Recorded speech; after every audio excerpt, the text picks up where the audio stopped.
Hello and welcome. I'm Leigh Ann Gerrans and you're watching W News, broadcasting live from the Al Arabiya studios in Riyadh.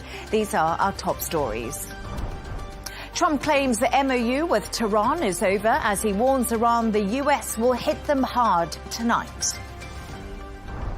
Ukraine is given the go-ahead to manufacture their own Patriot missiles to protect themselves from Russia. Authorities discover the wreckage of a Boeing 737 cargo plane after it went missing off the coast of Pakistan. And Egypt accuses FIFA of fixing its clash against Argentina as they exit the tournament after a controversial defeat.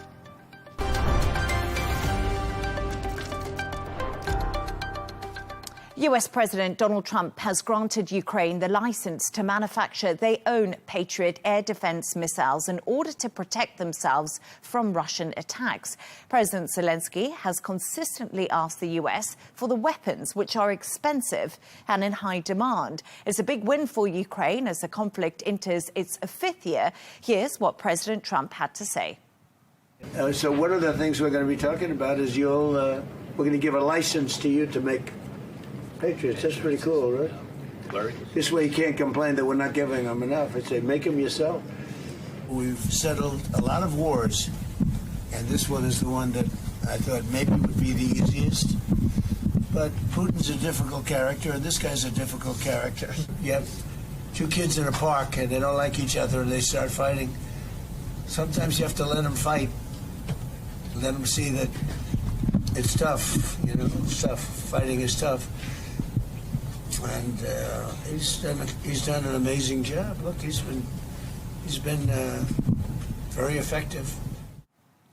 I'm now joined by former NATO analyst Patrick Burry. Patrick, great to have you on the show. Before we get into what Donald Trump said there while he was speaking to Zelensky, President Donald Trump is speaking again. He's giving final remarks at the NATO summit. We can see him at the moment at the podium. I just want to bring you some of what he's having to say as we speak.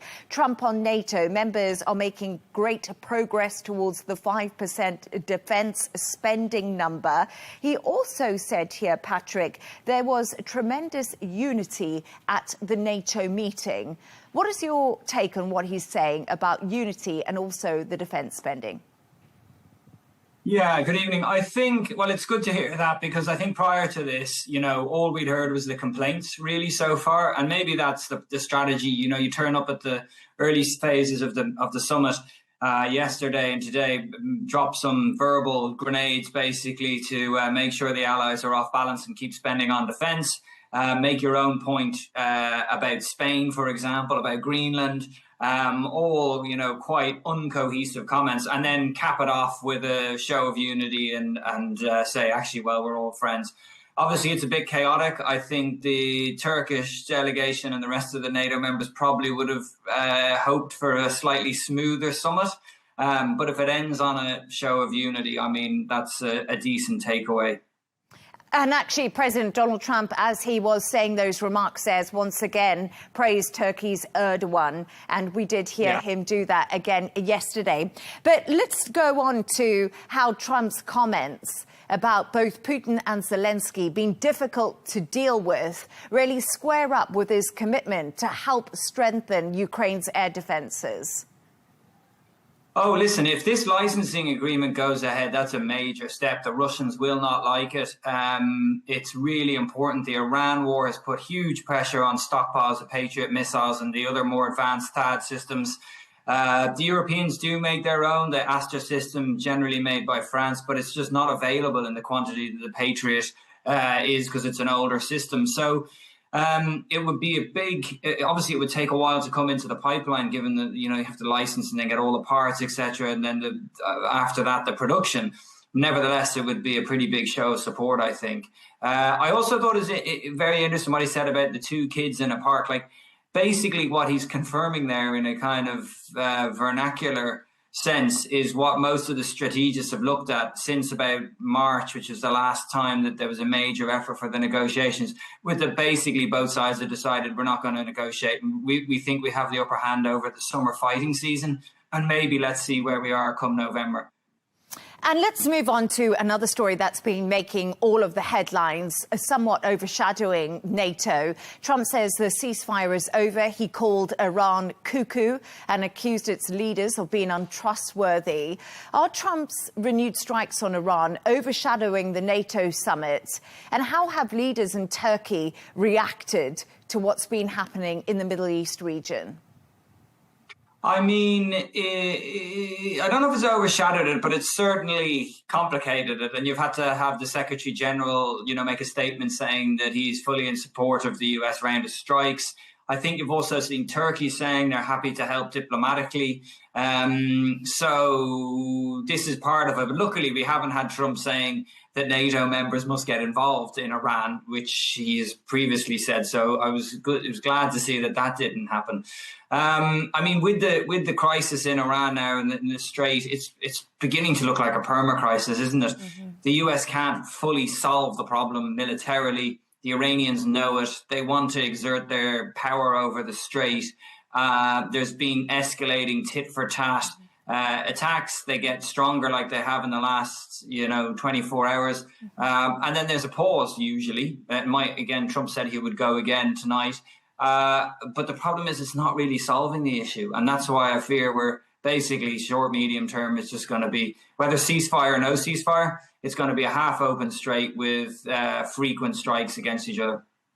And beyond defence spending, what role does the US President Donald Trump expect NATO allies to play in the Iran conflict? Because when he arrived at the NATO summit in Ankara, he was pretty angry that NATO hadn't come to his aid when it came to Iran. And I guess, what is he looking for NATO allies and European allies to do in the Strait of Hormuz?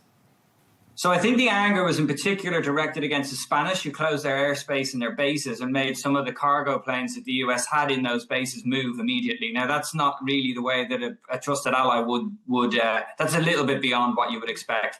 Nevertheless, the NATO allies that didn't get involved say, well, you didn't consult us, so why should we get involved? I think the most likely outcome, if it ever happens, is if there is a lasting peace deal, you might see a NATO, maybe just a coalition of the willing, potentially, because they've done maritime missions, off the Horn of Africa, essentially, before anti-piracy. You could see NATO forces in there in a maritime policing role, but they are not going to fight their way in, and they are not going to go on combat operations. That would be my take. It's about the maximum you'll get from the Europeans and Canada. And indeed, the French and the British have said they would be open to doing that if the conditions allow. And also at the NATO summit, Donald Trump has revealed a lot, and he renewed his push for the US to take control of Greenland. Denmark firmly rejected Trump's remarks. Do you think the US president is testing NATO's unity or simply just taking a maximalist position? Yeah, I think it's a lightning rod to get what he can out of NATO, essentially, to get them to contribute to Greenland's security. We know it's strategically very important to the United States in terms of missile defense, in terms of anti-submarine warfare and the lanes that go on. And we know that there's increasing Chinese and Russian interest there. So if you're America, you're sitting in Washington, you're looking at it fairly close to you geographically and thinking it's a key vulnerability. The obvious solution is, why don't we take it?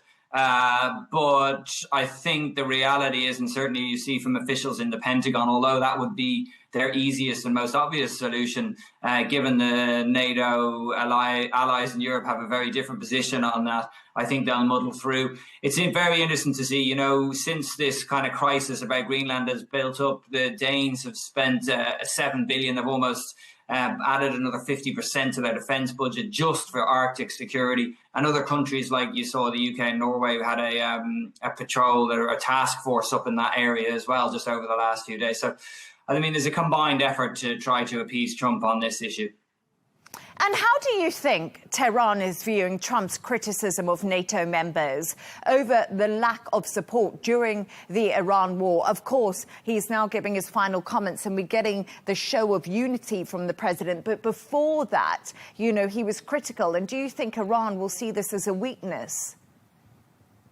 I mean, Iran, what does Iran think about US and NATO internal relations? Does it really matter in I mean, Iran will look, and the way that they'll push with their strategic communications is, everything that Trump touches, he ruins. He's unpopular, etc., etc. But really, the relationship between the US and NATO, as long as, because the Iranians can see that NATO is not willing to get involved in combat operations, I'm not sure it's the Iranian regime's key concern, really, at the moment. Patrick Burry, as always, it's really good to have you on the show. Thank you for your time with me today. Thanks for having us. Pleasure.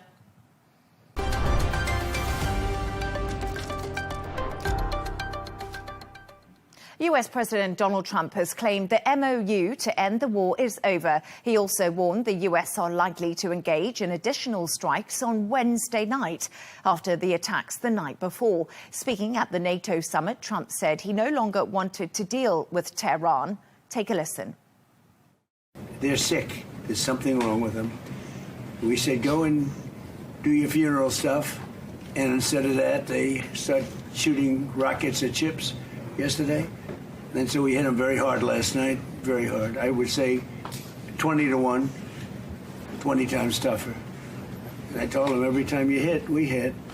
And of course, they're dirty players, so they go after everyone, probably including me. I've been number one on their list for years. Is the ceasefire done? Is the MOU dead? To me, I think it's over. I don't want to deal with them anymore. They're scum. You know what scum is?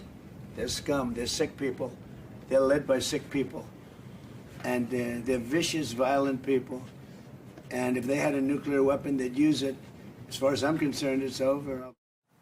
Let's go live to Florida to speak to Gabe Groisman, Republican political strategist and former mayor of Bull Harbor. Gabe, great to have you on. Thank you so much. You just heard President Donald Trump there. Lots of choice words for the people that he's dealing with in Iran. He's also warned of further US strikes on Iran tonight and also added that they might take over Karg Island. Do you think this signals a return to full-scale escalation? Thanks for having me. Look, it signals a 180-degree turn once again from the United States in dealing with Iran. This is the posture that we've seen the president have with Iran in the past. We saw a 180-degree shift with the MOU, which Vice President Vance was out there trying to sell to the American people and to the world, and frankly, giving the Iranians a chance. Many of us questioned why we would give them a chance because we knew this was what the outcome would be. And here we are again. We right before we're going on the air, the RGC announced that they're going to close the Straits of Hormuz again. Right. So like my friend Rich Goldberg from the FTD said this morning, the battle for Hormuz is on. So the battle for Hormuz is on. So you do think that the US will hit Iran hard again tonight, like President Donald Trump has signaled? And I mean, what do you think position will that put the Gulf countries back in? Because obviously when the US hit Iran yesterday, we saw attacks on Bahrain and several neighboring countries. Well, it's interesting. The neighboring countries, that the Gulf countries that were supportive of the United States and Israel's efforts, want them to do that again, want them to re-engage, because everybody knows that the only way to deal with Iran is with force. These deals, whether they can be reached or not, is almost irrelevant because Iran won't hold up their end of the deal. They're going to continue wreaking havoc in the region. Your viewers know that as well as everybody else. So it's not nice, it's not pleasant, but the only way to deal with a regime like Iran is with force. We saw the United States and Israel's efforts and some of the partners in the region's efforts against Iran previously. Yes, I think we're going to go back to that and maybe take a few steps to get there. There's definitely voices around the president asking him to continue to push for diplomacy, which is why even in those same clips that you showed or the parts that were clipped out where he said his negotiators can continue to speak if they'd like, right? So he's leaving just a crack in the door open for diplomacy. But I think we're going to see a retooling of the U.S. military. They're going to re-engage there in Iran, in my estimation. So, Gabe, Trump says Iran has misbehaved for 47 years and also called the country cuckoo in a string of insults that we've heard throughout the day. Will Israel welcome this tougher stance on Iran, given reports that suggested Israel always thought that this MOU was basically nonsensical? They weren't supportive of it. Yeah, I believe Israel will, or at least Israelis will, across the board. It's interesting that from the left to the right in Israel, everybody agrees that Iran must be dealt with. They can't just wait for Iran to attack on a surprise attack, God forbid, one day in the future that's existential for the state of Israel.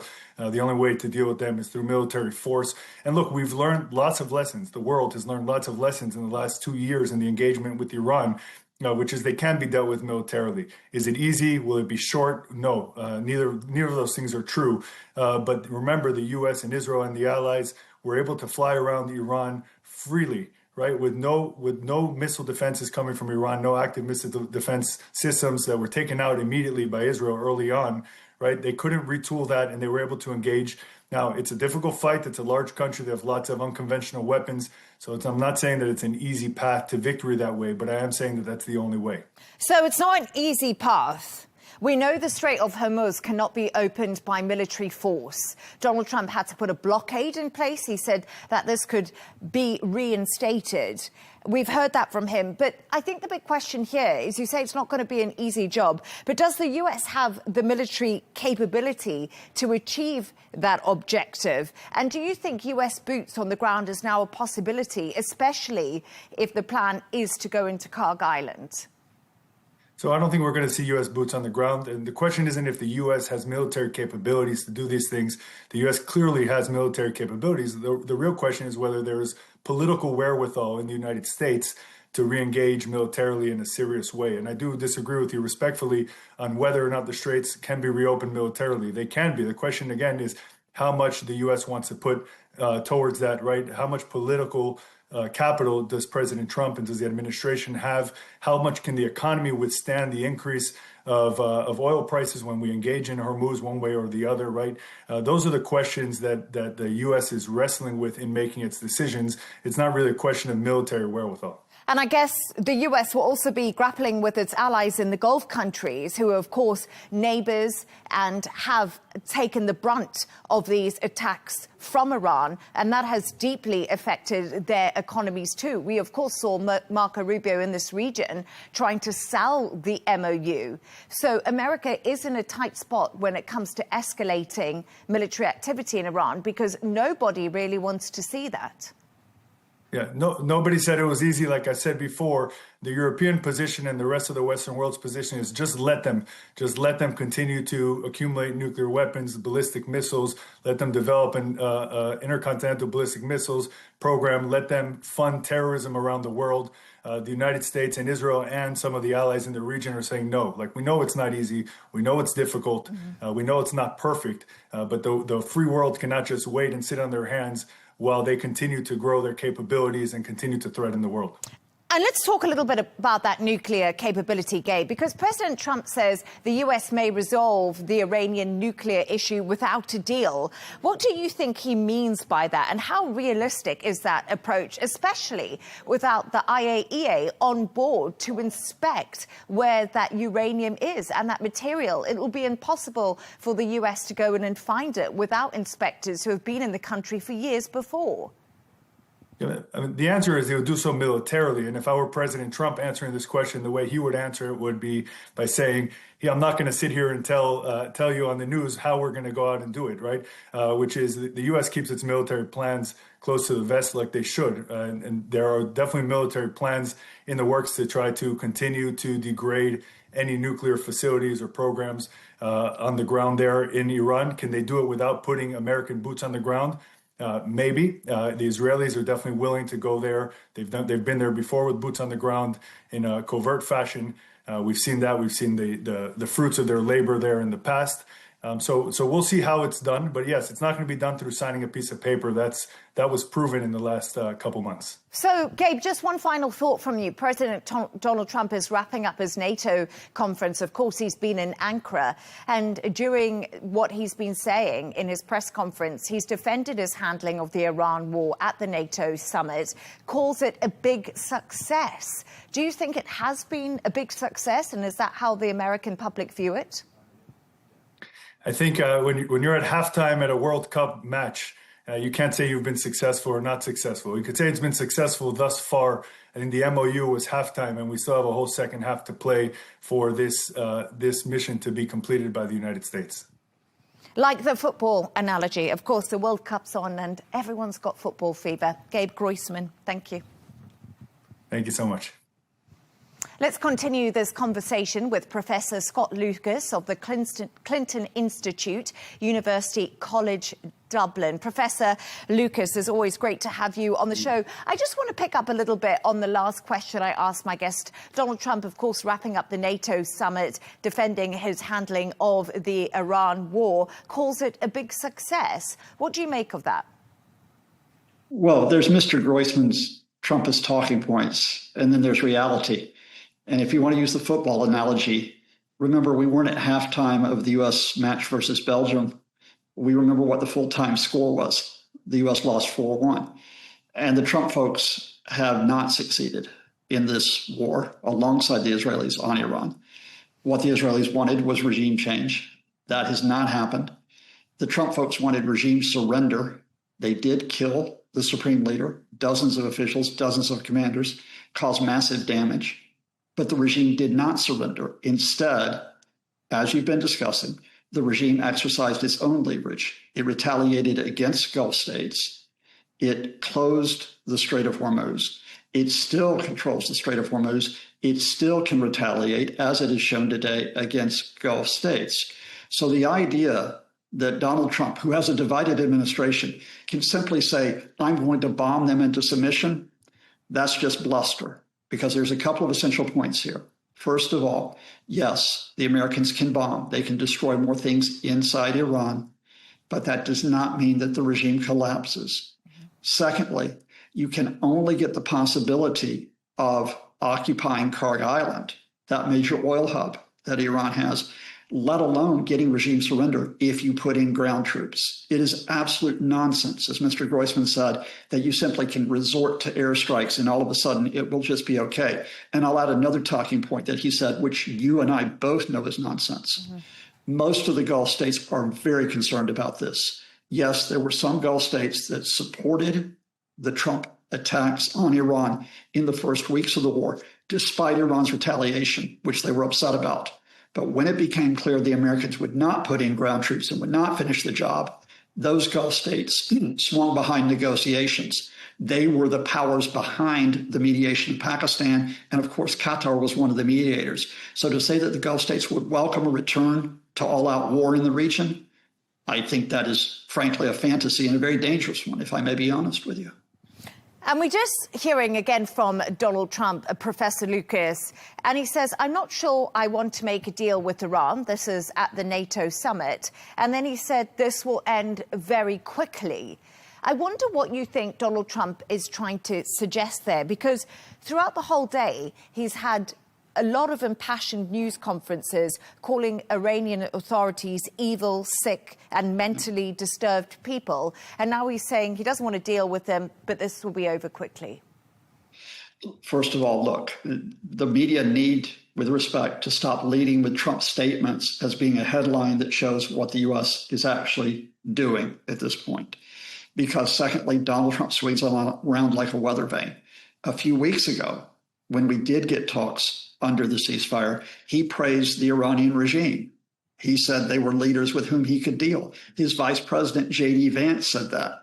Now, because there's difficulties in getting a deal over the memorandum of understanding, and we can discuss why there's a difficulty in the deal, now he puffs his chest out, thumps it, and says, I can beat you up. I can make you do what I want. And then in the very next sentence says, oh, but my negotiators, Jared Kushner, Steve Witkoff, they may have a different view. So maybe we'll wind up talking, despite the fact I just told you that the memorandum of understanding is over. So you think the memorandum of understanding is over, and how concerning is that? No, I don't necessarily think it's over, because I'm going to come back to a fundamental here. And that is, I've said this since early April before the ceasefire. I'll say it again. The Trump administration have got two choices. They either have to accept negotiations with the Iranians, including on the basis of a plan that was put forth by the Iranians. That's what they accepted, or they have to put in ground troops. Now, the reason why they didn't put in ground troops, which Mr. Groisman did not mention, was because of the economic shock, including resurgent oil and gas prices affecting everyone around the globe.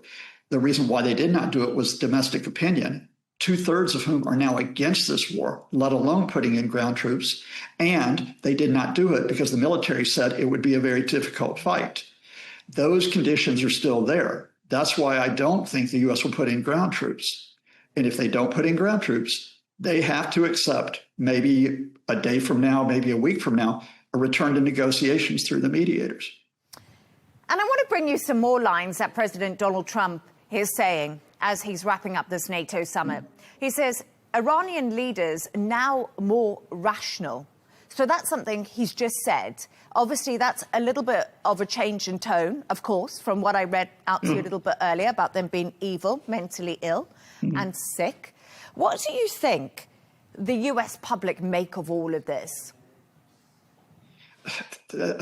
Those people that are engaged with this issue, and I've got to be honest with you, for a lot of Americans, the primary issue is the economy, or maybe it's going to be the question of immigration. But for those people engaged with it, I think they're just tired of this. I think they want to see a resolution to this, and that doesn't necessarily mean renewing military action against Iran, especially because if their chief concern is the economy, any action that affects gasoline prices, which Americans pay a great deal of attention to, that will be something that affects them. And as I said, any return to airstrikes on Iran is going to raise those gasoline prices. I told you just 15 seconds, well, a minute ago, let's repeat it. Donald Trump spins like a weather vane. He's going to thump his chest, then he's going to say, oh, maybe they will talk. And we are still going to be in this limbo, because here's the fundamental behind the limbo. The United States cannot get out of this difficulty as long as Iran controls the Strait of Hormuz. That's why we've had these clashes the last few weeks. The Iranians fire on a few ships to say, we still control the waterway. The Americans fire on the Iranians and say, you stop doing it. But at the end of the day, we still have more than 6,000 sailors who are trapped in the Strait of Hormuz. We still have hundreds of tankers who are trapped in the Strait of Hormuz. And there is no sign that the Americans are going to be able to break that and bring those tankers out. And that's the limbo that means Donald Trump has no good option here. No ground troops, then he has to go to talks. Professor Scott Lucas, it's always great to talk to you. Thank you so much for keeping across those breaking lines from Donald Trump as he wraps up at the NATO summit in Ankara. Once again, thank you.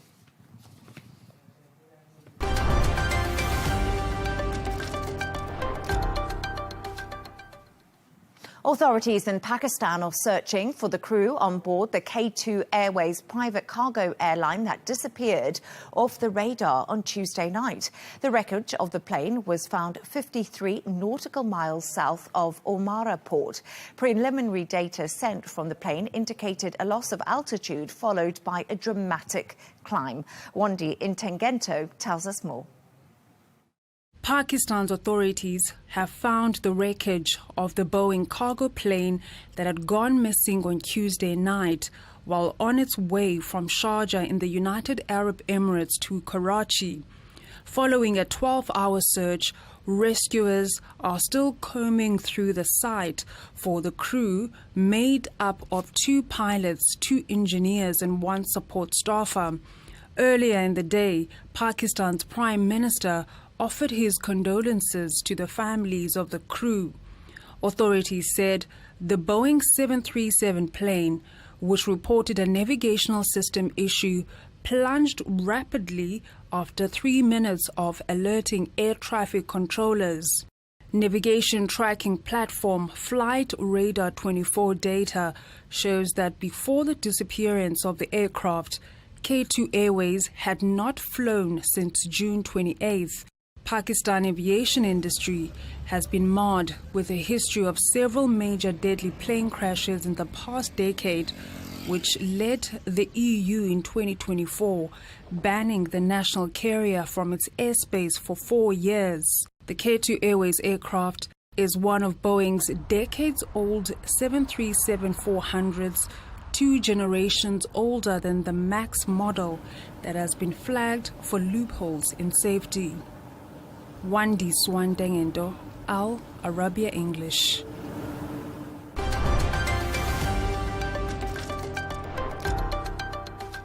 Egypt's head coach has slammed FIFA, accusing them of rigging their World Cup clash against Argentina after a 3-2 defeat.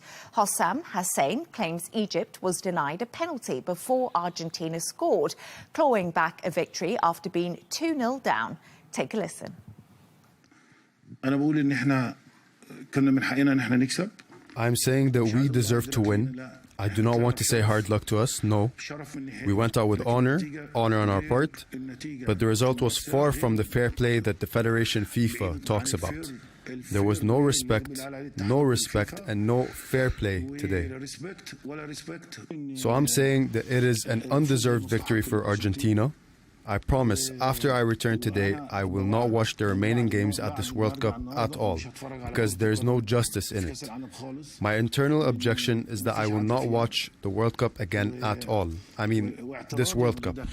I will not watch it when I return to my house. And when we return to our country, I will not watch it. I will not watch any team.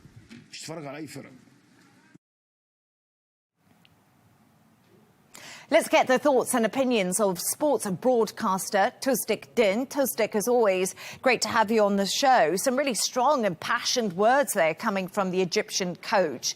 Is there any merit, do you think, to what he's saying? And should Egypt have won that? Or did Argentina just put on this epic fight back? Leigh Ann, of course, a game full of emotions, as one always tends to witness at arguably the greatest spectacle in world football. However, yes, you have to say Hossam Hassan has a point or two. Certainly his team were in a commanding position, 2 goals in the ascendancy. It could have been 3. Now, Yasser Ibrahim up in the scoring, he gave Egypt the lead. And Egypt were denied a very open, you could say, second when Mustafa Ziko's effort was denied, and it was called all the way back to a foul by Marwan Atta on Lisandro Martinez, which is contention in itself because it was so far back you could argue that that incident was in the next state. However, Mustafa Ziko scored what he thought was Egypt's second, only to be called back, and he did actually get Egypt second. They were 2-0 up with less than a third of the match remaining. Now, at that point, Hossam Hassan should have got his tactics spot on and said, look, we need to defend. We shouldn't go attacking. But they went looking for a third. Of course, Argentina, with the manpower that they have, Romero, he got one back. Messi then got the second. And we saw what happened right at the end with the winner. Consensus decisions in themselves. But the referee in this instance, Francois Letexia, he's raised more questions than answers for the decisions he made, and especially the video assistant referee refusing to overturn some incidents that Egypt felt that were in their favour, especially Mohamed Salah was denied what looked like a penalty when Julian Alvarez latched onto him when he was in the area. Everywhere else, he would have been given a foul. And also Alexis McAllister seemed to be fouling one of the Egyptian, Hamdi El Fati, in the build-up to that move. So Hossam Hassan obviously emotional after the game, but I think, yes, from the footballer point of view, they should have sewn the game up. The fact that they didn't, you don't give Argentina a chance because that's all they needed to get back. And this is the big question, right? I have seen a whole lot on social media today about the fact that if you're going to beat Argentina, you need to have such a big lead in order to complete that. Do you think Argentina could go on now and win the World Cup? This Argentina, perhaps not, although the FIFA officials and, shall we say, external factors certainly seem to be contriving in their favour. Let's not forget the last round, they just about scraped through past Cape Verde, the unknown underdogs in the tournament, who gave them a very good game and actually could have won that themselves, as could have Egypt yesterday, we just discussed. But you go back to the group games against, certainly the game against Algeria, should Lionel Messi have been playing, for he rates the one of his opponents, the Algerian opponent, with his studs up challenge on a calf, for which Messi did not even receive a yellow card. Now, from the basis of that, Florian Balogun had his red card rescinded, and it was later overturned, because of that decision not to give Messi the red card. So if Messi would have been given a red card, we would not have had Messi in the last couple of games where he's been scoring. He's absolutely flying in this tournament. Argentina, they want to retain the tournament. And but, you know, they are the kings of dark arts. You saw in the crowds, in the clips that you were showing during the game, the FIFA boxes were full of all the Argentine dignitaries, and one Diego Simeone, who knows all about dark arts, and certainly in Champions League football, he stations the VAR screens next to his technical area. So they are well versed on how to influence the fixture outside the game, before the game, prior to the game. And also we saw that Hassan, the Egypt coach, he mentioned that in his post-match reactions to say, look, you know, they certainly have the ear of FIFA. FIFA would say absolutely not. However, they haven't said anything yet. But, you know, the fact is that Argentina and Messi are in through to the next round where they play Switzerland. And you know what's so interesting, Tasdeeq, what you've just said to me is not going to stop the conspiracy that's online at the moment, is it, when it comes to the fact that FIFA wanted Lionel Messi in, because, of course, it comes down to money. But let's move on, because Hassan has been very clear about his political allegiance when it comes to the Gaza conflict. Would that have contributed to any backlash the squad may have faced during the match, do you think? You know, one thing FIFA pride themselves on is to be politically neutral. Of course, that's been blown out the water in this World Cup because of the decisions taken by Gianni Infantino. Trump's got his ear, and anything Trump wants to say happens. He was awarded a FIFA Peace Prize for no other reason other than starting wars in various parts of the world and claiming credit for when they either baited or, as we see in the Iran crisis currently ongoing. You know, so it's confusing, but one has to literally play to his gallery, play to Trump's gallery. And unfortunately, FIFA have proven to himself to be politically not neutral. And the sad fact is that banned federations in the past, Nepal, Pakistan, for political interference. And now this is political interference on a massive scale. And one of those, you could say, is that Argentina definitely want to have a foot into the next round, and they have that. But the Lionel Messi incident is interesting because not only was he given a pass this time round by the officials, if you cast your mind back to about 12 months ago where they had the inaugural FIFA World Cup, his team, his MLS team, Inter Miami, David Beckham's the owner there, they didn't even win their national championship. That was the LA Galaxy. However, FIFA deemed Lionel Messi's Inter Miami will be the recipients of the federation's position in the inaugural FIFA World Club Cup, which Chelsea won. Now, you could argue that was, you know, like for various reasons, but we know every tournament would like to have the best players. Messi certainly is the best players, but certainly this Argentina don't need the help that they're getting. And it'd be interesting now that they come up against another out of the top team, top 10 team ranking, Switzerland, to see how they perform. But certainly they're not to be feared, but they know what to do to take care of business, and that is to win football matches. And they're in the next round, and that's all you have to do in tournament football. One final question to you, Tasdeeq, if we can do it as quickly as possible. Who do you think is going to win this Football World Cup? Because England have actually done surprisingly well. They face Norway next, of course, Erling Haaland. What's your thoughts? Yeah, England are purring along nicely, and you could see their matchup against Norway. It's probably going to be similar to a Premier League fixture as you can get. You got Haaland with Norway. Obviously, they know each other from all the England players know from each other from the Premier League. Odegaard, the Arsenal captain, is also there. And Norwegian football has traditionally been a student of English football. So all the recipes there for England and Norway to be a great clash. I can see England progressing on that, and then obviously they will come up against should Argentina prevail over Switzerland, they will face Argentina in a potential semi-final. But you have to say France and the way they're playing and the issues that they've had in the previous round, certainly against Paraguay, where they were battered, you know, you could say black and blue, and the referee there the Uzbekistan referee in the game against Paraguay did them no favours. But they are there. They are the losing finalists last time around when they lost to Argentina in Qatar, and they will be up for revenge. And they play some really, really good football, and that's not to negate Spain. But if you ask me, if you push me, who would win the World Cup, you have to say it's going to be France. France!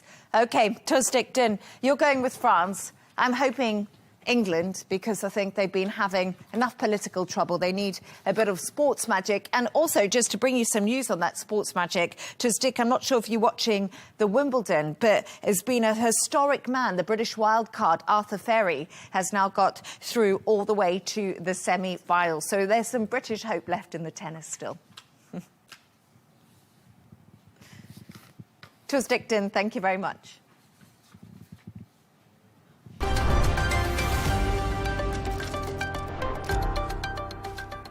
A reminder of our top stories. Trump claims the MOU with Tehran is over as he warns Iran the US will hit them hard tonight.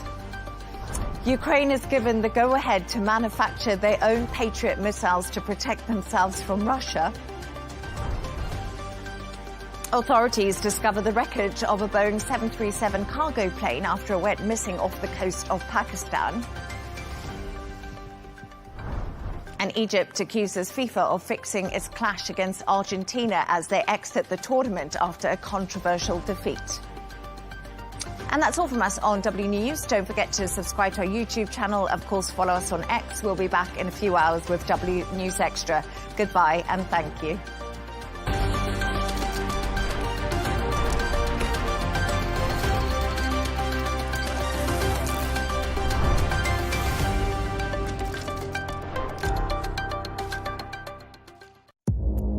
Our allies, in many cases, are worse than our enemies. Stay informed and connected with the latest international headlines.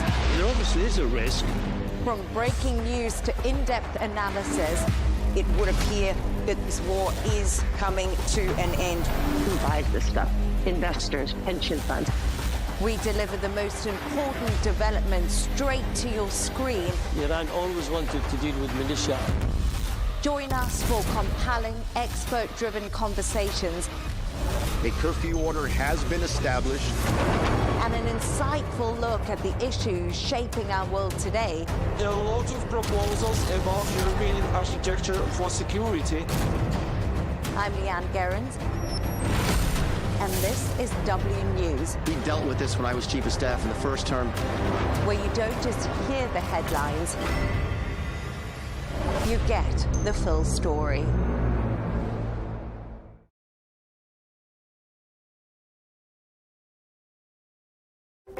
Keep the Soviet Union out, the Americans in and the Germans down. That was NATO's first pseudo-mission statement. Since then, has it lost its way? Tensions over Greenland, the Iran war and defence spending have many questioning unity within the alliance. It may be beefing up its arsenal, but is NATO weaker than ever? Stay with Al Arabiya English. Counterpoints is coming up soon.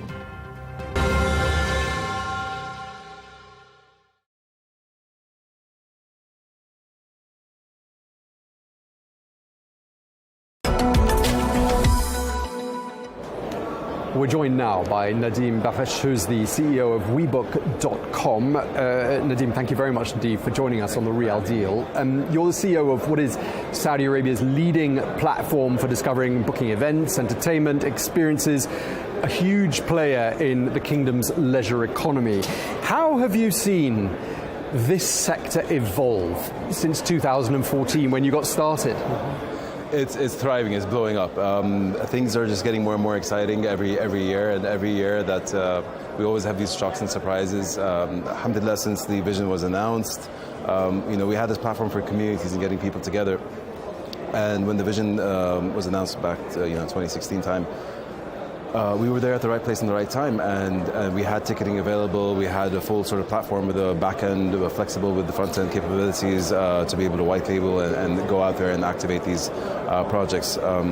Because it was built on newer technologies, the system doesn't crash. So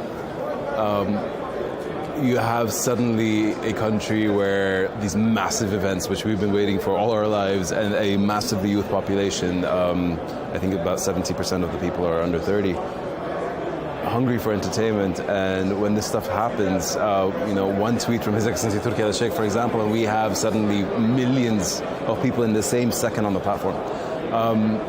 It's been quite an exciting journey. We have, and today we've turned into a sort of a super Afro fund. So we have the entire Saudi SPL league, the football clubs there. We have all the major concerts, all the major festivals, all the major sporting events, like for example boxing, the mega events of the kingdom. It's one place that you can go to find everything fun to do. So it sounds like you were in exactly the right place at the right time. I mean, incredible chance that you were where you were at the moment that the kingdom was really opening up to these sorts of events, and you've got the demographics on your side in the form of this young population hungry for entertainment. How's it changed? What are audiences looking for today, do you think? Today hasn't changed from yesterday, and back in history, people always wanted to be entertained from the beginning of time. You have your sort of professional career, you have your school and academic work, but then when you're in the evenings, you have hours with your family, with your friends, and this is where people bond. So, in terms of entertainment, football is thriving. We have a huge following of huge. Football is life over here, and a lot of places, especially now during the World Cup. You'd be surprised. A few years ago, boxing, so we had this data, we asked people what they're interested in, and we were monitoring our data. So a few years ago when boxing first started, it was interesting, but it wasn't up there. Within 2 years, it became the #1 demanded event on our platform, and people are interested to explore more, to find new events to do, things, explore new interests. And personally, I'd never been to a boxing match, but the minute I was sitting there in the front of one of these matches, I was hooked. Absolutely hooked. So we're hungry for more. Almost anything we put out there is always selling out. With very, very, very little marketing effort. It's incredible. So people want more. We're at an event at which blockchain, gaming, and AI are all very much under discussion. Have you got any examples of how AI has perhaps changed the customer experience? I'm talking about your customers at WeBook. AI has given us the opportunity today to operate absolutely insane complex algorithms and models within days. And today what we're doing, one of the biggest challenges that we have is scalping. So we have a lot of people coming onto the platform on these mega events, large groups of them coming on to wait in the queue and buy the tickets. So it's been a challenge that we're always sort of evolving to combat this. Now with AI, we're introducing something new this year called TrueFan. TrueFan, basically, we have all the data. And with all the data available to us, I can see that you have bought X amount of tickets from us, you've actually not just bought, but you've attended the events under the same account. You went to maybe 5 matches of the same team, or did you go to 5 matches of different teams, or did you go to 1 match versus a concert and so on? How many tickets you bought, what category you bought them at, how engaged were you online, how engaged were you with other fans, in our community groups, in our chats, with the team. Is this fan profile. And that fan profile, using AI, we're able to instantly, when the queue goes out and we have 1 million people in 1 second trying to buy 50,000 tickets, using AI, I know what's your fan score for that specific event, and therefore we're able to put real fans in real seats and give you priority. We'll be able to filter out of the 1 million people, maybe the first 1,000 people who are the highest fans, and just let them in immediately even if there are 999,000 in the queue.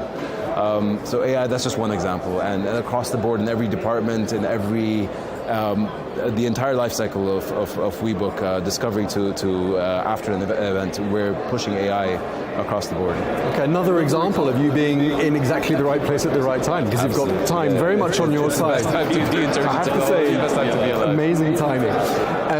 So you've talked about how scalping is an enemy of the consumer, an enemy of your business model too, and AI is your friend in tackling that.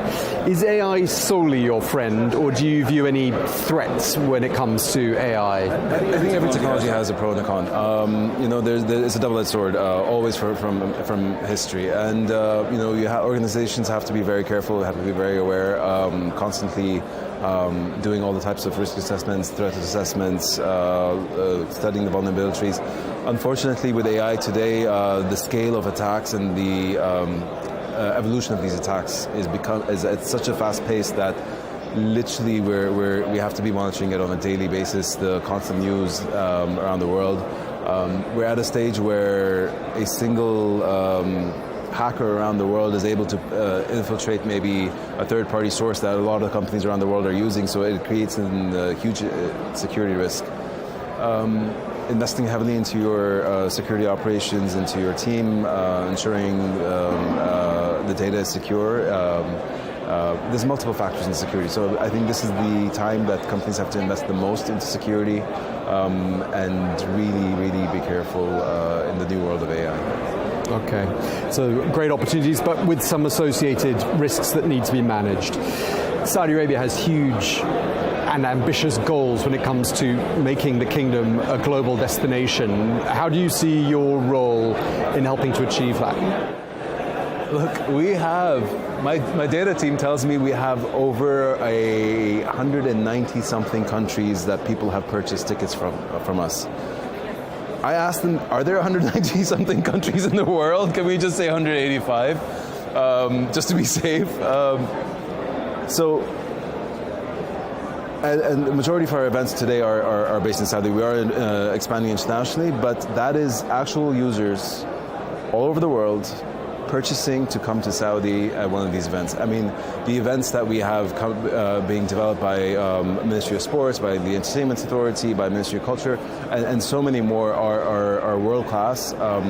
I have to salute everything that they're doing in terms of the amount of time that, 3-4 years ago this industry didn't exist, just recently, and now we're operating at such an amazing, incredible scale.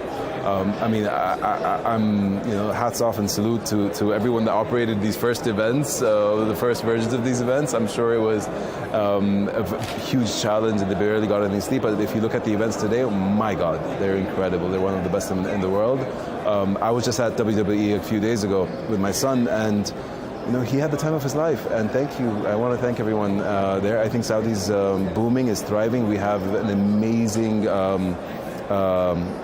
tourist sort of destination throughout the world. I can't wait to sort of, I want time off so I could just drive around the country and experience all the different areas. The main cities, the cultural areas, the entertainment spots, and the hospitality. It's people have to come. They have to experience it. So you're bringing people into the kingdom. Absolutely. You're also entertaining people who already live here. What's the split between domestic and international?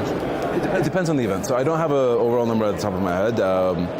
But it really, I do know that it really depends on the event. So for example, boxing. Boxing invites, we have a massive population from, for example, England, Russia, a lot of people coming in from GCC as well. And it's literally, I have a chart of so many countries. And this chart keeps changing based on the type of event. You also have Boulevard Riyadh Seasons and Boulevard World. Their events are vast and diverse, so they target different types of people. They provide entertainment to different demographics as well. So again, they challenge, they bring a lot of, every event has its own sort of diversity. And an overall answer I don't have off the top of my head, but it's a big number and it keeps increasing every year. Okay, and you've got the World Cup coming up in 2034. I mean, I feel like you, of all the people I think I've ever met, are the most perfectly positioned person at the right moment in time, in history. Does it feel like that? Absolutely. I think it's been. We're extremely lucky to be here. We're blessed, under the leadership that we have, the vision, the ambition, and the support that we get. I mean, as a Saudi startup, just a few years ago, we were much smaller, and almost every minister at the highest level has helped us, has supported us, has embraced us and given us challenges, allowed us to fail, allowed us to learn from our mistakes, and we're at a stage where we're now operating around the world. We're about to announce some of the major events, I think within a month, that we're going to be operating around the world. And that's all Saudi-built technology, powering major events around the world. Okay, and just last is my last question. A couple of words. Tell us what makes a Saudi-hosted event stand out on the global stage. What's the USP for coming to Saudi Arabia to watch a major sporting event, cultural event, entertainment event? What is it? You'll be shocked. from the minute you land, every aspect of the customer journey, every aspect of your visit is being taken. There's teams in every part of every ministry deep diving into this to make sure that we provide. The industry didn't exist a few years ago in tourism and entertainment, so we have this massive opportunity where without all this legacy technology and legacy tools and processes in place, we're able to leapfrog way ahead, and that's what everyone's working on across the board. So every year it improves. I think within a few years we'll be one of the best destinations in the world in terms of the minute you land to the minute you leave. It'll be full of things to do, whatever choices you want, whatever level of service you want at the highest level around the world. It's very exciting. All right, certainly is exciting times. We're going to have to leave it there, though. Nadim Barash, the CEO of WeBook.com, thank you very much indeed for your time. Thank you so much. Thank you.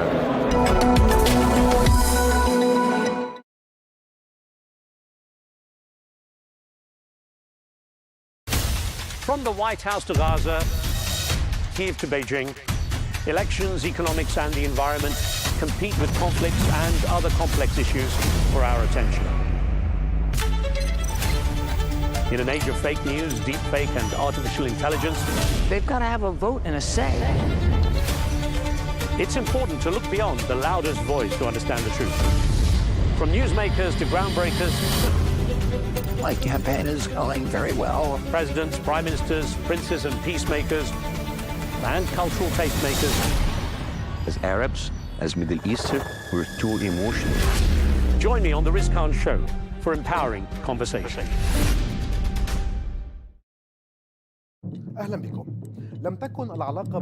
Welcome. The relationship between Moscow and the Arab world has never been a straight line.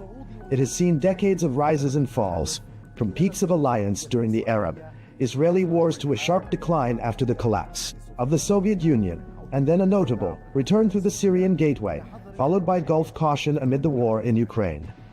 Today, with the Arab-Russian summit convening in Moscow, a central question is being asked. Is Russia seeking to restore its former glory in the region, or to build new partnerships that adapt to the transformations of the 21st century? Since the mid-20th century, the Soviet Union emerged in the Middle East as a pivotal player, as its early support for the independence of Egypt, Syria, Algeria, and South Yemen granted it special influence with Arab capitals. That influence soon turned into an active military and political presence, reaching its height during the wars of 1967 and 1973, when Moscow supplied Cairo and Damascus with weapons, experts, and pilots, becoming a principal partner in the Arabs' battles with Israel. In that period, the depth of the alliance with Cairo was embodied in a historic visit by Soviet leader Nikita Khrushchev to Egypt in 1964, where he joined President Gamal Abdel Nasser to celebrate the diversion of the Nile as part of the Aswan High Dam project. Those were highly symbolic moments that cemented Egypt as Moscow's closest Arab ally, and showed how development and weaponry, together with political positioning, became interlocking tools of the Soviet project in the region. At that time, Khrushchev delivered his famous line, "The High Dam is not just an engineering project. It is a symbol of friendship between the Egyptian and Soviet people." From there, a new phase began in which the Soviet Union became the primary patron of Arab nationalist and socialist regimes. But that alliance gradually began to crack through the 1970s, when President Anwar Sadat rose to power following the death of Nasser. Sadat sought to free his political and military decision-making from Soviet dominance and to pave the way for a rapprochement with the West. In 1972, he took a stunning step by ordering the expulsion of around 20,000 Soviet military experts and advisors from Egypt, a moment that marked the great rupture between Cairo and Moscow. And although cooperation in arming the Egyptian military continued up to the October War, what followed, the signing of the Camp David Accords and Cairo's opening to Washington, effectively ended the Soviet presence in Egypt and pushed Moscow to seek alternatives in Syria, Algeria, and Libya to compensate for the loss of its largest Arab ally. With the Soviet Union's collapse in 1991, Russia's presence in the Middle East receded, and Moscow withdrew from bases and ports that had underpinned its influence for 5 decades. With the dawn of the 2000s, Vladimir Putin redrew the compass of Russian foreign policy, seeking to regain influence lost with the Soviet collapse. Military cooperation revived with Algeria, Egypt, and Syria, and economic channels opened with the Arab Gulf in energy and grain, restoring Moscow's bridges of interest with the region. But the major shift came with the Arab uprisings of 2011, when Moscow saw a chance to cement its presence.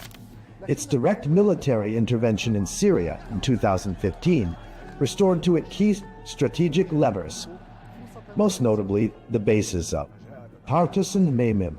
This intervention reinforced Russia's image as a protector of its allies. Yet at the same time, it raised caution among Arab capitals trying to balance relations between Washington and Moscow.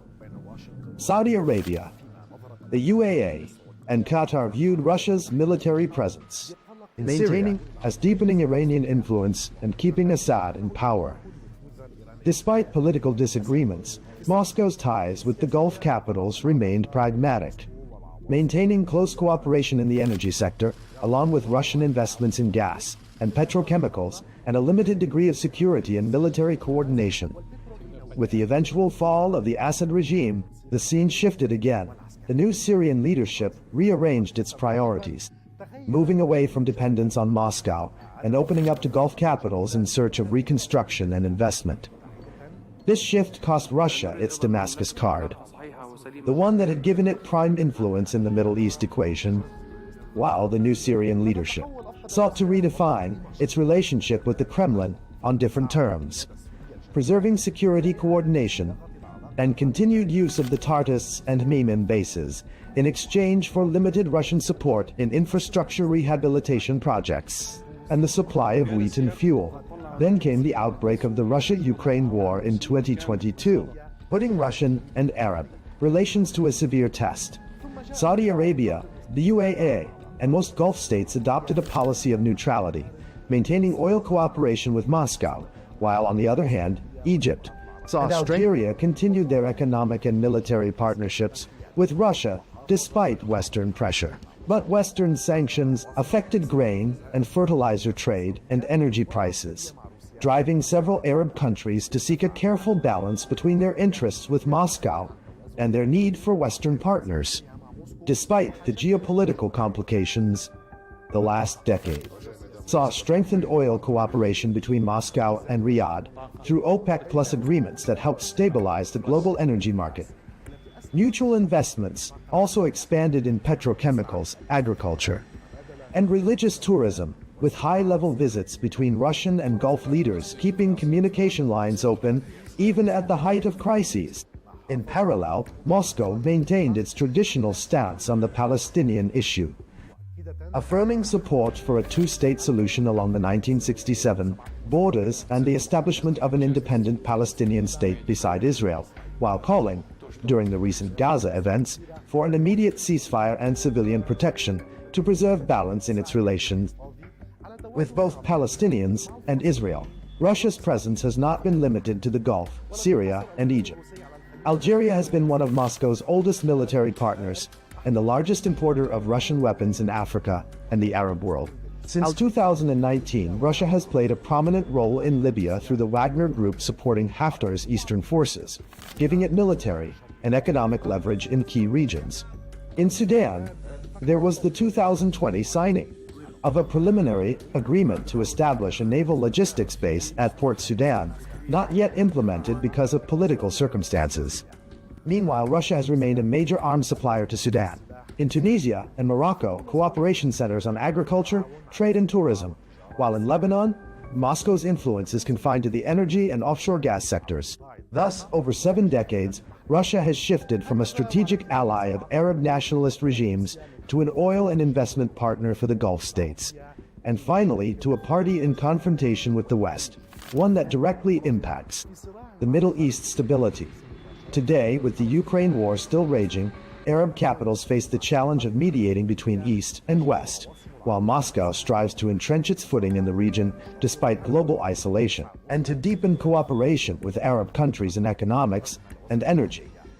In this context, attention turns to the Arab-Russian summit, on which Moscow hopes to represent itself as a principal actor in the Middle East, and to broaden its political and economic partnerships with the Arab world amid a phase of profound regional and global transformation.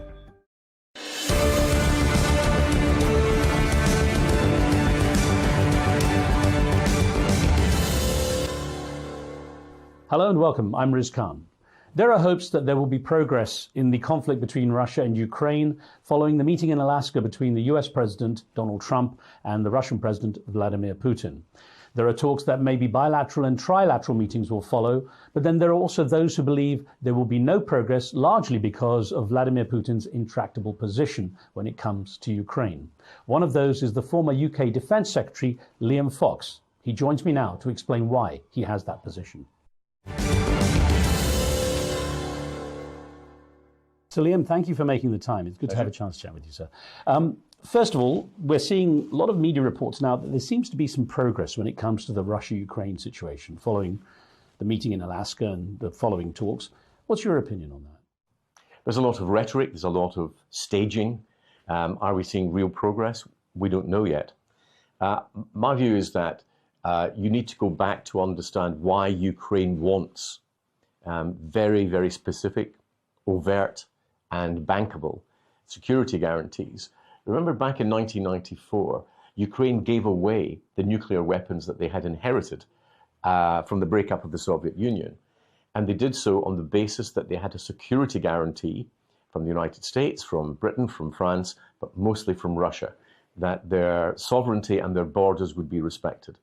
That guarantee was worth zero because Putin decided he wanted Crimea and he just took it.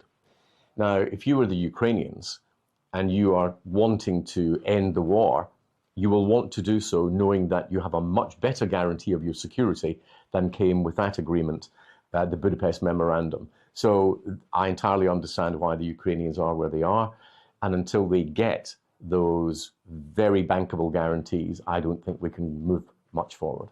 Those who play devil's advocate say that Russia was also guaranteed that NATO would never move 1 inch eastward, and that this was kind of also breached in terms of honouring an agreement. What's your view on that perspective? Well, Ukraine's not a member of NATO. The only countries that have joined NATO are Sweden and Finland recently, and that was in response to Russia's aggression in Ukraine. Free nations can choose what they want to do in terms of their defence, their foreign policy. They cannot be dictated to by Moscow, by a tyrant like Putin. Again, to play devil's advocate, if there was a similar parallel with Russia putting weapons on any kind of territory it has near the USA, how would the reaction be there? Well, Russia has weapons pointed at London, at Washington, at LA, at the other parts of Europe. It has troops along the borders with the Baltic states. So we don't need to be lectured by Russia about the threats to their neighbors. It's Russia that invaded Georgia in 2008. It's Russia that annexed Crimea in 2014. It's Russia that invaded Ukraine in 2022. So before people want to play devil's advocate, they better work out who the devil is in that particular equation. So hugely disappointing and sadly predictable is how you described the outcome of the Putin-Trump Alaska talks. Why was that? Well, I think Putin's playing for time. Number one, let me be very clear. Putin can't be trusted. His word is worth nothing. Here is a man who is a violent despot who will kill and has killed his political opponents inside Russia, who's killed his opponents outside Russia, including in the United Kingdom. He's playing for time. He's hoping that he can make advances on the battlefield before the United States or Europe apply further sanctions that will damage the Russian economy. And the Russian economy has changed a lot since 2022, since the Ukrainian invasion. Putin's turned his country into a war economy. 45% of his GDP is now taken up by the war in Ukraine or the defense and arms industries. He has a banking system that's barely functioning. He's got a bank base rate of 21% with an inflation rate of 11%. Unsustainable if you were in any other part of the world. He's got a labour shortage, a chronic labour shortage, and is utterly dependent on technology to keep his economy moving. Now, these are big problems which will get worse. And in my view, we should make them worse in order to destroy Putin's ability to wage war in the future. I know your perspective is also to let the Russian oligarchs and those who've been sanctioned from shifting large sums of money out to actually have that opportunity, because it would actually have an impact on Russia's economy that would help to destabilize it, in your opinion, correct? Well, Russia has been able to maintain its war effort because its banking system has continued, because money has not been allowed to flow out of the system. So the oligarchs who would normally invest in global opportunities have been forced to invest in Russia. Those opportunities will dry up quite quickly, and we need to ensure that we enable capital flight out of Russia to make those difficulties even greater. And presumably the sale of fossil fuels by Russia, which have been quite beneficial for its economy, have also to be kind of more closely monitored, I guess. Well, you've seen the tension between the United States under the Trump administration and countries like India, where they are trying to apply pressure to India to stop buying Russian oil. If you're going to make that happen, I think you have to increase the flow of oil from elsewhere, whether that's the United States itself or out of OPEC. You need to ensure that countries that are going to help you in terms of security are not going to be disadvantaged in terms of the ability to fuel, literally, their own economies. So following Alaska, a bunch of European leaders, including the UK Prime Minister, went to the White House to speak with Donald Trump. And then, of course, the media started to talk a lot about the bilateral, possibly trilateral meeting with Putin, Zelensky and Trump afterwards. Do you see any value in the idea that this bilateral meeting might actually happen between Putin and Zelensky? Well, all the focus has been on the optics and the rhetoric rather than the substance. And that's where we really need to make progress. We need to make progress on, are we going to get security guarantees for Ukraine? Are we going to ensure that Ukrainian territory is not going to be sacrificed in all of this?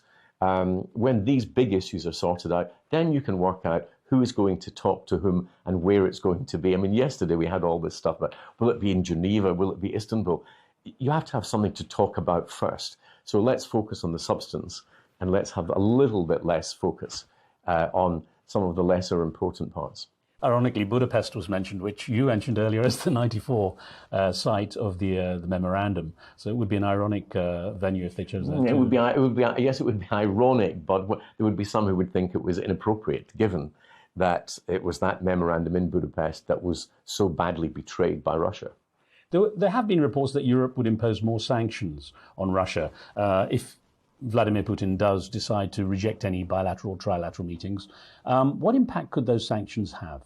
Well, the biggest area where Europe could be effective would be in seizing Russian assets. Now, the Russian assets of about 300 billion have been frozen in Europe, and the interest on those has been used to help Ukraine. But if you really wanted to make a difference, you actually seize the assets and give them to Ukraine. 300 billion to Ukraine is more than we've actually spent in total between the United States and Europe so far in assisting them. And there is the question of reparations. Russia committed an act of aggression in breach of international law. They are required to make reparations for that. The chances of Putin actually parting with money and giving it to Ukraine, I would rate as absolutely zero. So what other mechanisms do we have? We've got those assets that were moved largely from America to Europe after 2014-15. Those could be used to help the Ukrainians arm themselves, protect themselves, defend their sovereignty, their people, their democracy, and also to rebuild the shattered parts of their country that have been destroyed by Putin's aggression. Well, Salim, you've been very clear for many years now that you have zero trust in Vladimir Putin. If that's the case, if Vladimir Putin is such a risk, what real option is there to find a solution? We should try to find a way of ending the killing in Ukraine itself, but we should be under no illusions about who Putin is and what he is. And I understand why Western politicians who are sort of hardwired to find compromise and accommodations, why they would want to do that. But pretty much all good people end up in the same place with Putin, which is he can't be accommodated. He is a tyrant. He's not a democrat. He's not answerable to the Russian people. He's not answerable to anyone at all. And he will behave in the way that tyrants do, as he has done, internally and externally. So what we, in the long term, we need to do is what we did in the Cold War, which is recognize there can't be a purely military solution to all of this. What we need to use is the financial strength of the free world, and to ensure that in the longer term, we undermine and, if possible, destroy Putin's ability economically to wage war against free, independent, democratic nations. Well, many critics of the situation have been concerned that Donald Trump has rejected the idea, or at least dismissed the idea of a ceasefire prior to the talks, bilateral talks, if they happen, for example. To what extent is that a bad idea? Because of the fact that Russia can continue its kind of offensive, and it has actually seems to have boosted. I thought the German Chancellor, Chancellor Merz, put it very well. It's very difficult to see Zelensky, President Zelensky, and Putin talking to one another if their troops are still killing civilians. How can President Zelensky sit down with Vladimir Putin if men, women, and children are being murdered during the night by Russian missiles and drones? Politically, that's really a bit of a non-starter. And I think you would have to have some situation where on the ground there was no conflict actually taking place before those talks could take place. How much progress do you see in the statements by Donald Trump that he sees the need for security guarantees for Ukraine? I mean, he said no US troops on the ground, although he said military presence is a possibility. Well, I think the president is absolutely genuine when he seeks peace and reconciliation. I think his patience has been sorely tested by Putin time and time again. I think he comes back hoping that something decent will come out of the Russian leader. But I think that increasingly the reality is dawning, that you can't accommodate Putin. And there's a history here. If you remember President George W. Bush saying that he looked into Putin's eyes and saw a soul. Well, you know, Putin looked into his and saw a KGB file number. We had President Obama coming to office after the invasion of Georgia and having a reset, as they called it, let bygones be bygones with Russia. Putin looked at that and said, thank you very much. I'll just take Crimea, if that's your attitude.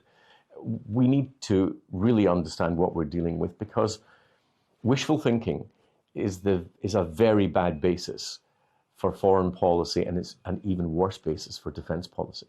There is still a feeling, however, that in spite of what you say about Donald Trump having some concerns about the situation being played, or tapped, as you put it, by Putin, that he has a much stronger relationship with Vladimir Putin and Russia than with Volodymyr Zelensky, and that he still tends to kind of favor the Russian side. Do you think that's still the case, considering how things have developed? I think the president genuinely wants reconciliation. I think he can see the prize that there would be were Russia to be brought into the fold. I just don't think it's going to happen under Putin. I think that Putin is a particular type of autocratic, tyrannical leader. His behavior shows he's not to be trusted. And I see no reason why he would change. He wants to keep Russia in a particular way. He's got imperialist tendencies, wanting to recreate parts of what was the Soviet Union. And I think that's not going to change.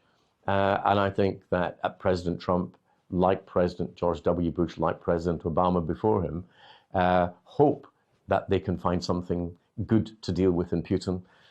And sadly, that their hopes have all been dashed sequentially.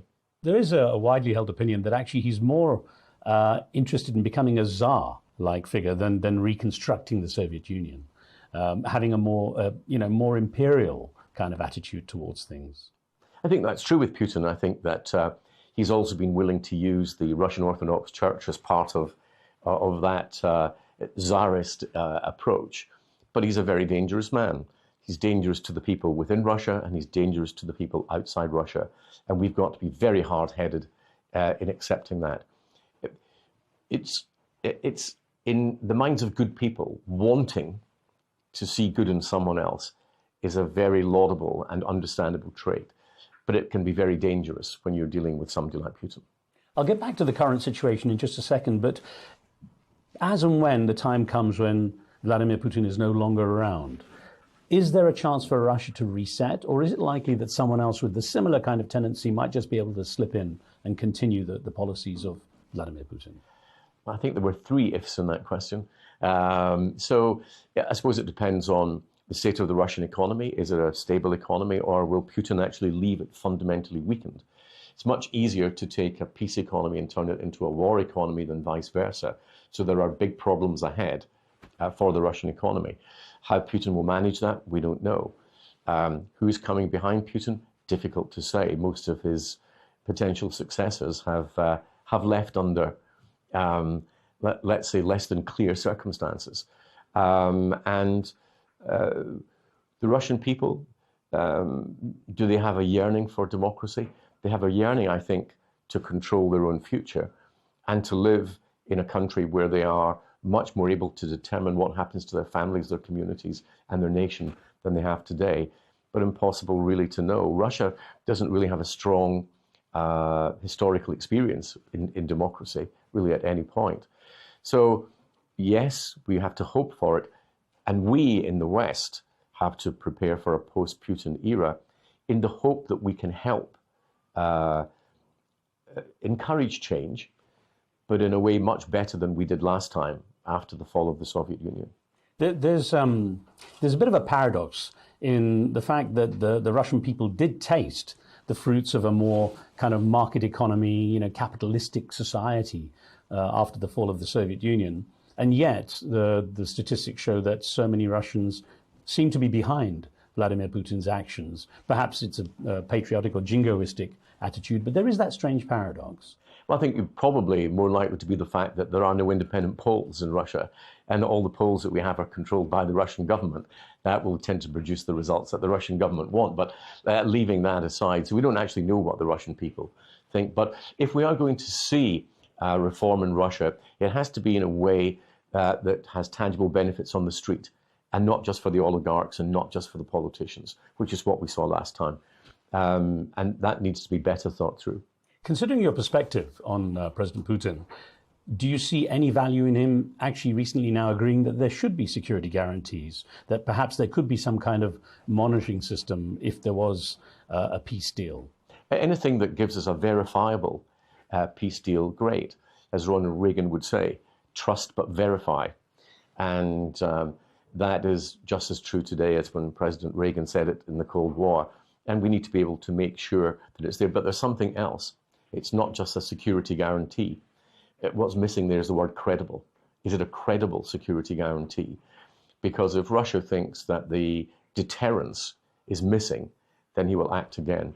And you could, I think, very reasonably argue that the sanctions that we put in place in 2022 after the invasion of Ukraine should have been there in 2014 after the invasion of Crimea. And the ones we put in place in 2014 should have been there in 2008 after the Russian aggression towards Georgia. So the failure of deterrence and the failure of a credible deterrence is crucial. And anything that the West puts in place as a security guarantee needs to come with some hard and fast elements to that, whether that's an Article 5 NATO-type guarantee that an attack on Ukraine would be an attack on us all. We have to wait and see. But if it's not credible, it's not worth anything. Do you see Ukraine ending up in NATO? No, I don't actually in the short term, although I think it's their right to apply to become members of NATO. But NATO is a political as well as a military alliance. And they would have to meet a number of criteria that would make them an acceptable part of the political alliance, just as the same way as they would need to fulfill criteria were they going to join the European Union. So I think that's some way off for Ukraine. I think Ukraine still has internal problems to deal with, not least a fairly widespread level of corruption that has plagued them for some time. Those things need to be dealt with. They can be dealt with. And Ukraine is, of course, as a free, democratic, sovereign nation, able to make its own choices. On a slight tangent, why is there a need for NATO now? If we consider the Soviet threat has disappeared, and that maybe was the justification for the creation of the alliance, what is the real need for NATO now, especially if pretty much anyone can join it? Well, pretty much anyone can't join it. Otherwise, we wouldn't be having this debate about Ukraine. There's the fact that Russia still has the largest number of nuclear weapons in the world, and they're still pointing at us. That's reason for NATO. Do you believe Ukraine will ever get back the 20% that Russia holds right now of its land? I don't think it's realistic to believe that Crimea will ever come back. I think that the Crimea probably disappeared when President Obama had the reset with Russia. I think that failure of deterrence probably meant that Crimea was lost. What happens with the territories that Russia's currently occupying remains to be seen. I don't think that Putin's going to give up the areas the oblasts that he controls 100%, where you got Donetsk, for example, where there's still a split that is more difficult to see. But there's got to be, if Ukraine loses territory, there's got to be something for Ukraine in that, and that's got to be that Putin can't move a centimetre further into Ukraine in the future. When Donald Trump talks about a land swap, in your opinion, what does that mean? Because there doesn't seem to be anything to swap for. Well, it's not a swap. It's the aggressor being able to keep the territory they have taken by force. I mean, it's not really what we think about as a swap. You've got principle and you've got the brutal reality facing off here. The principle should be that no aggressor should be able to benefit from acts of war. But the truth on the ground is that you've got ruined parts of Ukraine that Russia is not going to give back, potentially ever. So that's where you get into negotiation. And that's where the credible guarantees of future security have to come in. So, Liam, how do you regard the way European countries have come together as a sort of counterbalance to the US position when it comes to dealing with this matter? I think that President Trump has been a wake-up call to Europe, but that's only because Europe wouldn't listen to previous wake-up calls. I remember as Defense Secretary way back in 2010 sitting around the table at NATO with the American Defense Secretary Robert Gates, who would say, you cannot expect the American taxpayers to continually pay for Europe's defense while Europe spends its money on welfare and consumption. When you now have the position where European countries make up 6%, 7% of the world's population, but 60% of social spending. Now, why should the American taxpayers fund that? So they've come late in the day to recognize they must spend more on defense, they must be more active in their own defense and not depend on riding on America's coattails. That's a good thing. That's a good wake-up call. And I think that they actually have responded quite well. And I think that British Prime Ministers, Boris Johnson, Rishi Sunak, and our current Prime Minister have all actually honourably filled the roles of good European leaders when it comes to understanding their responsibilities to the defence and security of the wider continent. To what degree do you believe that Europe's unity in this matter, perhaps, as we've just discussed, is a result of American pressure rather than internal European fears that Russia has been proactive in the sense of a grey warfare in its tactics with Europe? I think it's both. And I think that it depends where in Europe you are.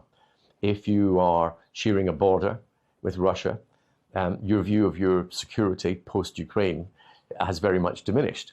So if you're in the Nordic states, the Baltic states, Poland, Romania, Hungary, and you're sitting looking right across the border at the country that has just by force taken part of Ukraine, killed tens of thousands of its armed forces, and killed and maimed civilians for no clear purpose. I think that you're probably a lot less sanguine about security than if you live in Western Europe.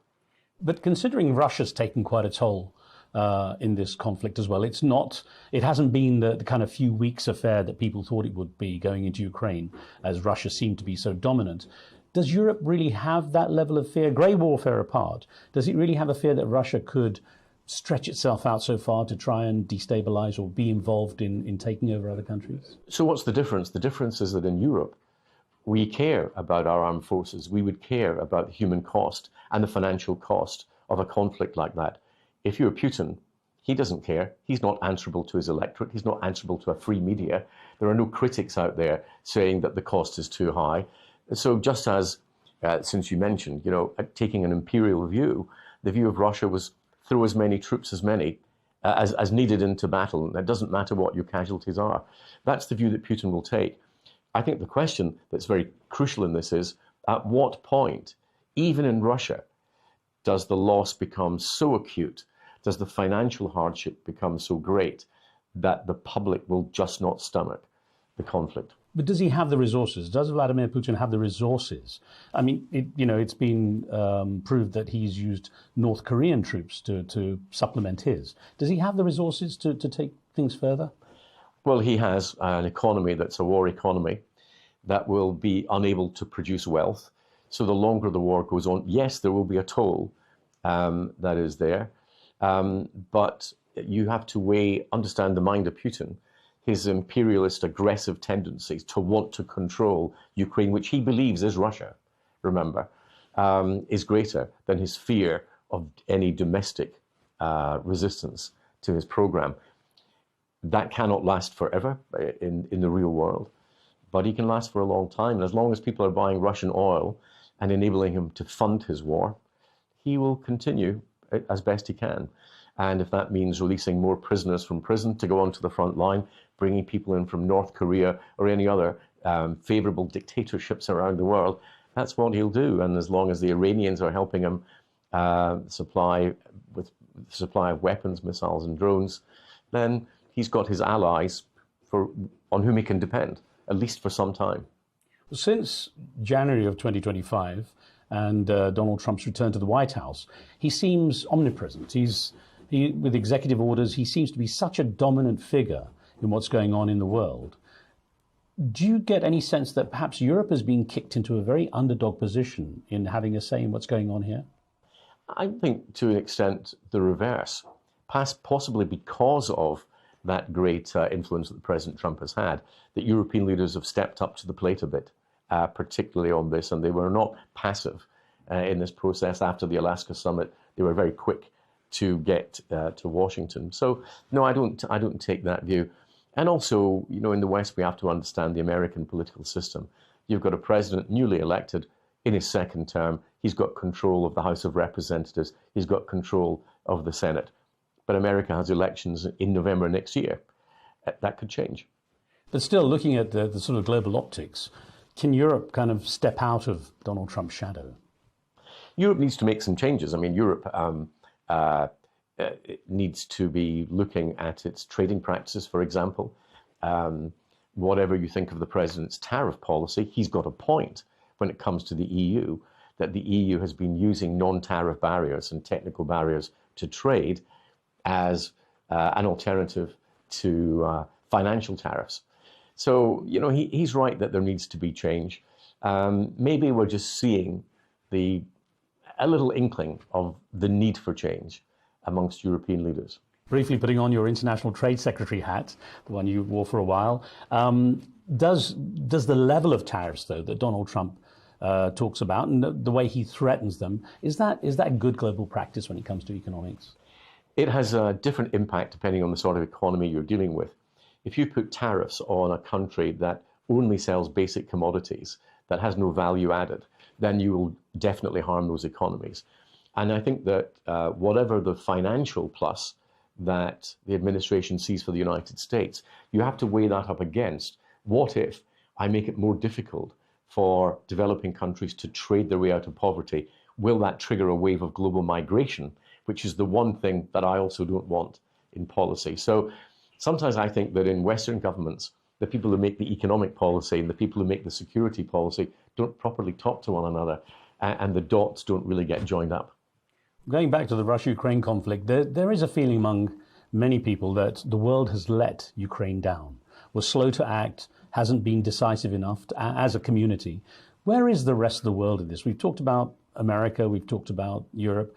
What about other countries around the world? Where are the others? Where's China in all of this? Well, China, I don't think is particularly bothered that the West and Russia are daggers drawn. That's not in the disinterest, if you want to put it that way, of China. Others are much less concerned. They see that as a European issue. I think that Ukraine was let down when we did not deter Russian aggression. And if I was to put my finger on it, I think that the reset under the Obama presidency with Putin was the ultimate failure of Western deterrence, and I think much has flowed from that. But is there also a tendency at a global level for countries to become introspective now? The US, of course, seems to be so much more introspective under Donald Trump, of course, his Make America Great Again policy. Is that what's happening? Are we deglobalizing? Well, I think at the political level, there is a tendency for countries to become much more introspective, to become, if not isolationist, at least more nationalist. And yet, at the same time, in the real global economy, we have had such a level of integration of supply chains that the idea of pulling those apart would cause so much disruption as to be not worth any economic gain that might come. And so, again, you've got the world of politics and the world of business not necessarily being in the same place. I'm with the world of business. I think ultimately it's those interests that will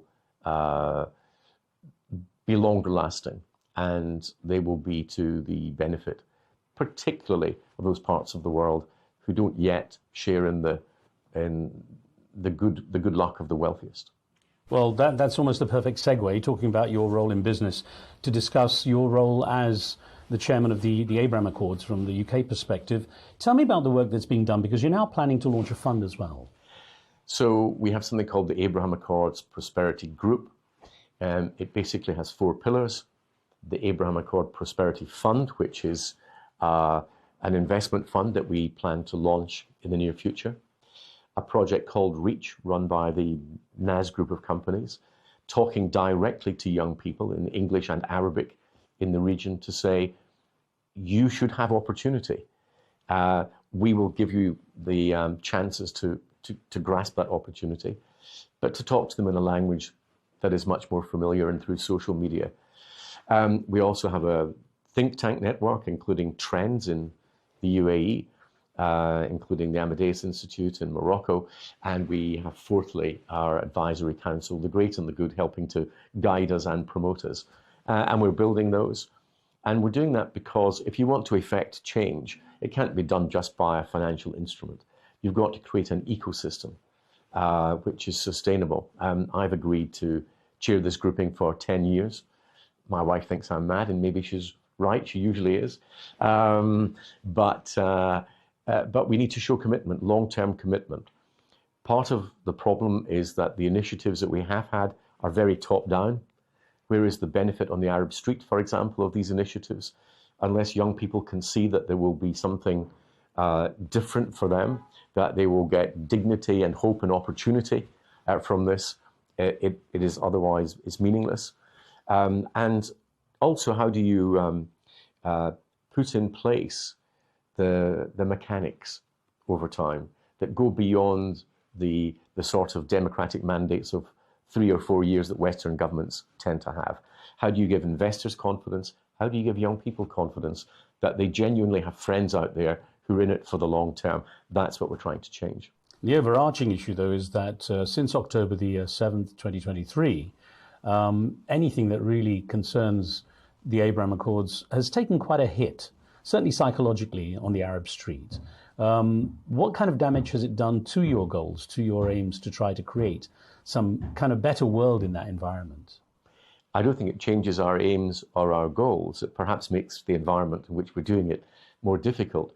But, you know, whatever happens, if you like, at the statecraft level, we still need to have a greater share of prosperity across the whole of the Middle East, North Africa region.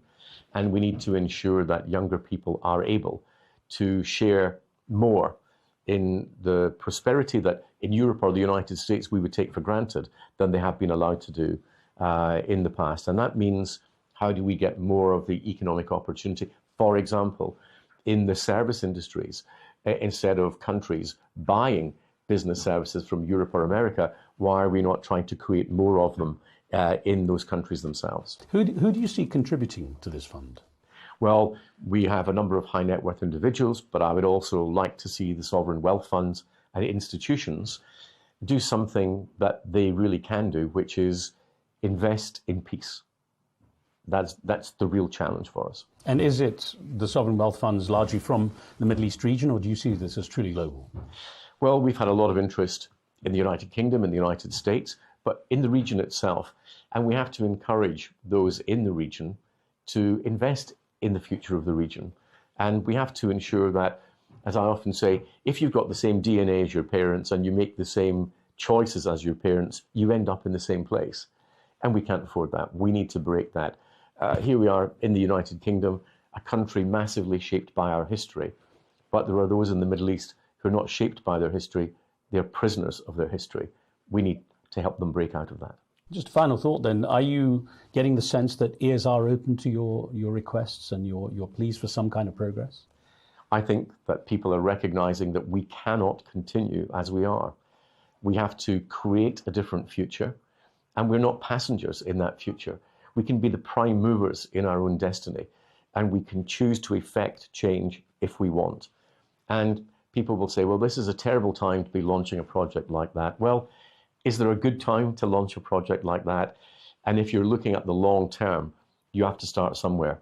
And I hope that those who support our aims will support our program, because it's something that has to be done as a whole global community if we're to achieve the results that we want. And its benefits will not just be felt in the Middle East, they'll be felt globally.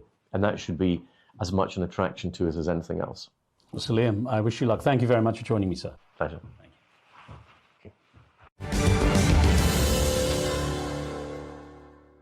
That was Sir Liam Fox, the former UK Defence Secretary, talking about the latest situation in the conflict between Russia and Ukraine. That's it for this edition of the show. Don't forget to subscribe and leave your comments. From me and the team in London, thanks for watching. I'll see you next time.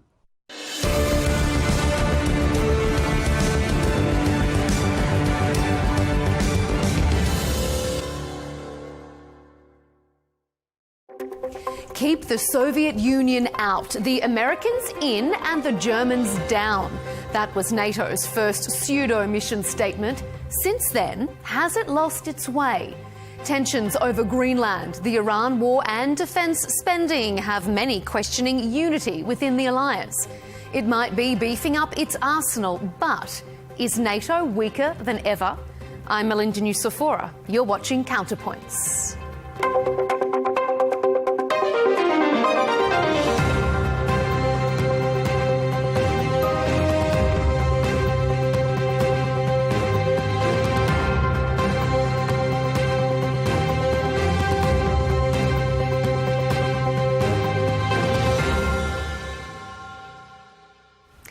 There's a growing sense the NATO Leaders Summit is becoming less about strategy and more about sweet-talking President Donald Trump. Just days ahead of the summit, the president was on social media, again berating the allies' defence spending. But last month, he said there was something he cared more about than money. I just want their loyalty. We don't need their money. We don't need anything. We have the most powerful military in the world by far. But I just want loyalty. You know, we're so loyal to them. NATO's expansion and forward posture will also be discussed. Critics argue the organisation is no longer, if it ever was, a purely defensive alliance.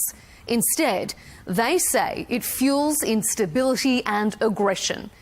When you hear comments like this from Secretary-General Mark Rutte, you can perhaps see where those comments are coming from. We are on the cusp of the transatlantic defense industrial revolution. I'm asking you to take a leap and show our people that we are ready and capable to protect them anywhere at any time. And show Russia and all those watching today that the transatlantic defense industrial base is mobilizing with purpose. So, coming up, we'll debate if NATO is weaker and more divided than ever, whether the US needs NATO as much as NATO needs the US, and if the alliance remains a purely defensive bloc. Stay with us.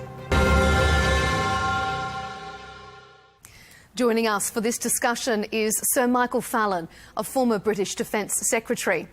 Dr. George Samueli is back with us, a Senior Research Fellow at the Global Policy Institute and author of the book Bombs for Peace, NATO's Humanitarian War on Yugoslavia. And rounding out this Counterpoints panel is Rachel Rizzo, Senior Fellow in Strategic Studies Programme at the Observer Research Foundation. To all of you, thanks for being here on Counterpoints. Well, the NATO summit comes at quite a flexion point for the alliance. President Trump has questioned the cornerstone of Article 5, and the US has increasingly appeared reluctant to finance European security, and the White House has threatened to annex Greenland from European and NATO member Denmark.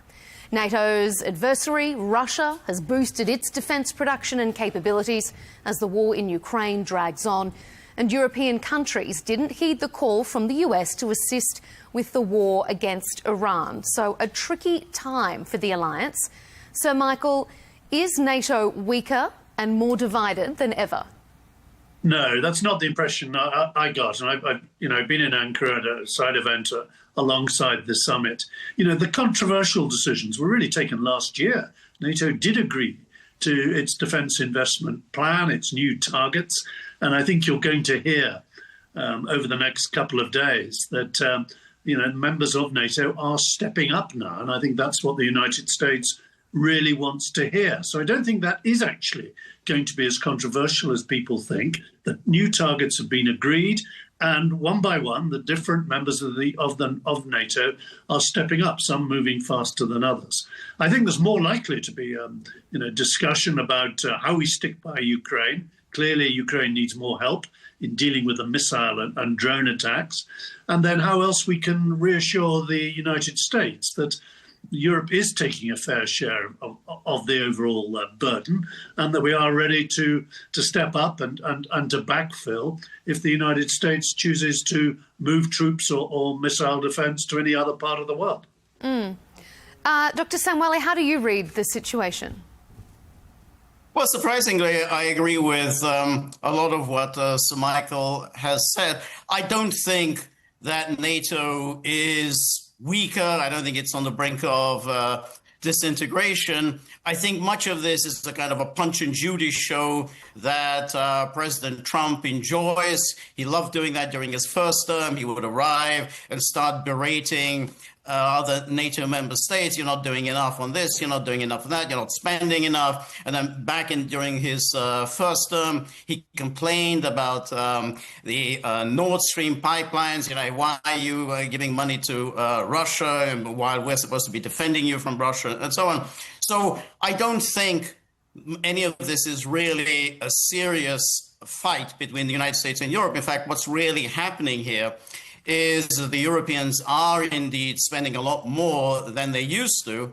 And that is exactly what Trump wants. And that is, in fact, what the Americans have wanted for a long time, which is that the Americans can maintain their kind of global hegemony and do it while they can focus on areas that are particularly of their concern, namely the Middle East, dealing with Iran, and of course dealing with China in the Far East. So they're basically assigning particular responsibility to the Europeans to say, well, look, you're very rich, you've got a lot of money, the European continent, it's really your responsibility. We will, of course, take overall charge. NATO will be under our control. But primarily, this is going to be your responsibility. And in fact, also, all this argument back and forth is only strengthening NATO, which is exactly what the United States has wanted.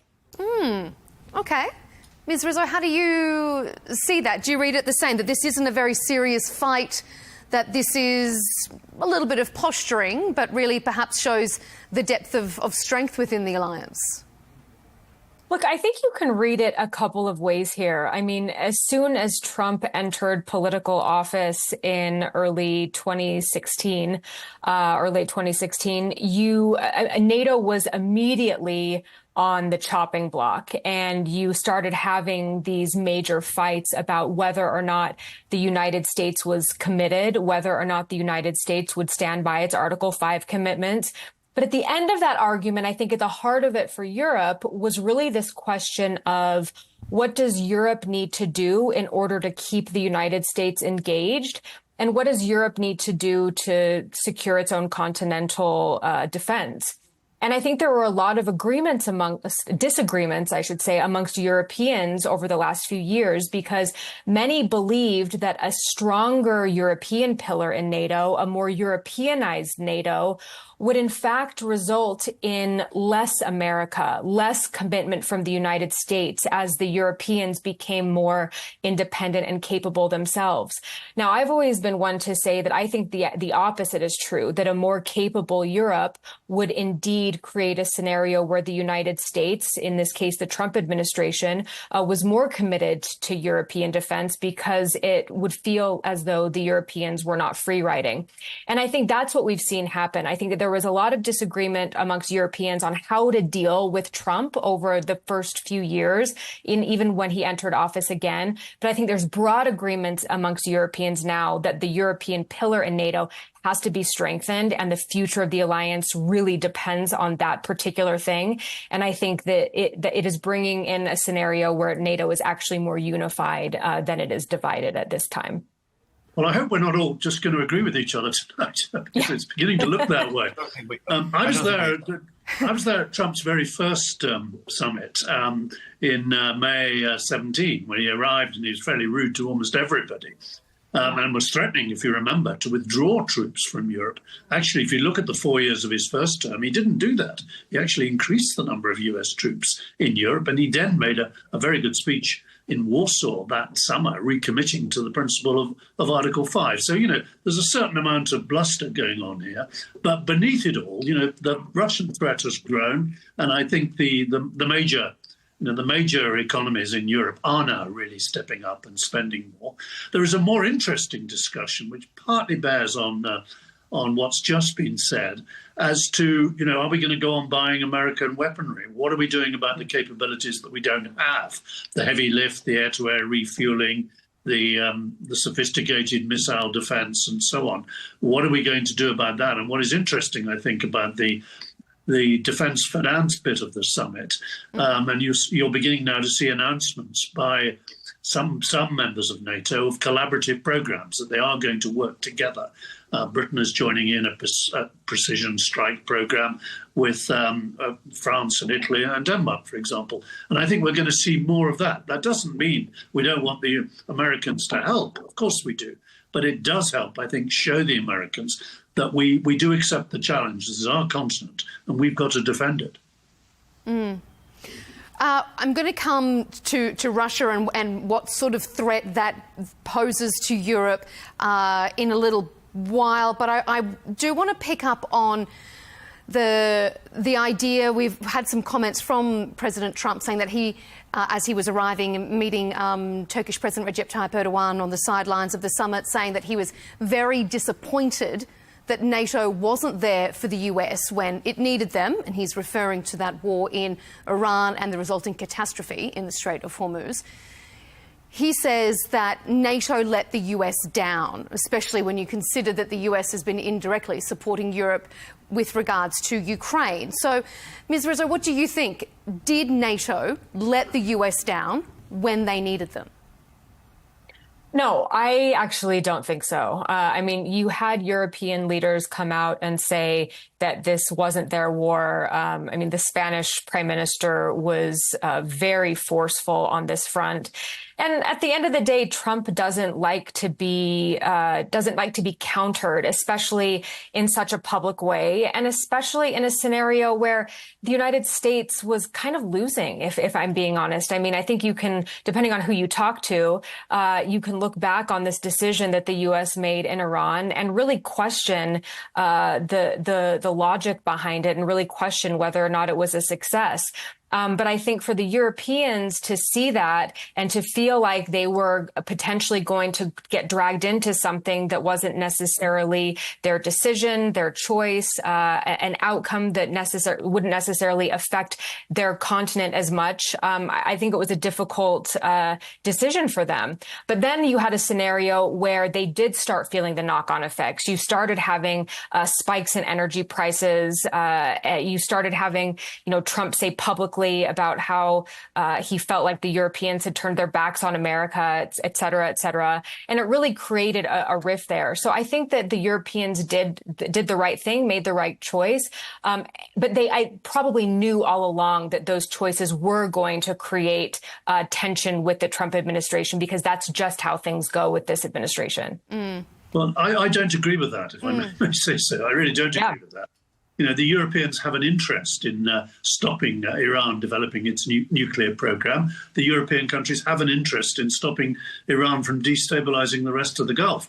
And I don't think Trump was asking us to put troops in or to necessarily join in the strikes. He was asking for relatively simple things like overflights and the use of bases. And I think we got that wrong. And above all, the Strait of Hormuz, of course, is not an American supply route. It's our supply route. It's the oil and gas that Europe is depending on.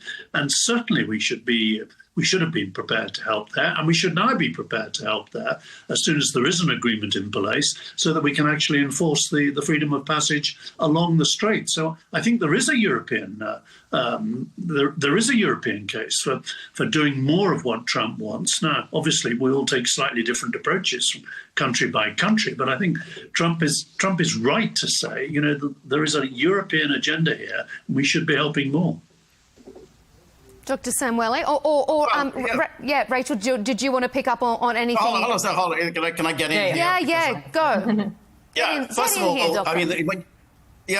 all, the question of the Strait of Hormuz, there was freedom of navigation up until February the 27th. I mean, the issue of navigation in the Strait of Hormuz has only emerged as a result of the attack on Iran by the United States and Israel. There was no problem before the attack. So the countries now start talking about addressing the freedom of navigation when there was absolute freedom of navigation prior to the attack. No, please let me finish. So, Michael, please let me finish. Second of all, there is an argument which I think is an interesting one that Trump can make against the Europeans. The Europeans have been pushing the Trump administration really from day one to get much more involved on behalf of Ukraine, get really very seriously behind Zelensky, and very seriously involved in, I think, very dangerous and very reckless actions against Russia. Trump has been reluctant to do so. Trump, in fact, has said over and over again, this is not my war, this is Biden's war, this is the Europeans' war. But nonetheless, he's feeling that, hey, well, if I'm going to be involved in this war in the way that you Europeans want me to do, I would like something in return. I would like your support here. But the way I think this is Trump's argument, the way it's working is that, we're not getting support from you on things that matter to us, which is the Middle East. Leave aside whether it does matter or not, but we're not getting support on things that matter to us. But you want me to get very dangerously involved in a war that matters to you, but not to us. And he said this again and again. Ukraine does not matter to us. We have an ocean separating us from Ukraine. This is not my war. So that's, I think, part of the Trump argument against the Europeans. Hey, you want us in Ukraine, but you're not prepared to help us on things that matter to us. Well, I don't disagree with that. I really don't disagree with that. I slightly pick you up on Hormuz. We did have problems with the passage through Hormuz. We had tankers being attacked, by Iranian patrol boats and the rest of it. But there we are. I think you're right about the feebleness of Europe over Ukraine. When they're now negotiating, is it the 21st package of sanctions? That's taken 4.5 years. It's exactly, but it's taken. What happened to the previous 20? It's taken a long time for Europe really to enforce effective sanctions and to police them against Russia and to give Ukraine the weapons that it needs. So there, I think we can agree. But I think we also have a bigger issue, which is we have to persuade the Americans that these aren't two entirely separate theatres. We have, North Korean troops being involved fighting in Ukraine. We have Chinese weaponry there. In the end, this is all one big theatre. These are countries that wish us harm. China, Iran, North Korea, and Russia in their different ways, right across the board. And we have to persuade the Americans that as it's one theatre, we've all got to work at this. Ms. Rizzo, do you want to jump in there? I mean, particularly on the retaliation to some of the points you made with regards to Europe by Dr. Samueli and Sir Michael there, but also do you see this as part of a broader theatre? Yeah, I mean, of course, you can't separate the two. I mean, you can logistically, but when it comes to the question of, geopolitics, alliances, partnerships, they all sort of, they do end up blending together. But what I would say about the war in Iran, I understand why the Europeans wanted to kind of sit back at first and see how it would play out. There is, I think, a major question about how Trump makes decisions in terms of foreign policy. He made the decision to nab Nicolas Maduro in Venezuela. He's, talked many times about wanting to own Greenland. I mean, I don't blame the Europeans for wanting to sit back for a minute and see how this would potentially play out before they decided how to get involved. Of course, when there's some sort of, ceasefire, peace agreement, negotiation, they will and should have a role in this. As, Sir Michael Fallon said, this does affect Europe. The Strait of Hormuz is a choke point that affects Europe directly. It's their oil and energy line. And so I see that, but I also see the other side where Trump is so mercurial in his decision making that it really puts leaders, I think, on the back foot and leads them to a position where they have to decide and take some time to decide how they want to be involved. Well, it'd be nice, you're right. It would be nice for the Allies to feel they are being consulted on these things. Sure. Rather than just informed when some of these actions are already being taken. But on the other hand, I think too many of the Allies have been very precious about overflights and the use of bases. These are American bases. And, the operations are designed in the end to help protect European interests. And, whether it's Britain or France or whatever, the other NATO countries, they do have interests in the Gulf. We have our own bases there, but we also have very strong commercial and long-standing historic ties there, and we do need to be involved. And I think, to some extent, because we haven't been consulted and we've gone off in a huff, it's actually made it more difficult to get the European allies fully engaged. If we're talking about Europe, let's turn our attention specifically a little bit more directly to the situation with Russia there. It feels as if the only thing we ever talk about in the lead up to and perhaps even during NATO leaders' summits these days is spending. Who has met their targets, who hasn't met the targets, who's at the receiving end of President Trump's freeloading criticism. Many European leaders have acknowledged that increased contributions from Europe are long overdue. But we are also seeing a troop drawdown from the US. So, Michael, let me ask you, is America's changing posture in Europe emboldening Russia, do you think? Well, I think Russia is emboldened anyway, and we've seen an intensification of its campaign in Ukraine, the appalling attacks on civilian buildings and so on across Ukraine. But we've also now seen incursions on the edges of NATO airspace. We've seen attacks on NATO's cables and a huge element of cyber warfare now, which may or may not be masterminded by Russia or Russian or non-state actors in Russia. So to that extent, the Russian threat has increased. I don't think that's been created by the United States. I think the Europeans ought to ask themselves, why is it, 80 years after the end of the Second World War, there are more than 80,000 American troops guarding our frontier, our eastern frontier. I wonder at that. I think it's a wonderful thing. But, that is our job. This is our continent. And we should be deploying there, whether we're Spanish or Belgium or, or whatever. We should be out there on the eastern frontier doing that. Well, this is, in fact, I think, where we will have a disagreement, because I do strongly disagree with that. I knew you would. Because to the extent that Russia's doing this and Russia's doing that, well, that is largely in response to what NATO is now doing in Russia. These are deep attacks inside Russian territory. Now, Ukraine isn't doing them by themselves. Ukraine is doing it with the assistance of NATO powers, chiefly the United States, the targeting of very strategic targets inside Russia. All of that is being done through the use of satellite technology provided by the United States.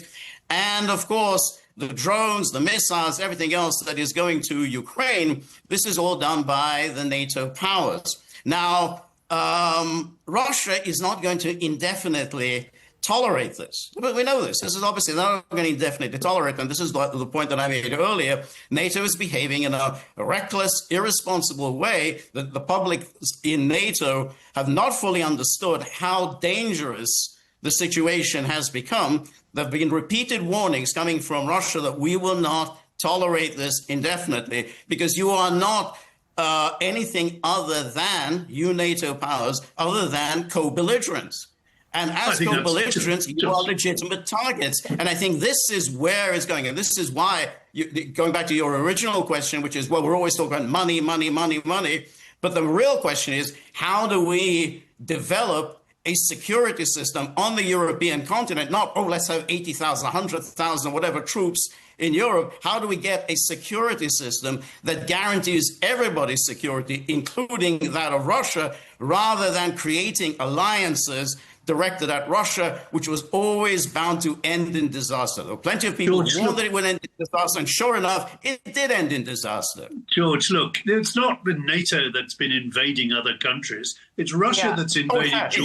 It has actually. It's Russia NATO has been invading other countries. Just a minute. It's Russia that invaded Crimea. It's Russia that invaded Georgia. It's now Russia that's invaded the whole of Ukraine. And if you're saying, you know, when a country like Ukraine, any country under the United Nations Charter, is fully entitled to ask its friends for assistance, is fully entitled to purchase weapons from its friends and to use them in its own self-defense. And to become, therefore, legitimate targets because they are co-belligerents. That's the point. And as a matter of fact, NATO has been aggressive power throughout that is ridiculous. Period. If you're saying Yugoslavia was a NATO aggression. There's a Libya NATO aggression. The whole process of NATO expansion, defensive powers do not expand. NATO expansion was always aggressive. It was aggressively directed at Russia, and so it has indeed been aggressive. And it was bound to provoke a reaction from Russia. Nonsense. You know perfectly well NATO is a defensive alliance of democracy. NATO can say this to its heart's content. You do not get to decide whether all right, Doctor, we'll just let Sir Michael respond, and then I'm going to hand it to Rachel. Any democracy outside NATO is perfectly entitled, democratically, its government to decide to join NATO. That's not NATO. Everybody else has a say. Okay, all right, Dr. Samueli, just let Sir Michael finish his thought. When the United States, I just want to make a very quick point. I will come back to you, Dr. Samueli, to remake your point. Sir Michael, finish your thought there, please. I'll finish it very briefly by saying, if you're really saying nobody could help Ukraine, Russia must be given a free pass, then you're sacrificing the rest of Georgia. No, it was not a free pass. There was a negotiation. Possibly other countries in the Western Balkans. No, Sir Michael must not be allowed to say. Ukraine is entitled to ask its friends for help. There was a negotiation process at Minsk. It went on for 8 years.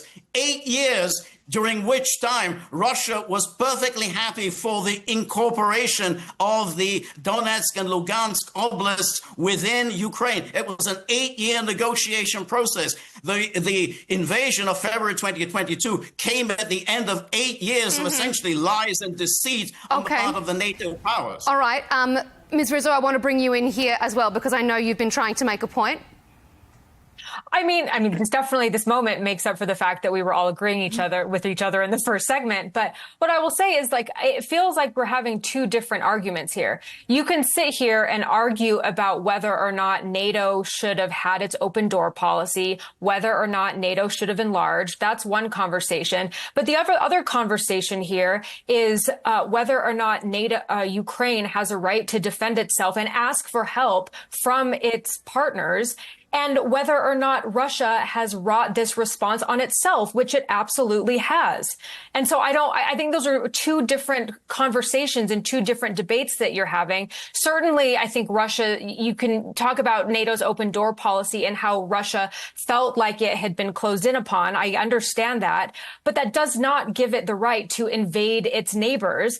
And Ukraine has every right to defend itself because it's part of the European continent. And the outcome of the war in Ukraine will have a direct effect on NATO and Europe's continental security. So absolutely, NATO and European allies are approaching this the right way. There's no other way to approach it. All right. I also morally, there was a negotiation process in place in 2022, which could have ended the war. Istanbul, there was already that agreement had been initialed, and then Ukraine walked away from it under the persuasive tongue of British Prime Minister Boris Johnson. Dr. Samueli.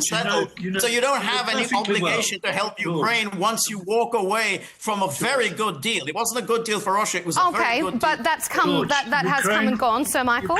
Ukraine had no wish to give up its territory and shouldn't be forced to do so. Now, there's a moral point here that Rachel. Let me finish. Dr. Samueli, please let Sir Michael finish. Dr. Samueli, Sir Michael, go ahead. There's a moral point here that Rachel has touched on. It can't be right to allow Russia to use long-range weapons to blow up civilian apartment blocks in Ukraine cities, and then to get all worked up and say Ukraine should not be able to fire long-range weapons back at key targets in Russia. Dr. Samueli, please allow Sir Michael to finish his point. I'm going to leave it at that. The Minsk process is irrelevant to this. You can't force Ukraine to give up sovereignty just because Russia wants it. That's again completely immoral to say just because Russia claims something that Ukraine ought to have given it up. They were never going to give up territory. Indeed, under their constitution, it's very difficult for Zelensky to come to any kind of agreement about changing his borders. Anyway, the big Michael, point I do want to ask you a question. I have to jump in. There are two separate points here about what Sir Michael has said. First of all, the Minsk process from 2014 to 2022 did not ask Ukraine to give up any territory at all. All that was asked was a change in the constitution to grant autonomy status to Donetsk and Lugansk. It was that process, which is in effect giving up their territory. No. Okay, but Dr. Samueli, we are certainly not here today to re-prosecute the Minsk agreement. So I'm going to move us on, or else we're going to run out of time. But you said something that's incorrect. No, I'm just want to say, but that's a separate from the Minsk agreements that was ready to be signed in April of 2022 that was sabotaged by Boris Johnson. And that also did not ask Ukraine to give up any territory. So these are two separate agreements that Russia had signed on to, neither of which required Ukraine to give up any territory. Okay, but the fact that they were even having that discussion with Boris Johnson is the fact that Russia invaded in the first place. Sir Michael, let me ask you something that Dr. Samueli has raised, and I think it's an interesting point. How do you separate the assistance of individual countries who just also happen to be NATO powers?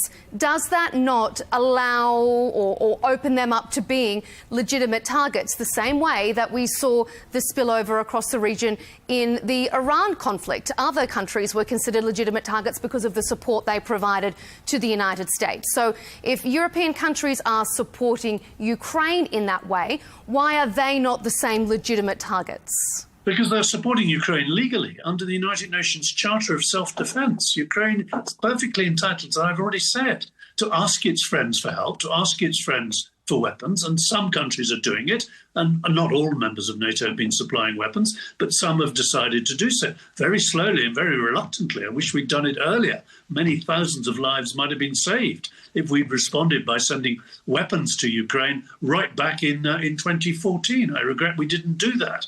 But, you know, that's perfectly legal to supply weapons to legal, not legal. Read what Article 51 says. Article 51 says something different. It says, pending a decision by the UN Security Council, which ultimately has the decisions on security. But even if you were right, no, Article 51 isn't an unconditional, you can do whatever you like to somebody that you claim is under attack. But even if that were correct, even if your interpretation of Article 51 was correct, that doesn't mean that Russia cannot then say, you are a co-belligerent. And we're really getting sick and tired of you manufacturing these missiles that are killing Russians, destroying our infrastructure, destroying our cities. We've had it. We thought we dealt with this problem, and we think that it's legal for us to attack a co-belligerent. So you can invoke Article 51. Russia will also invoke Article 51. Okay. Look, I've read Article 51, and of course, you know, the Security Council, any resolution there would have ultimate responsibility. Just let me finish. Would have to have Russia's approval. So that is a non-starter. Now, those are the rules. That's the UN rules. I'm afraid you can't just pick and choose. Dr. Samueli, please. Let me finish. Dr. Samueli, Keep interrupting. please. Look, the key difference here is what Ukraine is doing is attacking legitimate military targets that are supporting Russia's military operation. What Russia has been doing is attacking civilians, blowing up civilians in their beds, in apartment blocks right across the Ukrainian cities. That is what is immoral. Military targets as well. Okay, I want to bring in Ms. Rizzo here. Do you think that there is a real and present threat to Europe from Russia, that NATO does need to be on this offensive front footing? Or do you think that a lot of this is rhetoric, but it's not a clear and present danger? Well, I think it depends on how you define the word threat. Have I ever thought that, you know, Russia was going to roll tanks across the Baltics? Probably not. I don't think that's what we're looking at. But I do think we see a persistent sort of gray zone attacks on European soil all the time. We've seen meddling in elections. We've had, you know, murders on European territory that Putin has carried out. We've certainly had threats, Russian threats against various European members. Dr. Samueli, please. No, absolutely not. I'm sure. Can I ask a question? Definitely. You absolutely know this for a fact. First of all, Ms. Rizzo will finish her point.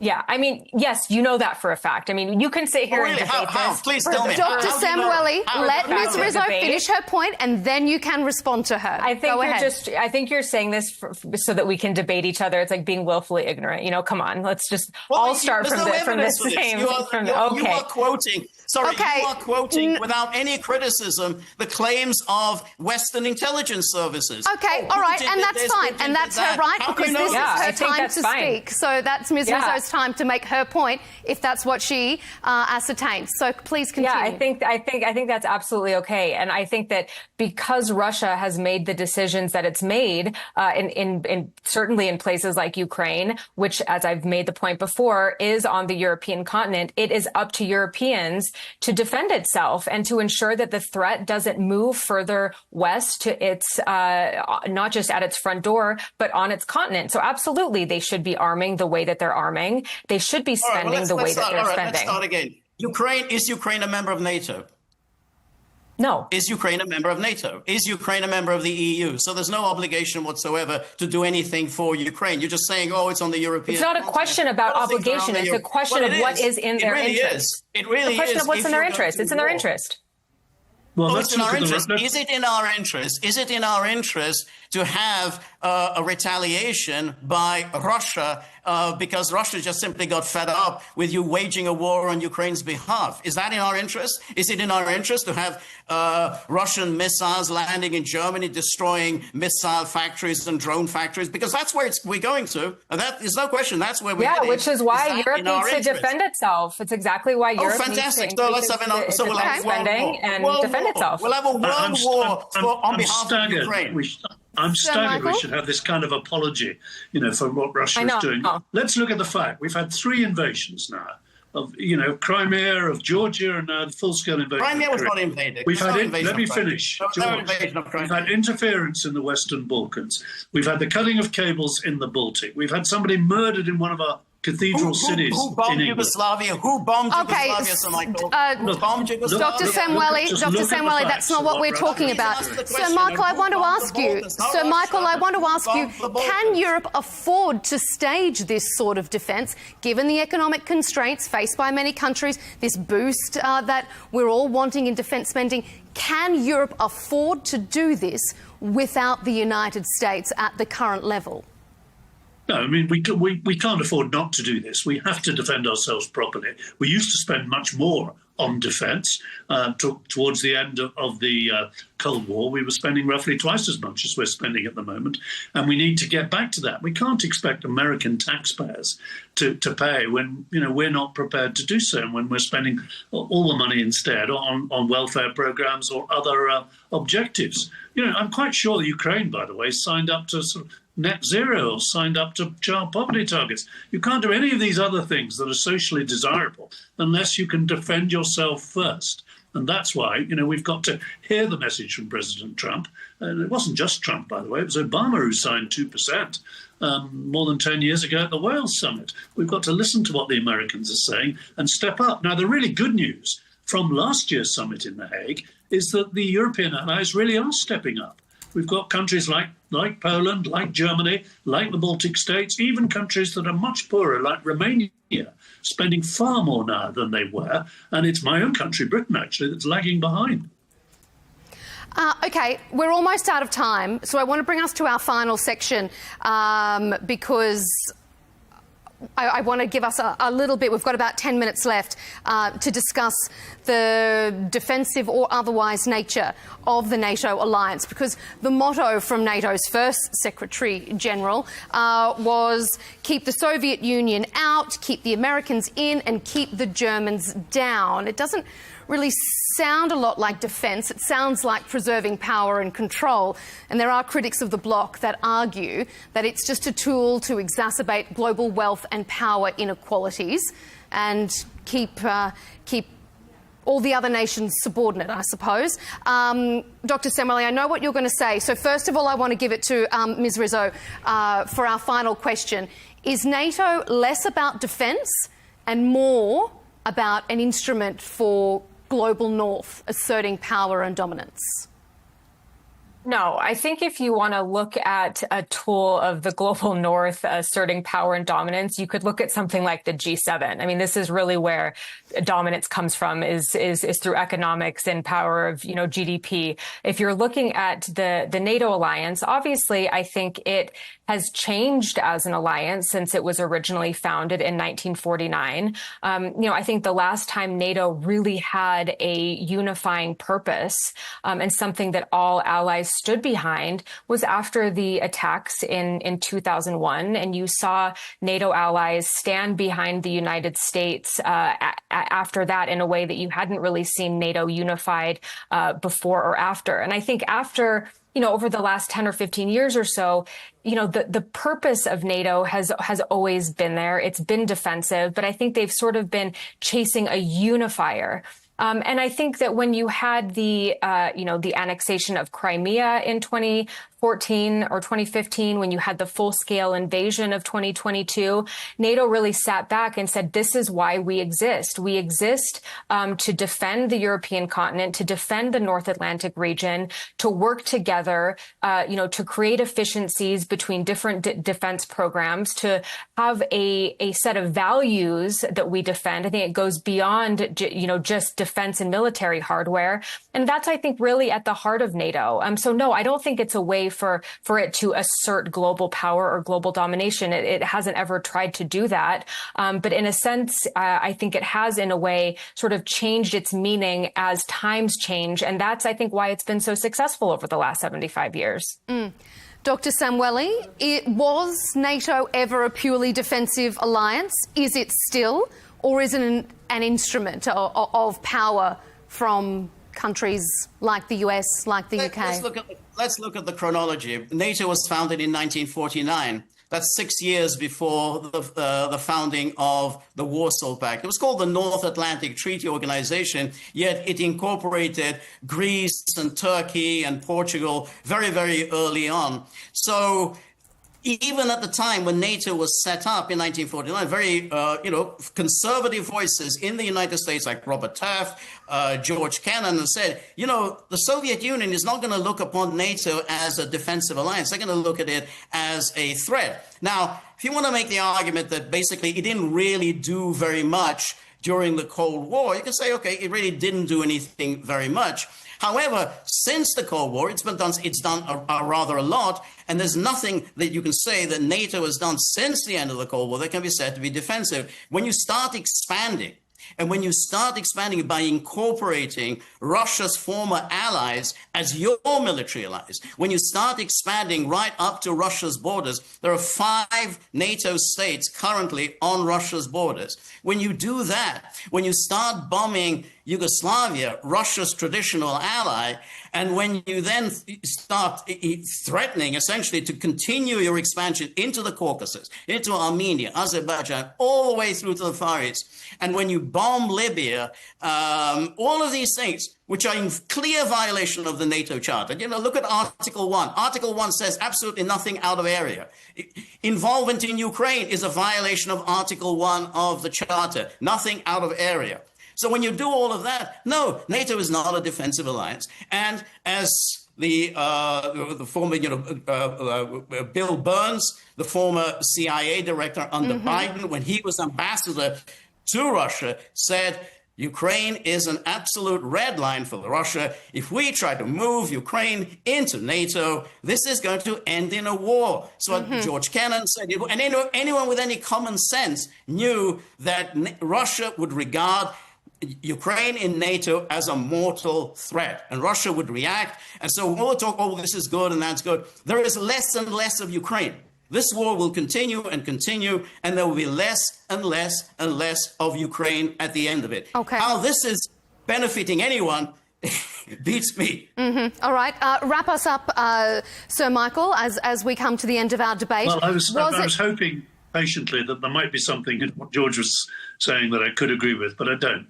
This is a defensive alliance. It's the most successful defensive alliance in history. And it's worked up to now. The only time the Article 5 has been triggered, as Rachel said, was to help get the allies to help defend the United States under threat. Look, countries are free to join the Warsaw Pact or to join the NATO alliance. And I don't think, anybody should have any veto over who should join what. What is interesting about NATO is it is an alliance of democracies. And that's why you've seen these tensions over the sharing of the financial burden. And we're accepting now the American criticism. We need to be spending more. And you're seeing tensions over how we develop the dependencies on which we've depended for too long on the United States. Some of these more expensive capabilities, we will have to get on now and collaborate and have programs to produce them ourselves. But, I'm sorry, I can't find anything in what George has said to agree. NATO is a defensive alliance. Most of Russia's border does not have NATO as a neighbour, by the way.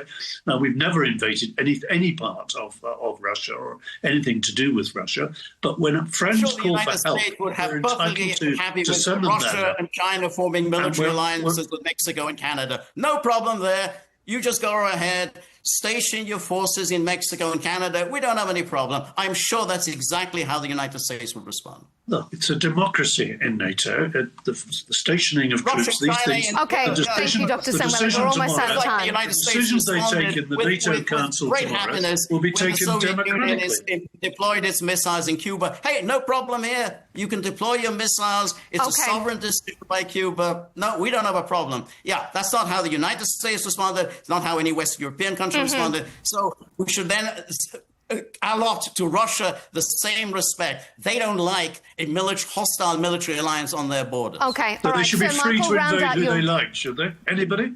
Estonia? No, they shouldn't be. No, they shouldn't be. But they shouldn't be threatened either. That's why security has to be security for all, not just for NATO, but for Russia. And then we might have peace and stability. Okay, all right. Round out your point, Sir Michael, and we'll wrap it up. Well, there's a moral issue here. It's Russia that's crossed borders. It's Russia that's invaded sovereign countries, breaking a treaty that the Soviet Union and its successor country, Russia, signed, breaking the Budapest Treaty, breaking the Helsinki Treaty, crossing other people's sovereign borders and doing it by force. Okay. We have to resist that kind of thing. Otherwise, we're going to get more war. Okay. All right. We're going to have to leave it there. We're going to leave it there. But it's been a very interesting discussion. Sir Michael Fallon, former British Defence Secretary, thank you for your contribution, sir. Dr. George Samweli, Senior Research Fellow at the Global Policy Institute. It's always great to have your diverse opinion as well. And Rachel Rizzo, thank you for joining our panel. Senior Fellow at the Observer Research Foundation. All your contributions have made this a very interesting Counterpoints debate. Thank you for being here.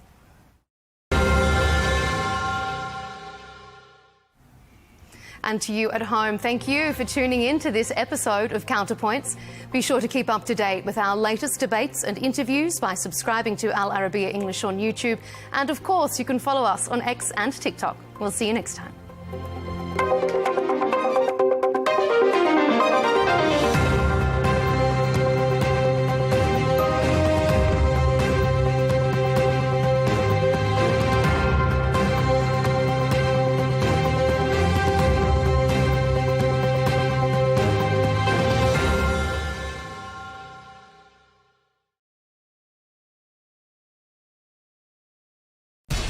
We have to take care of our people, and we're going to take care of our people first. For in-depth analysis and all the latest developments across the globe, make sure you join us every weekday. President Trump is trying to negotiate a ceasefire. With so much happening, so much information, and so much noise, international law will have no part in his administration. It can be hard to keep track. Tariffs will just fuel inflation. We're going to fight these tariffs. But you can count on us to tell you what you need to know. We stand by your side. Join me, Tom Burges Watson, for Global News Today, right here on Al Arabiya News.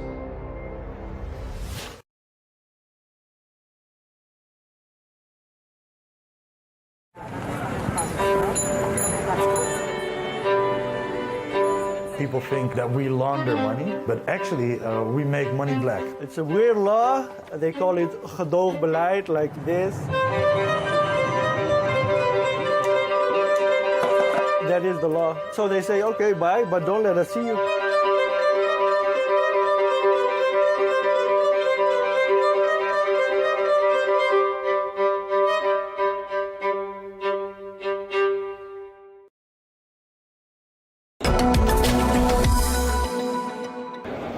I'm joined now by Abdulillah Al-Rudaini, who is the commercial head of Sarge AI. Thank you very much indeed for joining us. Can you just start by telling us, really for the benefit of our viewers, what and who Sarge AI is? So Sarge, basically, it's a conversational and automation AI tool. We provide our clients with the three main propositions. First one is we improve the customer experience. The second thing, we reduce the cost and improve the operational efficiencies of entities. Last but not least, we do help clients increasing their sales by, I would say, there are multiple use cases that we can do to make sure this is achieved. And this depends on certain verticals that we serve. Okay, it's a homegrown company. It's a Saudi-based, in Saudi. We have started 2 years back, alhamdulillah. It's fully Saudi. With the team, we are backed by multiple VCs as we speak today. Multiple clients in the region, alhamdulillah, in Saudi mainly, and we have other clients in the region, the Gulf region. Alhamdulillah, and we've been growing successfully in the past couple of months. That's good to hear. Arabic language, does that make a difference? Does that give you some sort of a competitive advantage in a space which is mostly dominated by the English language? Well, alhamdulillah, I think this is one of the, as you mentioned, one of the key advantage or the competitive advantage that we have today is the Arabic dialect, which I think helps us or gives us as a leverage today to penetrate the market in Saudi and the Gulf region, inshallah, very soon in the MENA region. This is a very competitive advantage we try to leverage when talking to clients. Alhamdulillah, it's been shown to be very successful so far. as one of the key positions or key propositions that we have. Give us an example. You might not be able to tell us the name of the company, but who's an end user? Well, some of them we cannot yet disclose, but alhamdulillah, we have successfully launched with Vision Bank, and that was at the beginning of the year. The bank has launched in January 2026, and their main proposition was the first digital AI bank. So we help the bank today in terms of their AI engine. Today, the main message that the bank has is which is Noura, which is their virtual assistant. So Noura, she acts like your RM. She transacts on your behalf in terms of doing transfers, applying for a loan, applying for cards, and all these sort of services. And this is one of the, I would say, major client that we have signed and went live with on production. And we have multiple other ones, whether in the private sector, banking, and financial institutions, plus the governmental and semi-governmental entities. I mean, it's all very new. Sarge is new. What you're describing is all very new. I mean, our grandparents' generation would never have believed that your bank manager could be essentially a robot, a computer. Where do you see things heading, and does it give you optimism about the future? Well, I think using the AI is a destructive technology, so I think what we need to make sure and know how can we best leverage this technology to the use of, to the benefit of the end users and then the clients that we're serving. We have seen a very positive, alhamdulillah, very positive adaptation as we speak today with clients, and we've seen a big improvement since we started talking to them like a year ago or even today. The adaptation is high, and I think one of the reasons is, I wouldn't say the FOMO, but there has been a great results, or they have seen great impact on the results of how AI has been doing, even to a personal level. I mean, I think majority of Saudis today, they are big users of AI, and it has been very beneficial to them. So I think this is one of the key advantages why having, for example, a youth generation in Saudi, this is an advantage that we have, alhamdulillah. So you'd say the young population is one of Saudi Arabia's main competitive advantages? Yes, 100%. What are the other ones? First and foremost is the support that we have from the government, one way or another. The enablement by the regulators in Saudi. I would say the startup ecosystem is one of the reasons that is empowering us as well. So, plus the natural resources which we have today, which is, alhamdulillah, Saudi has been a destination in terms of the data centers and data warehouses, which is the key component today when it comes to the AI.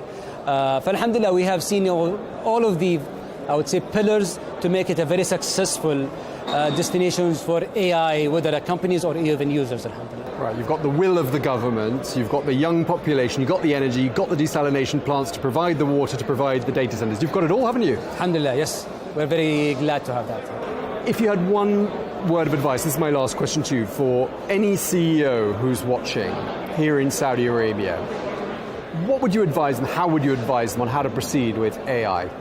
I think I wouldn't say taking AI for granted is something that they need to do. However, there are multiple use cases where AI is I would say, is a no-brainer. I will just mention an example of one of the use cases that today we use is automation in terms of, for example, the contact center is one of the highest ROI that we have seen today with multiple clients that we're running. You can easily see the benefit out of that. We believe that the majority of the inquiries that these clients get from the end users are very repetitive and can be easily resolved with agentic AI. If the CEOs, after I would say providing a very excellent customer experience, which is today I think one of the key things that they need to look after, given the I would say the fierce competition on certain verticals. The second thing is efficiency. I'm sure a lot of companies, they're under pressure of how can they increase profitability in a way that can sustain the company for future.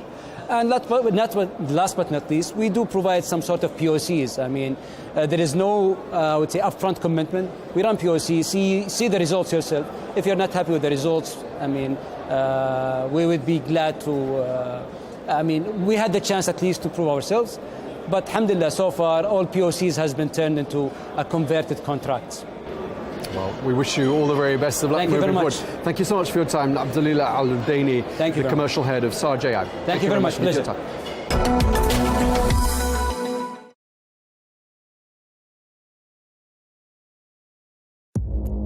Our allies, in many cases, are worse than our enemies. Stay informed and connected with the latest international headlines.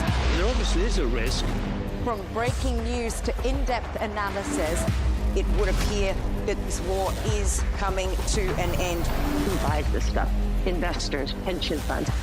We deliver the most important developments straight to your screen. Iran always wanted to deal with militia. Join us for compelling, expert-driven conversations. A curfew order has been established. And an insightful look at the issues shaping our world today. There are a lot of proposals about European architecture for security. I'm Leigh Ann Gerrans, and this is W News. We dealt with this when I was Chief of Staff in the first term. Where you don't just hear the headlines, you get the full story.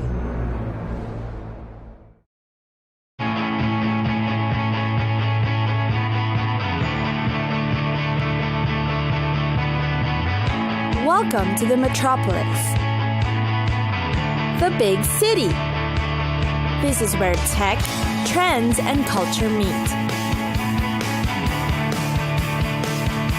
Meet the people. See the sights. Walk the city streets. And experience the lifestyle.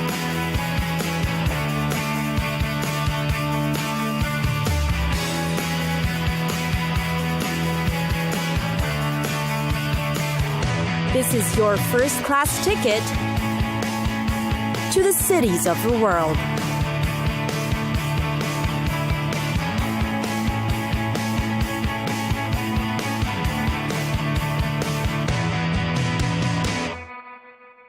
Cairo, one of the world's greatest megacities, Cairo. It is rich in its historic finery, while at the same time known for its extremely hot weather, traffic, and yes, noise and air pollution. While it is perhaps the city that tourists both love and hate, the experience makes it rather worth the challenges. It's got history that spans centuries, the city is full of vigor, and Cairo is a place to be when you're looking to experience the Egyptian street life. It is, in fact, where the only surviving wonder of the ancient world is. No words can describe the majestic view of the 3 5,000-year-old pyramids on the Giza Plateau.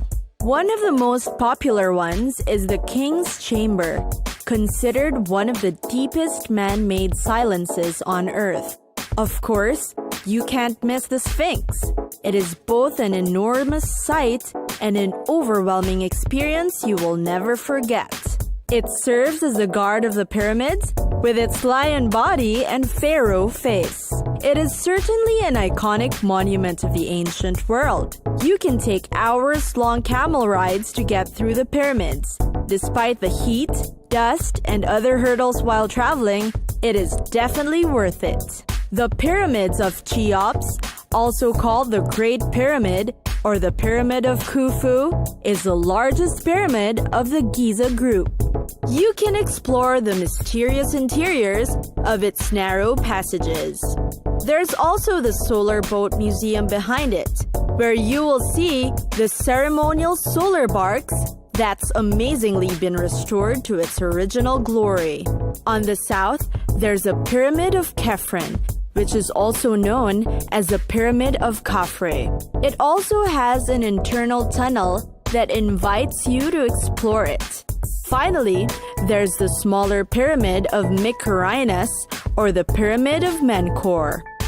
When it comes to shopping, you must visit Khan el-Khalili, which is considered to have one of the world's greatest shopping experiences.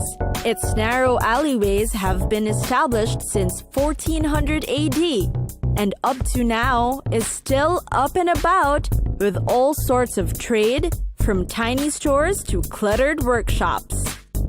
For sports and recreation, find tennis courts around the south of Jazeera or ride the stables at the sports club. The Cairo Tower, built in 1961 by President Nasser, offers you an amazing view of the sunset at its observation deck.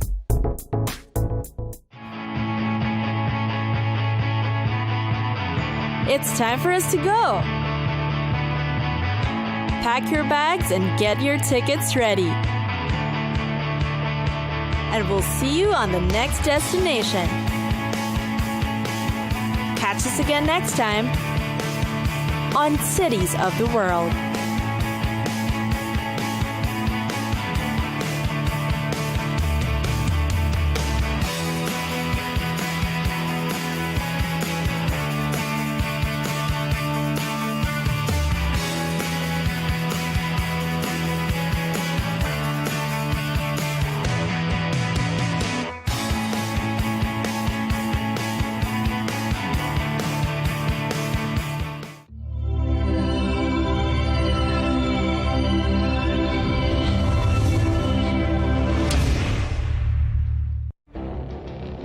It feels like decades are passing by in a matter of weeks. Seismic shifts in the world order. Never, ever will be part of America. With so much happening and so much noise. Whether it's political upheaval, Canada has been ripping us off for years. economic shifts, or social movements, And no one wins from tariffs. I think America can be more friendly to the rest of the world. The in-depth analysis and all the latest developments across the globe. To have an inclusive policy together. The meetings with Hamas gave me some hope. We're in another nuclear arms race. the most important development straight to your screen. Welcome to the dressing room. I'm on my own. I need backup. And an insightful look at the issues shaping our world today. It was not going to happen, that war, and it happened. Join us on Arabiya News, where the world talks.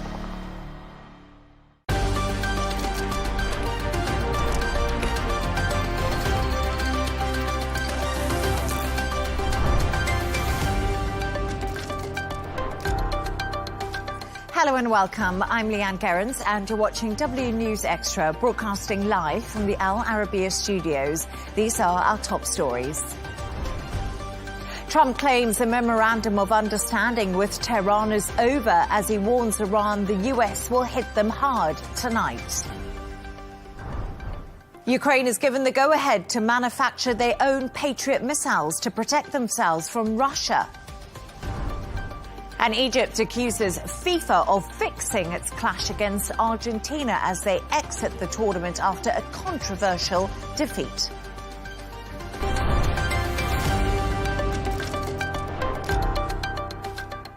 US President Donald Trump has claimed the MOU to end the war with Iran is over. He also warned the US are likely to engage in additional strikes tonight after attacks the night before. Speaking at the NATO summit, Trump said he no longer wanted to deal with Tehran. Take a listen. They're sick. There's something wrong with them. We said, go and do your funeral stuff. And instead of that, they start shooting rockets at ships yesterday. And so we hit them very hard last night, very hard. I would say 20-1, 20 times tougher. And I told them every time you hit, we hit. And of course they're dirty players, so they go after everyone, probably including me. I've been number one on their list for years. Is the ceasefire done? Is the MOU dead? To me, I think it's over. I don't want to deal with them anymore. They're scum. You know what scum is? They're scum. They're sick people. They're led by sick people. And they're vicious, violent people. And if they had a nuclear weapon, they'd use it. As far as I'm concerned, it's over. To discuss this and all of today's stories, I'm joined by broadcaster and presenter Jono Hayes and Freddie Gray, deputy editor of The Spectator and host of the Americano podcast. Freddie and Jono, great to have you on the show. Jono, let's start with you. A pretty extraordinary day today. We heard from Donald Trump there. He was speaking at the NATO summit, had a lot of thoughts on the leadership in Iran. Is this a moment the US-Iran ceasefire effectively collapses? Or do you think there's still a way back to negotiations, because he appeared to leave the door open even while he had those harsh words? Yeah, again, and I think that language that you just heard, Leigh Ann, that kind of indicates that you're much closer to a collapse than you would be maybe to a ceasefire at this stage. Definitely closer than we are to that than we are to a breakthrough in the diplomacy. But I'm hopeful, and I'll explain that in a second. The language has changed quite dramatically. President Trump is not criticising Iran anymore. He is saying that the agreement is over. We're talking about reinstating the oil sanctions, authorising fresh strikes overnight tonight, which we'll wait and see if that happens. That is a big, big escalation. Now, in saying that, why I said I'm hopeful is because we've seen this rhetoric before, and also we've seen success from Donald Trump with this kind of language in the past. So if I can take you back to just before this ceasefire actually came into being, that was the night that Donald Trump said he was going to take out things like the oil and gas infrastructure, that he was going to take Carg Island, and that he was going to take the desalination plants, and he would take out every major bridge that was in and out of Tehran. Now, that sounds very like the rhetoric that we're hearing today again. So he's had success with this language. This could be a clever tactic, I think, from Washington. It could be. This could be somewhat forcing Tehran to get back to the table, to talk it out a little bit as well. Now, the news that was reported earlier by Arabiya English that Trump has threatened those power and water supplies, that, I think, tactic has been very successful. So what I would like to think we're seeing here now is him attempting to escalate it, because, let's face it, neither side really wants to see a return to that full-scale war. But this military action, economic pressure, the threat of that hanging over Tehran at the moment, that's all happening at the same time. So the US, they've said they struck, I think it was 80 Iranian targets overnight. The air defense missile systems, the radar sites were hit as well, the IRGC naval assets. And Iran, of course, saying that they hit back at US bases in Bahrain and Kuwait, which was peppered overnight. So both sides are exchanging these strikes again. That's making it really difficult politically to sit back down and to negotiate and to sit at that table. But it doesn't make it impossible. And that's the important thing. We've had breakthroughs from ceasefires in the past before where there's been ongoing active fighting at the time. So neither side needs to go back to a full-scale war.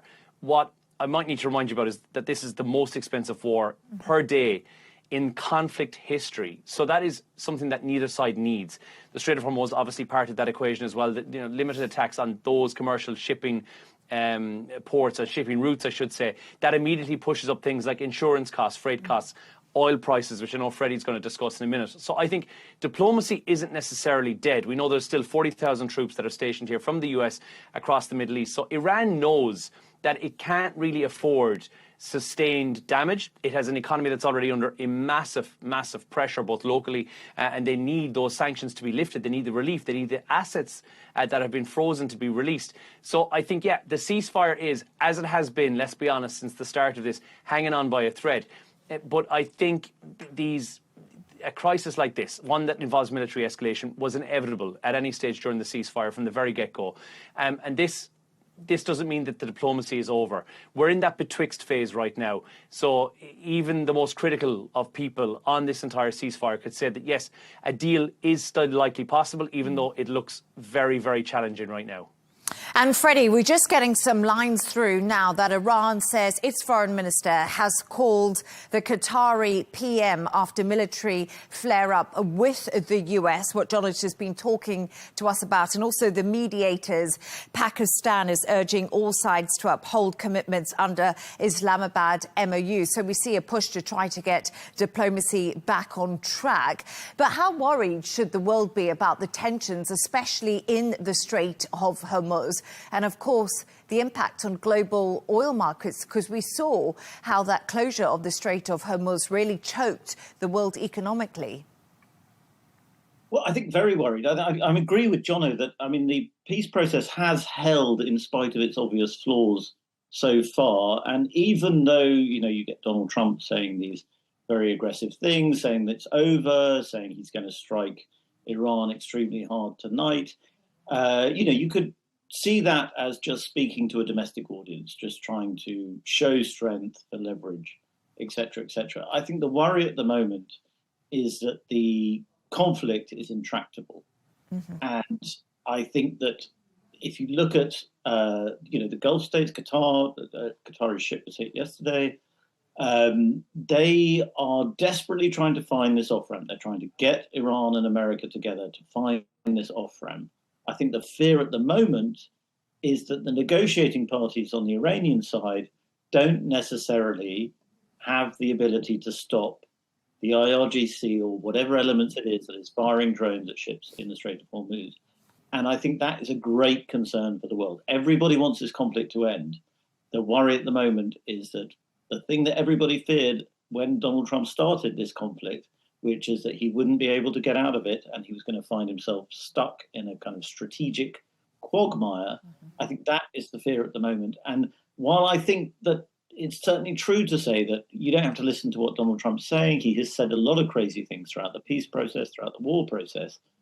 I think the worry at the moment, what I'm picking up from the Gulf states, I'm sure you guys know more, is that there is a concern now that the peace process isn't speaking to the war process. There is not necessarily a relationship between the two that you would like them to have.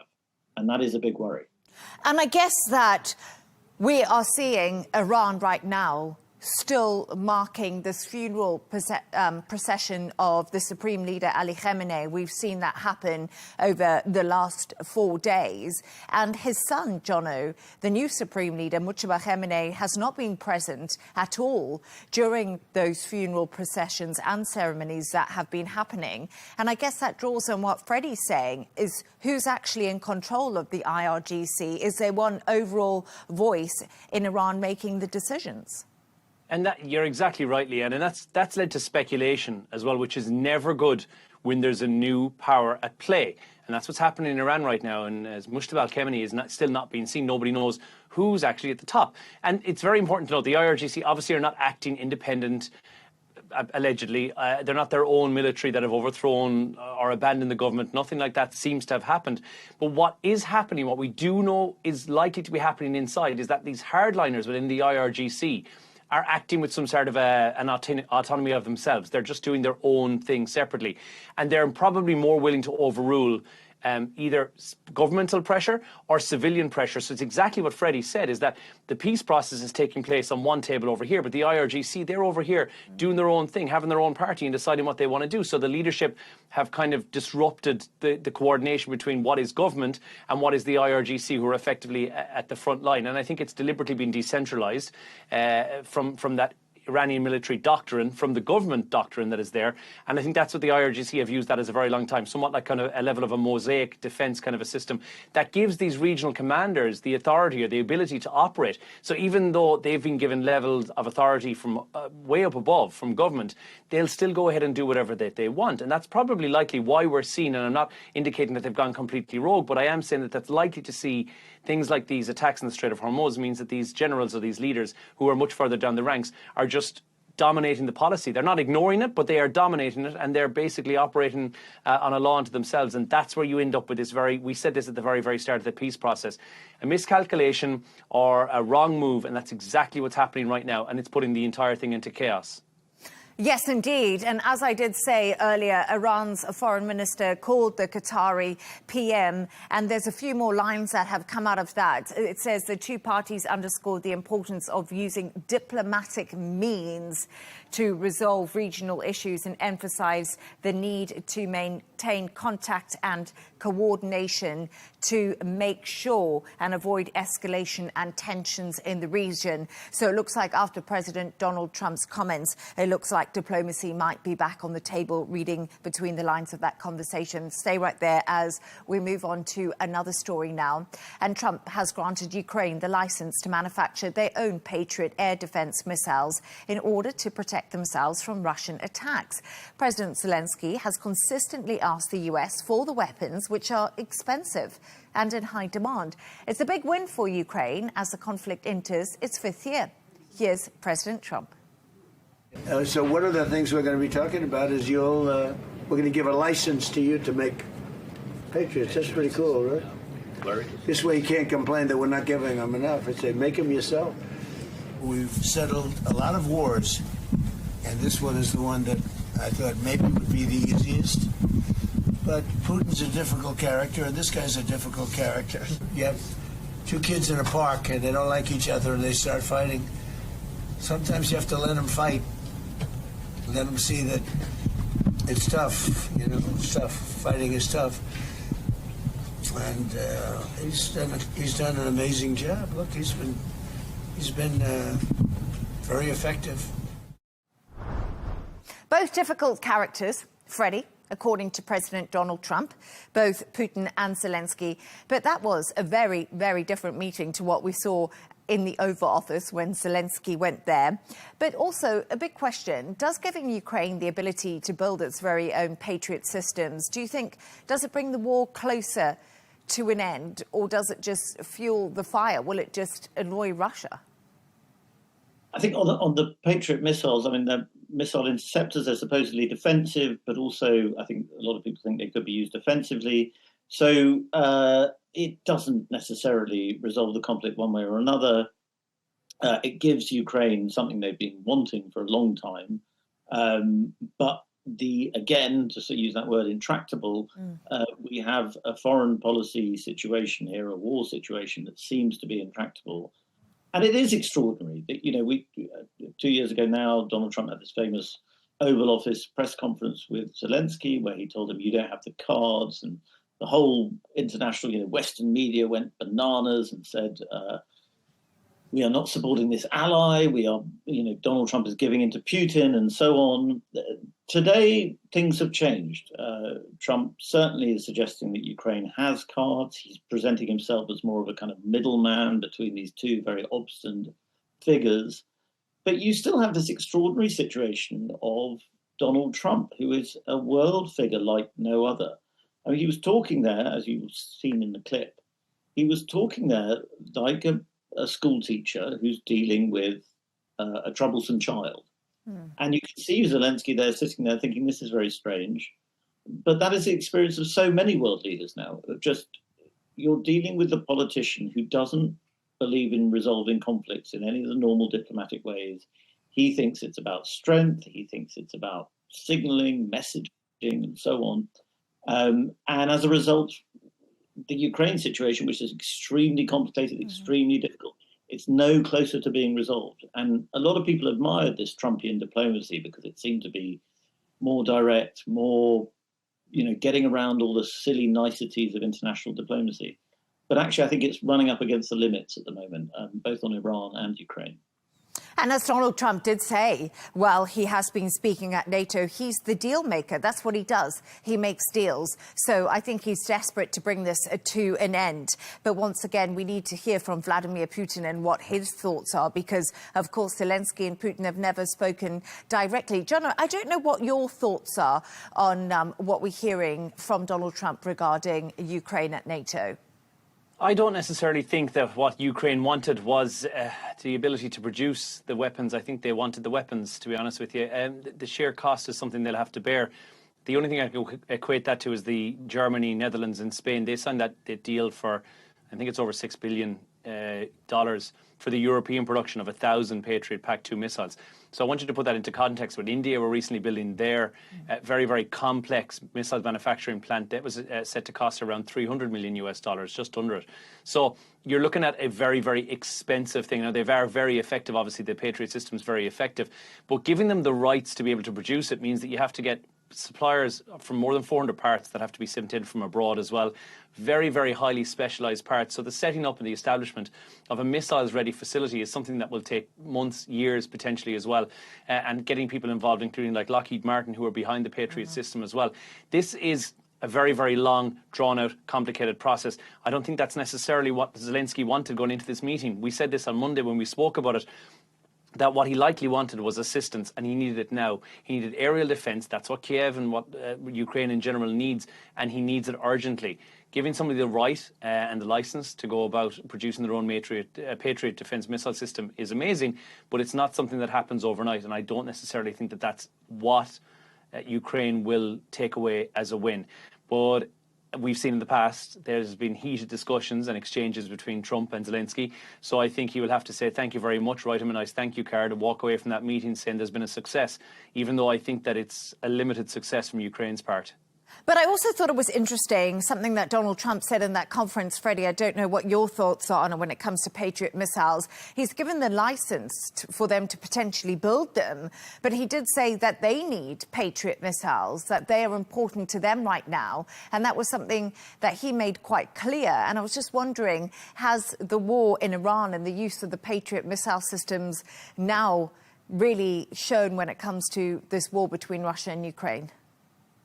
Absolutely. I mean, Pentagon chiefs have been warning about this since the beginning of the Iran conflict, and even before the beginning of the Iran conflict, is that US missile stocks are low, and particularly if a conflict with China over Taiwan was to emerge, Pentagon chiefs, US military chiefs, are very, very concerned that America cannot necessarily produce the amount of kit quickly enough to mount a serious strategic defense. And that is why, even if America wanted to, which is debatable, it would not be able to provide Ukraine with the weapons it needs to fight Russia. And this is a major problem for the West generally. You know, there are a lot of this, you know, Trump was in Ankara today, a lot of NATO discussion about where weapons are sourced from. European manufacturers are behind on fulfilling orders. There's a hell of a lot of demand for very serious military technology at the moment in this increasingly unstable world. And Western companies don't seem to be able to produce it at the volume and speed that is needed. And that's a big concern for America. And Jono, we're going to talk about something that came up today. And I think a lot of us have forgotten about this, but Greenland was back on the agenda for President Donald Trump. He was making a push for Greenland, once again saying the US needs Greenland. Do you think this was really to spook his European allies? What's the whole maximalist position on this? I think it's to try and reaffirm what the relationship is. You know, the relationship between Donald Trump and Europe more than anything else. That's become transactional more than traditional, and that's happened in the last couple of months as well. NATO obviously operate on the idea that, you know, allies stand together. President Trump came into this election and came into this office with new eyes, and the what's in it for America style eyes would be the best way to describe it. And I think that's what he goes into all of these relationships and all of these public meetings now to try and put, as he put it himself, America first.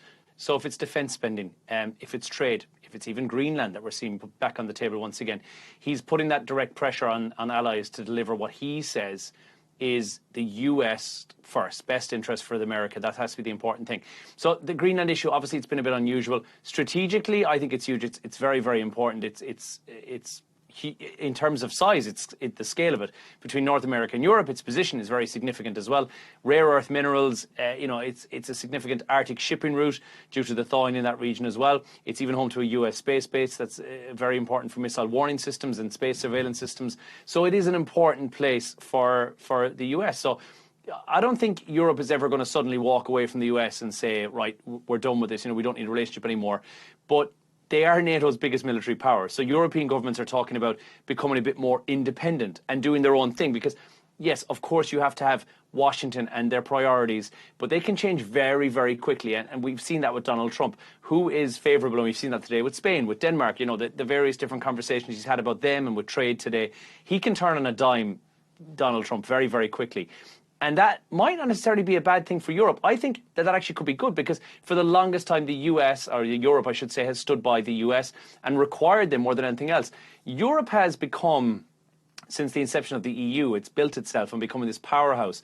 It prides itself on being united, but being separate. And the US wants to be exactly that as well. The US wants to put, like I said at the start of this, America first. So I think it is maybe a time for both parties to stand on their own a little bit more and maintain that peaceful, meaningful diplomatic ties, remain part of NATO. But I think what we're seeing here, because it could be anybody else tomorrow, it could be another ally today, Denmark, Spain, could be anybody else, who knows. And that's uncomfortable for NATO because it's been around for what, like over 75, 77 years, something like that. They have always been about strength based upon unity. And I think now maybe they just need to change the modus operandi a little bit because Donald Trump has got different plans. Freddie, there is a school of thought when it comes to Greenland. Since Donald Trump first said he wanted to take Greenland over and the US to have control of it because they were concerned about security when it came to both China and Russia. Denmark has spent millions rearming and making sure Denmark has bigger military facilities and Greenland has bigger military facilities and is safer. Do you think that was Donald Trump's whole point here, just to force Denmark to spend more money in Greenland? I'm sure it was, but I think with a lot of what Trump does, the maximalist position is also the absolute position. So, yes, he has forced Europe, Denmark, NATO to take this North Atlantic threat, which John is quite right about. There's all sorts of strategic imperatives, whether it's rare earths, the Arctic channels, or satellites, which is actually the really key factor if you listen to some defense analysts. America understands that's important. America is happy that Europe is taking it seriously because of Trump's leverage. But that's not enough for Trump. He fundamentally thinks that Greenland should be under America's protectorate, that Greenland must be part of America for America to be able to do all the strategic things that it wants to do with Greenland. And he will keep saying it. And the other thing to bear in mind is that he always keeps two options open. So on the one hand, he's being very serious, but on the other hand, he's also signaling to Europe and to NATO and to the European NATO powers that he's going to boss them around. He's going to continue regarding them as less important strategically than he regards, for instance, Turkey and President Erdogan. You know, the meetings in Ankara today and yesterday, it was very clear that America takes Turkey very seriously as an international power and a regional shaper. It's not so interested in what Europe thinks.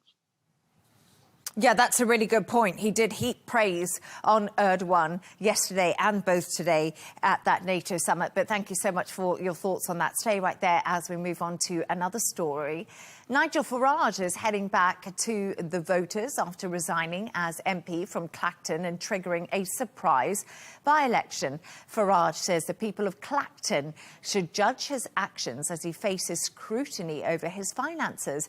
Critics call it a political stunt, while one challenger has already thrown his hat into the ring, and that is Count Binface.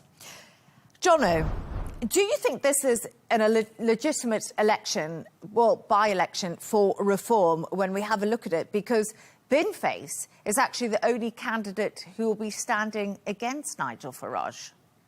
Yeah, and to point out as well, because if anyone's watching this and you're thinking, what is going on here? Binface is not a real candidate. Count Binface he's not trying to become Prime Minister or anything. He's trying to make a point. So he uses satire to encourage people to vote and to poke fun at the political establishment. That's what he's there for. He's become something of a fixture as well. We saw him in the Makerfield election previously as well. He's been in many of these high-profile elections. In the Makerfield election, he got 95 at that, so he's not a candidate that anyone necessarily needs to worry or about. But I think what Nigel Farage is doing here is his argument at least is that he's letting the people decide. Letting the people of Clacton decide whether they would still support him, given despite the fact that there's a parliamentary investigation taking place. So it's a very brave move by any politician. It's a very smart move, at least that's what I think. It could, of course, be risky. It is a political calculation that he's trying to take here. He's forced that by-election. He changes the conversation. So instead now of it being from the investigation itself, the campaign is going to be about the establishment trying to stop him. So this is an anti-establishment election more than anything else. Now, it gets a little bit tricky because the investigation doesn't go away because of that. If he's re-elected, the Standards Committee still come into play here, and they could still have a suspension and I think if he gets 10 days or more sitting days of a suspension, that could trigger another recall petition. So basically another by-election again. And if 10% of voters then signed the petition, yes, he'd be forced into another one of those by-elections, which is not ideal. So what he's trying to do here is, and I think it might be a safe bet because he won a majority of more than 8,000 votes. So he clearly starts with this as an overwhelming favourite, even against Count Binface. So the only opposition that we have in that, as I said, he stood against Annie Burnham. But I think what Farage is trying to do here is to make a stand. He's always been about this. It could be chapter one of a very, very long book. But I think what Farage is going to say is that he knows what he's doing. He's always been about transparency. That's, and it's difficult to find an honest politician. And I don't know if Nigel Farage is the closest thing we have to that, and that's a risky thing to say. But he's trying to prove, in a way that very few politicians would ever dare, that he can take on the system which is trying to take him down as a result of this investigation and win. And I think that will do him nothing but favours going forward. And I've referenced this before. I don't think it's going to be Keir Starmer that was going to take Labour out of power. I think it was going to be whoever comes after him. And that looks like it's likely to be Andy Burnham at this stage. And I think Nigel Farage is playing a very long game here. And I'm looking at maybe 12 months, could even be 24 months down the line. What he's doing is setting himself up to look like this really reliable, solid politician who does what the people want. And I think that's what's very important here. He's making that distinction by putting it back into the hands of the voters again, even if he's uncontested, to make it appear that he is a man of the people. And I think it's a very, very smart move. And we are actually hearing that Al Carnes, who could have been a potential leadership challenger to Andy Burnham in the next Labour leadership race, is now not going to be in that race. So it looks like Andy Burnham, of course, will be the next Prime Minister. Time will tell, but that's looking more and more likely. Freddie, so Johnny mentioned there that parliamentary standards investigation that Nigel Farage is going to face. And this is over £5 million he was given from a crypto millionaire. But if that happens and the by-election goes ahead, this standards investigation will be paused. So does that buy Reform time? I think this is a lot of what people are asking. Does it buy them time to reassert themselves? What is this all about? Well, there's a lot of constitutional experts are debating this quite hotly at the moment. I mean, there is a lot of things. It's not just the £5 million donation from Christopher Harborne, who's this crypto entrepreneur. There's also Nigel Farage's relationship with George Cottrell, close friendship with this guy, Posh George, he's called. Another slightly shady businessman, reports about that at the weekend, have triggered this crisis. And there are other questions about Farage. And, like a lot of populist candidates, there are a lot of questions about his financing and so on. But what Farage did yesterday was, rather than back down or maybe even quit, as some people thought, he threw down the gauntlet and he essentially said, back me or sack me to local electorate. The parliamentary investigation into him, no one quite knows what now happens. It should, in theory, be suspended, but other people are saying that, in fact, it should go ahead and that he can't sort of hijack British democracy like this, blah, blah, blah, blah, blah. I think the coming weeks are going to be extremely interesting. It's possible that Reform, which has had a difficult phase, ever since the by-election, the last by-election we had in Britain, which set up Andy Burnham to be the next Prime Minister, Reform, as the opposition insurgency, did quite badly in that by-election. And a lot of people thought, actually, they're having a bad time. Farage has got all these allegations around him. He seems to be stressed. He doesn't seem to be looking very well. A lot of people thought their moment they'd peaked. The question is now, by throwing down the gauntlet, does he create a kind of insurgency moment like Donald Trump did in America, where he said, I'm for the people, you are the system, you are the establishment. Does he create that kind of momentum, or does Reform sort of fall apart because it's a bit of a shambles? The next few weeks will tell us what's going to happen. Yeah, that's such a good point, because at that by-election in Makerfield up against Andy Burnham, Reform felt like they put the wrong candidate in place, because obviously he had said some things about women and it didn't go down well with the voters in Makerfield. And we saw Andy Burnham, of course, win that quite clearly, which has given Labour a little bit of a bounce. But, Jono, just some final thoughts from you. Nigel Farage has been around British politics for a long time. Of course, UKIP, Freddie reminded me about the Brexit Party and Reform. He's a great campaigner, Nigel Farage, but is he a leader? Well, I think he's proven his ability to lead Reform. And I think if we look at those local elections that took place, you just have to see that in the mayoral elections as well, and the massive success that Reform had.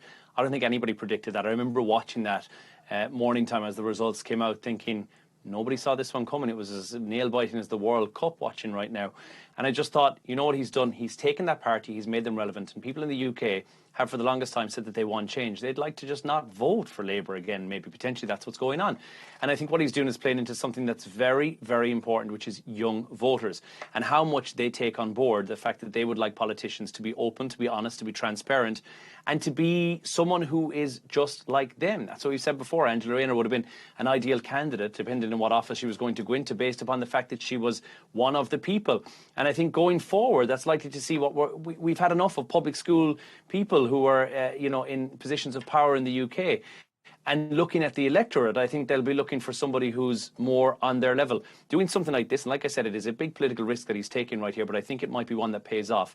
And I think, again, 24 months down the line, if we get called to a general election once again, keeping in mind that, of course, Andy Burnham is not going to be the elected, he is within his peers, but not the elected PM of the country, that we could see a general election being called within 2 years.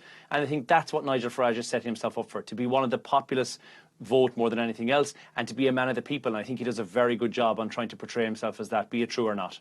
It's really interesting you say man of the people. Just to wrap this up, many people in the UK are arguing man of the people doesn't take 5 million from a crypto bro and doesn't stay at Posh George's house. I guess, Freddie, that's been quite an argument too. So I don't know, man of the people, or is he really at Posh George's house and got a crypto bro friend?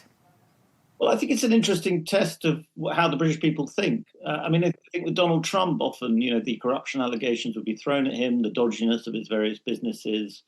And a lot of the times his voters, anyway, said, no, we expect that. We understand that. That's what we want. We want someone who's an outsider, who can bend the rules effectively, because we just hate the political system. We want to change it.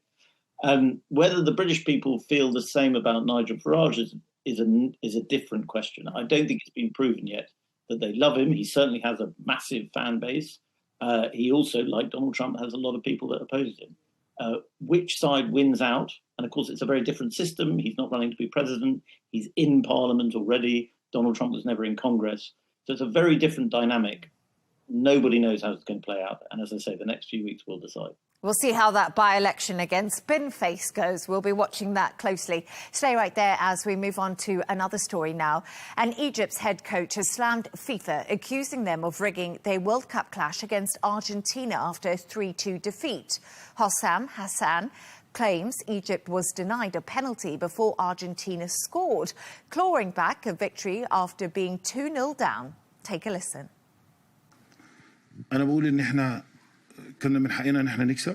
I'm saying that we deserve to win. I do not want to say hard luck to us, no. We went out with honor on our part, but the result was far from the fair play that the Federation FIFA talks about. There was no respect, and no fair play today. So I'm saying that it is an undeserved victory for Argentina. I promise, after I return today, I will not watch the remaining games at this World Cup at all, because there is no justice in it. My internal objection is that I will not watch the World Cup again at all. I mean, this World Cup. I will not watch it when I return to my house. And when we return to our country, I will not watch it. I will not watch any team.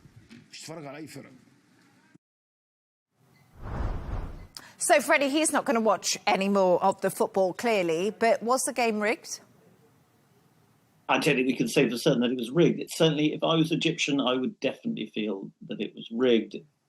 All the key decisions went against them. I would say the referee did seem biased in favour of Argentina. There is this sort of halo effect around Messi because the world adores him. He's this megastar. I think there is perhaps a kind of refereeing bias towards Argentina because of that. But yes, they were extremely unlucky with the decisions. I think to call it rigged would be an exaggeration.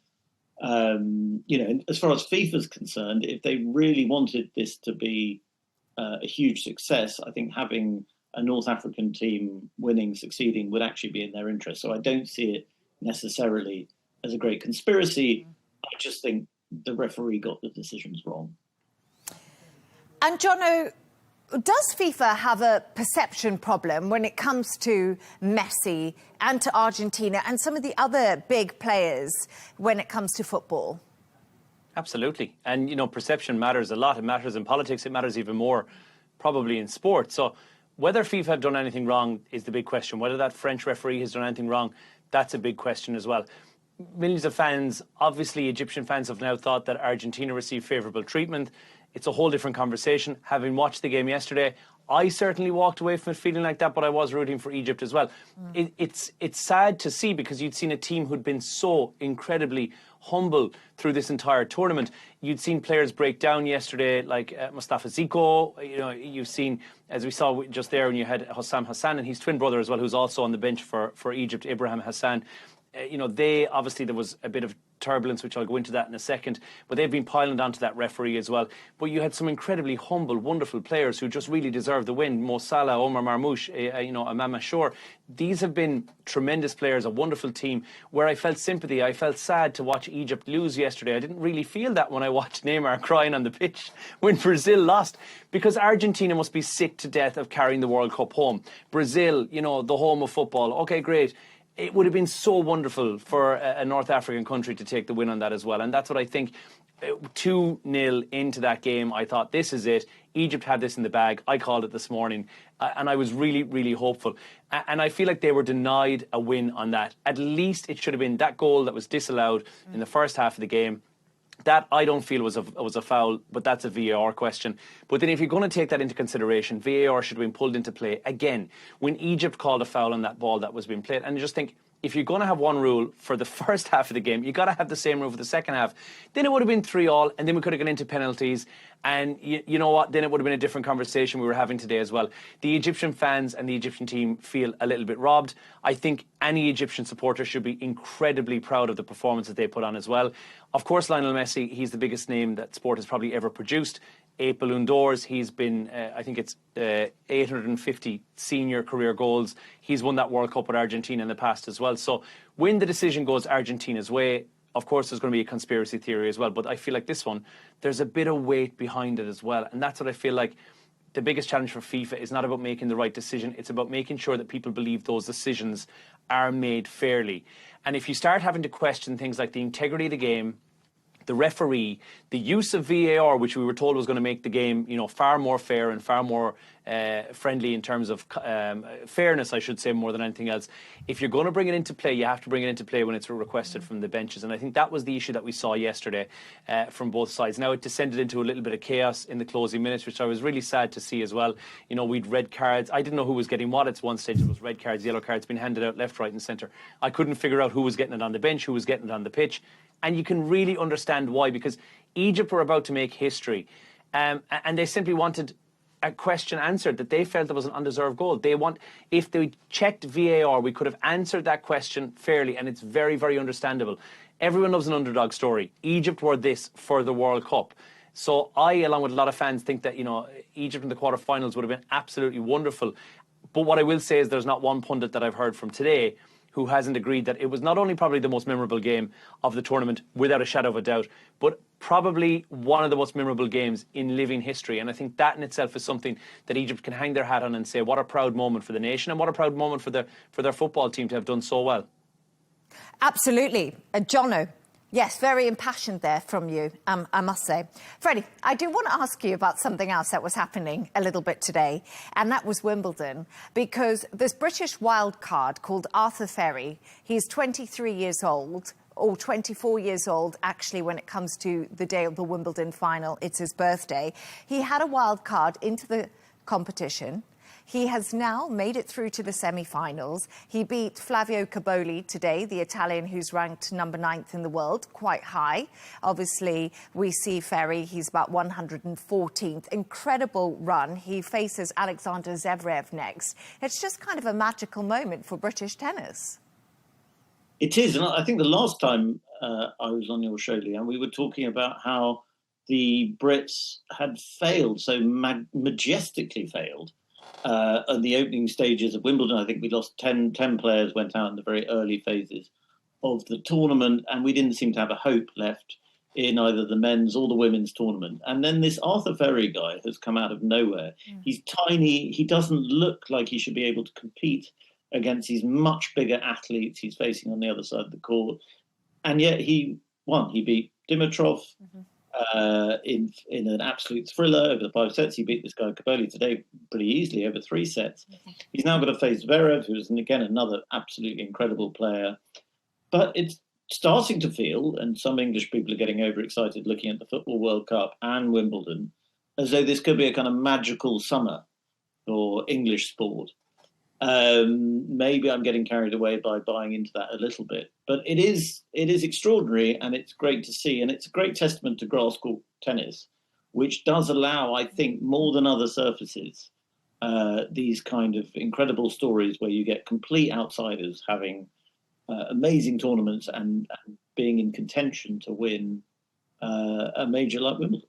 Oh, I couldn't agree with you more. And I think Arthur Ferry, he played so well today. He obviously completed that match in 3 sets. We've seen Novak Djokovic. He was back on court yesterday against Felix Auger-Aliassime. He's a very good player, but he went to 5 sets. And lots of people are saying Sinner doesn't look his best. Obviously, Zverev's coming out of a win at the French Open. But I'm with you. I'm going to be backing Arthur Ferry for this. I'm feeling very excited and very optimistic. But I just want to say one thing. I think FIFA have made a really good decision. I'm going to bring you this reason why. Justin Bieber has been added to the lineup for the World Cup final half-time show. I just say, my mama doesn't like you, but she likes everyone. I think that is the best news I've ever heard. I love Justin Bieber. I don't know, Jono, Bieber's back. I mean, look, who's in the final? I think it's good that if Wimbledon get a British win for Wimbledon would be superb, because that'll be the only thing that's coming home this summer. So I think it's important to get that one in the bag. Oh, well, and of course Donald Trump will be there too. Yeah. Oh, Donald Trump and Justin Bieber. Yeah. Duet. Match made in heaven? Is that, I know, a match made in heaven. It feels like something I just can't wait to see. I wonder if Donald Trump will dance to any of Justin Bieber's music. We'll have to wait to see. But I must admit, massive Justin Bieber fan. I'm glad that FIFA have made a good decision when it comes to Bieber. Anyway, stay right there as we move on now to another story. And it's that time of the show where Jono and Freddie have chosen 2 of their quirkiest stories of the day. Jono, I love your story. It's about napping with your dogs or puppies.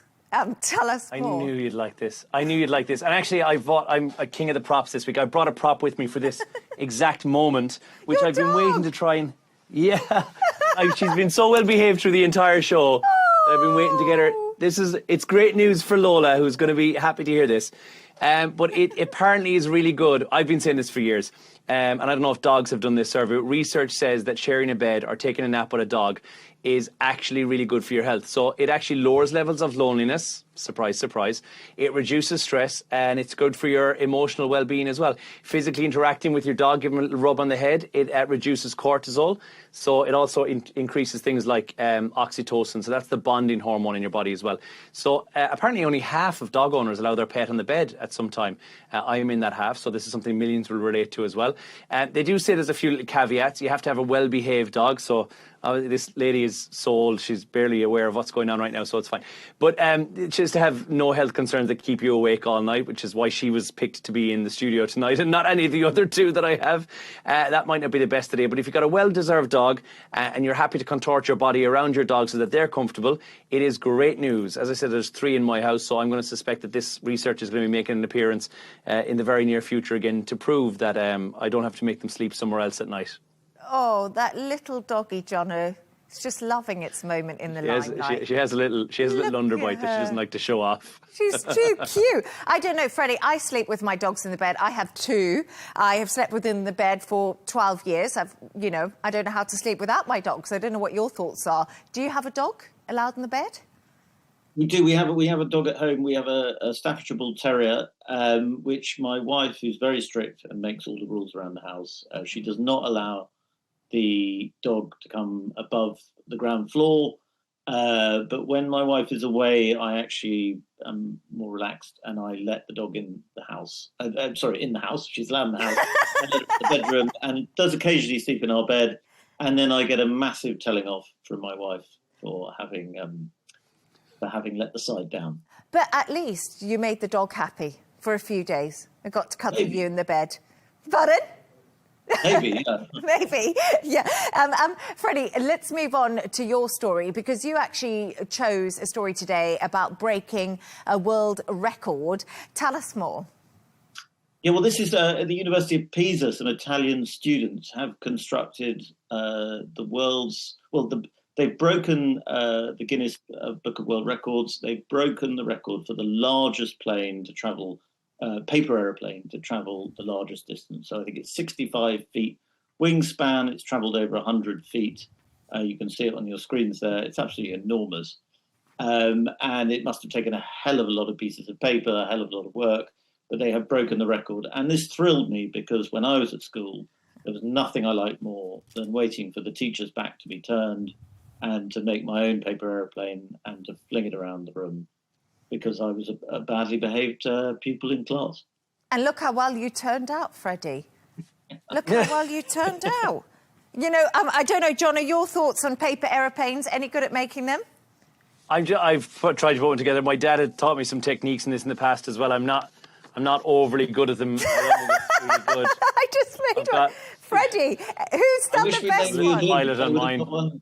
I would have got one ready. I think I can still do them pretty well, but that looks quite useful, Johnny. That might fly. Well, it's all about the flight pattern more than anything else, isn't it? So it just depends on if it actually works or not. Otherwise, it's completely useless. So. Oh, Jono's is far better. You built like a Concorde there, Jono. Freddie, I love the idea of paper planes, but Jono has actually tried to break some world records himself. Jono, just remind us of what you've tried to do in the past. Most pegs on my face failed. Most Ferrero Rochers in 1 minute. Most saltines in your mouth at one time. I think there was a few, most hops in 30 seconds. I've tried quite a few, and currently my number of Guinness World Records to my name still remains at a firm 0. What's the number for Ferrero Rocher? What's the record? Can you remember? It's surprisingly only, I think it's 5 or 6, but it's really difficult to do, you know, and plus I have an allergy to chocolate as well, but, you know, I'm willing to do it if I can get my name into that book. I'm going to take that record on tonight. I think I could do that. Freddie, next show, you have to do the 5 Ferrero Rocher, because it can actually be, we can then send it to the Guinness World Records and then show them the footage, show this evidence. Let's do it. Let's do it. Yeah. Jono, Freddie, next show, 6 to 5 Ferrero Rochers, Freddie. I think you can do it. I've got faith in you. And that's all from us on W News Extra. Thanks to our guest broadcaster and presenter, Jono Hayes, and Freddie Gray, Deputy Editor of The Spectator and host of the Americana podcast. That's all from us on W News Extra. Don't forget to subscribe to our YouTube channel. Of course, follow us on X. G&T coming up next. Goodbye and thank you.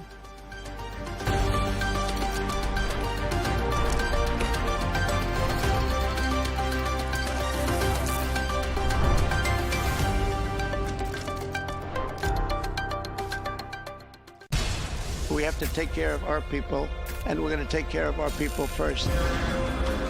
For in-depth analysis and all the latest developments across the globe, make sure you join us every weekday. President Trump is trying to negotiate a ceasefire. With so much happening, so much information, and so much noise, International law will have no part in his administration. it can be hard to keep track.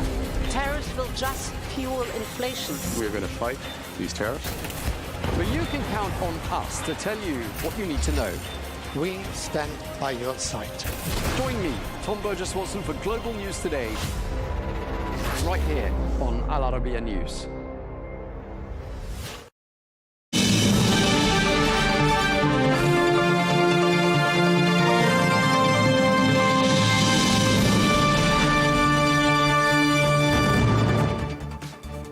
Hello and welcome to Global News Today. Bring you exclusive interviews with leading experts every weekday here on Al Arabiya English. From our headquarters in Riyadh, I'm Tom Burges Watson.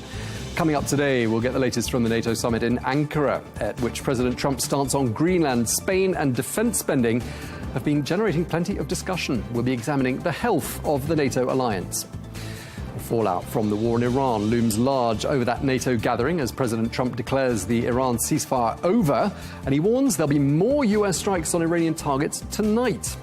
Plus, we begin a new weekly segment here on Arabiya English. It's called The Diplomatic Quarter, in which we speak to an ambassador or envoy based here in Saudi Arabia. This week, we speak to the ambassador of India here in Riyadh. All of that coming up in this edition of GNT.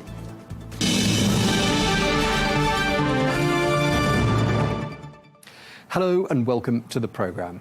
We have plenty of headlines coming out of the NATO summit today, especially from the US President Donald Trump. Well, leaders are meeting there for a second day in the Turkish capital, Ankara, and President Trump has certainly grabbed the spotlight. He's once again criticised NATO allies, calling Spain a terrible partner. He also renewed his push for the US to take control of Greenland, saying that the world's largest island is very important to the United States, but not important to Denmark. And then there were some big comments on Iran. President Trump declared the Iran deal is over. That follows on from the IRGC's attacks on US targets in Bahrain and Kuwait, adding that Iran's leaders are, quote, sick people. Let's take a listen. Is the ceasefire done? Is the MOU dead? To me, I think it's over. I don't want to deal with them anymore. They're scum. You know what scum is? They're scum. They're sick people. They're led by sick people. They're sick. There's something wrong with them. We said, go and do your funeral stuff. And instead of that, they start shooting rockets at ships yesterday. And so we hit them very hard last night, very hard. I would say 20-1, 20 times tougher. And they're a bunch of scum, you want to know the truth. They're scum. And so we don't like them. Well, let's get more now on that summit in Ankara. And we can speak to Kurt Volker, who is the former US ambassador to NATO. He was also US special representative for Ukraine negotiations under President Trump. And he joins us now from Virginia. Thank you so much for taking the time to speak to us, Ambassador Volker. Just sort of getting your overall view of that summit. I mean, Greenland seems to be back on the president's agenda. Trade ties with Spain are under threat. NATO allies have been lambasted for not spending more money on defence and not supporting the Iran war. The ceasefire with Iran is cancelled, and yet the NATO Secretary-General Mark Rutte said that the summit had produced a huge sense of unity. The alliance is more together than ever before. Is that how it looks to you? Yeah, actually, all those things you mentioned are kind of things we already know. And when you look at the way the summit played out, President Trump referred to the NATO meeting as a very good meeting. He said there was a lot of love there. He said there was a lot of unity. That's very positive.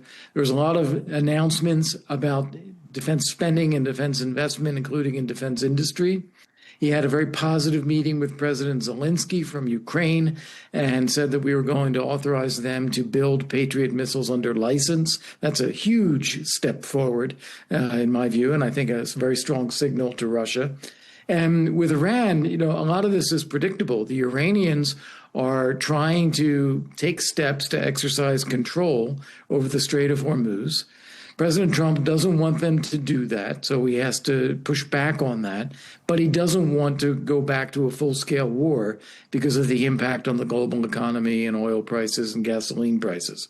So what we saw here was, I'd say, a pretty unified summit compared to the way some of these have gone in the past.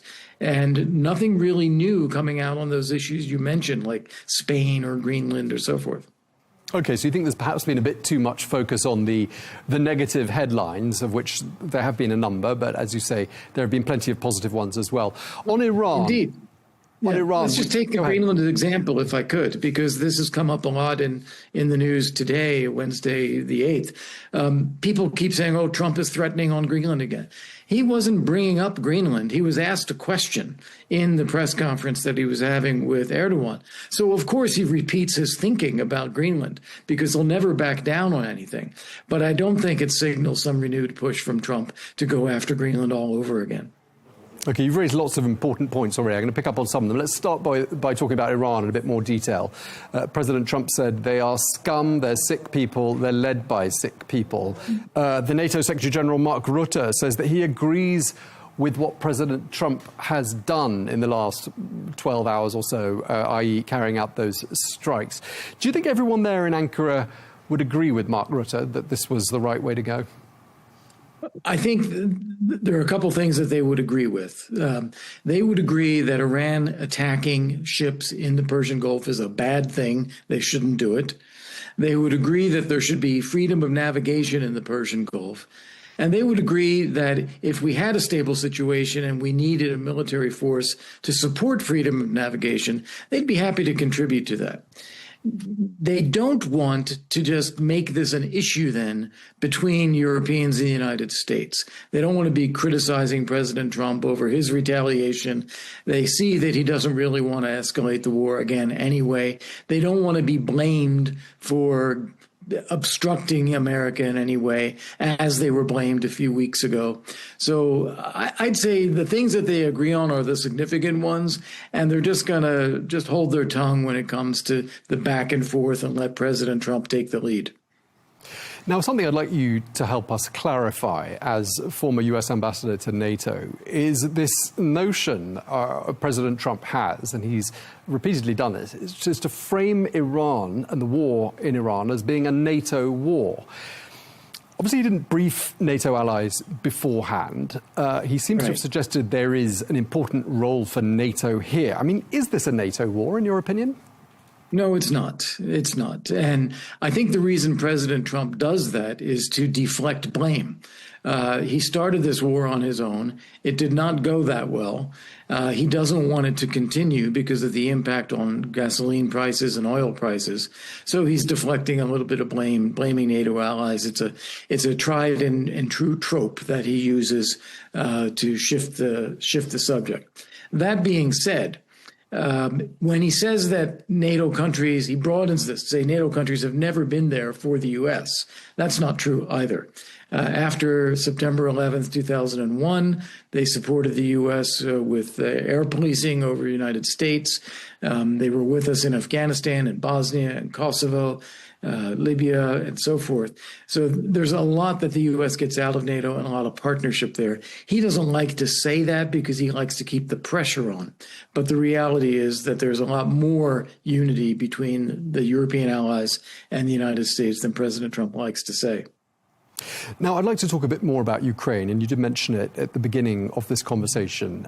That meeting between President Trump and President Zelensky today apparently went quite well. And earlier, you've said in previous interviews that European leaders are largely encouraged by recent signs of US support for Ukraine. And it looks to me as though President Trump's view of Ukraine and this conflict has evolved, perhaps, in the last 18 months. I don't know if you agree with that, but if you do, why do you think that is? Well, I do agree with that. And even President Trump said so himself in his meeting with President Zelensky today. He said that he likes Zelensky. It was a very important signal for him to say that, so the MAGA world picks up on that. And he said, that's in contrast to what people might have thought at that famous Oval Office meeting. He said he's impressed with Zelensky's leadership, with the Ukrainian forces, with Ukrainian people. He said he was in Poland and met Ukrainians and they all want to go home, and he was impressed with that. So yes, it has shifted. The reasons for this are several. He misunderstood. He had wrong assumptions about Russia and Ukraine a year and a half ago. He thought Putin wanted to end the war. Putin doesn't. He thought that Putin was someone you can do business with. Instead, Putin actually lies to him. He thought Ukraine had no cards, as he said, that they were weak. Well, it turns out that Ukraine actually is pretty resilient, and they have a lot of cards. And they're taking the fight to Russia with strikes on oil refineries, oil export facilities, logistics, bridges, rail lines, you name it. So Ukraine is doing very, very well. And I think President Trump now sees that if you want to end this war, which he does, it has to be by getting Putin convinced that he needs to end the war, when Putin is so far not convinced of that. And I think he hates to see the attacks on civilians, which Russia carries out. And I think that's the explanation for the support for Ukraine on air defense. Right, and Russia carried out more attacks during the course of last night. So on the one hand, we've got Ukraine advancing militarily in a number of areas. Mm-hmm. We've got Russia's economy faltering in quite a significant way. Are you saying that this change in President Trump's perception of the conflict is really fueled by a shift in the balance in the conflict? That's part of it. That's part of it. I think the reality on the ground that you can see who's winning and who's losing, I think that does impact his thinking. But then I think it's also his relationship with the two leaders, because Zelensky has been straight with him. And while he doesn't always like what Zelensky has to say, Zelensky has been consistent. And Zelensky is actually calling for peace. He's calling for a ceasefire. Russia, on the other hand, Putin, has not been straight with him, has lied to him several times, and continues to reject a ceasefire. So I think those perceptions have now sort of become more embedded in Trump's thinking, and also account for some of the change in the tone and the way he's handling this. President Trump said earlier on this week that a lot of progress has been made behind the scenes towards bringing this war to a conclusion. I don't know if you share that sense of optimism. You've also predicted that President Putin is going to be forced into a ceasefire. I wonder what your thinking is behind that. Yeah, so first off, no, I don't think we're close to that ceasefire or a peace agreement now. I know Putin called President Trump and they spoke for 90 minutes, and Putin was surely promising that he wants to end the war, but that doesn't mean he's telling the truth. He's trying to influence Trump's thinking. He's lying to Trump. On the other hand, what you see happening on the ground in the real world, Ukraine is hitting Russia's ability to get money by taking out oil and gas export capacities. Russia's still under sanctions. Oil prices are back down again now that the active fighting with Iran is over. So that is hurting the Kremlin financially quite a bit. And they're not going to be able to sustain this war financially for that much longer. And on the military side, Ukraine has a distinct advantage now in drone warfare, counter-drone technology, electronic warfare, and they are making slow gains on the battlefield while Russia is losing more people per month on the battlefield than they're able to recruit into the Russian military. So Russia is now in a position that is not sustainable in the long run, and they will need a ceasefire. And I don't believe Putin will ever agree to a peace deal with Ukraine. That would require Putin to accept that Ukraine is a sovereign independent state, that Zelensky is the legitimate leader of that sovereign independent state, and that there's an international border between Ukraine and Russia that needs to be respected. He will never agree to those things. But a ceasefire when Russia is down, I could see him having to agree to that. Okay, I mean, one of the countries we haven't talked about is Turkey, and ties between President Trump and President Erdogan look pretty strong, and even President Trump was hailing the chemistry that exists between the two men. Is Turkey a naturally strong ally for the United States, do you think? It is, and I think sometimes we've missed this in the United States, particularly under President Biden and President Trump's first term. I thought that we were not doing enough to work with Turkey. If you look at the map and you look north, you see Ukraine and Russia, Black Sea security. You look east, you see Iran, Iraq. You look south, you have Lebanon, you have Syria. You have energy issues in the Eastern Med. There are a lot of issues where Turkish strategic interests and U.S. strategic interests overlap. And we should be able to work together with them on those things. We haven't always done so. There are always going to be areas where we disagree as well. And, you know, Palestine and Israel are probably one of the ones where the U.S. and Turkey are farthest apart. But I think when we work with Turkey strategically, we can actually address even some of these areas of differences and have a positive impact on the issues if we're working together. And since you mentioned Israel, the U.S. Defense Secretary Pete Hegseth has cancelled a meeting with the Israelis that was supposed to be happening. Clearly, Israel angered by this potential decision, it's not fully announced yet, that the U.S. might sell 6 F-35 fighter jets to Turkey. Is that a significant fracture, do you think? I don't think so. I think the reason he canceled his visit, and we'll see if there's any public explanation, is another way of putting pressure on Iran. Because if we say the ceasefire is over, then presumably Israel can resume its attacks on Hezbollah as well. And so rather than go to Israel and have that show of combination of support and pressure on Israel, respect the ceasefire, don't drag us further into war in Lebanon, I think it's a way of signaling to Iran, you know, they're going to do what they're going to do. We don't have any influence on that. Okay. I mean, do you think the United States has to somehow choose between Israel and Turkey? Does it have to take sides, or can it maintain strong? No, I think no, I don't think so. As you clearly indicate, there are differences between Turkey and Israel, particularly over the Palestinians and Gaza and so forth. But I think we have a very strong relationship with Israel that's not going to change, and we can have a very positive relationship with Turkey at the same time. I mean, the 36 heads of state gathered there in Ankara, not just the 32-member alliance countries being represented, also representatives from Gulf countries. Who do you think is going to be leaving Ankara most pleased? Well, that's a very good question. I think the person who will be most pleased is the one who's not leaving Ankara, which is President Erdogan. He hosted a NATO summit. He had President Trump there. It was all very complimentary. He got this commitment on F-35s, which will still take some effort to work out with Congress. He had a very positive NATO summit meeting. I think Erdogan comes out of this feeling very, very happy. Okay, and just lastly, 2 weeks ago, you said there was an overall sense of deep irritation and frustration with President Trump over nearly everything, I think you said. Do you think there's going to be more irritation and frustration after this summit, or less? I think there's going to be a sigh of relief. This could have been yet another summit that blows up in their faces, and it wasn't. President Trump wanted it to be a positive summit. He wanted to deliver that for Erdogan. He wanted to take credit for all the increases in defense spending, and he wanted to get a little bit more sympathy and support from the Europeans on Iran, which I think he got, as well as a bit more unity on Ukraine. So I think President Trump set up all the tension and then released the tension. And I think the European allies will now feel that sense of relief. Okay, some sighs of relief, you're saying, there as people depart Ankara after this summit. Thank you very much for being so generous with your time. Kurt Volker, former US ambassador to NATO. Thank you for your time, sir. Thank you.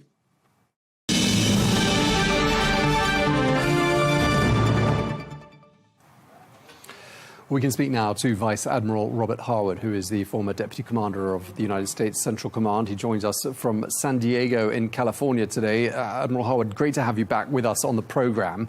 There has been in the last 24 hours or so a flare-up of hostilities between the United States and Iran. I mean, it's turning that 17th of June MOU into a permanent peace deal was always going to be a bit of a stretch. And I'm wondering now how you see events unfolding. Do you think we're looking at a new chapter of all-out war?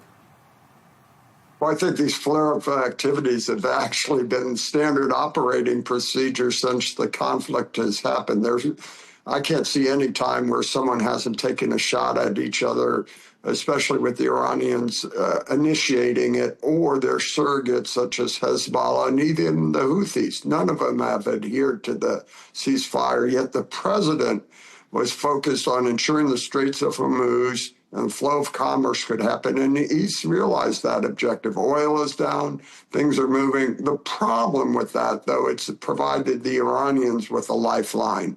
So they've been able to sell their oil and realize some revenue.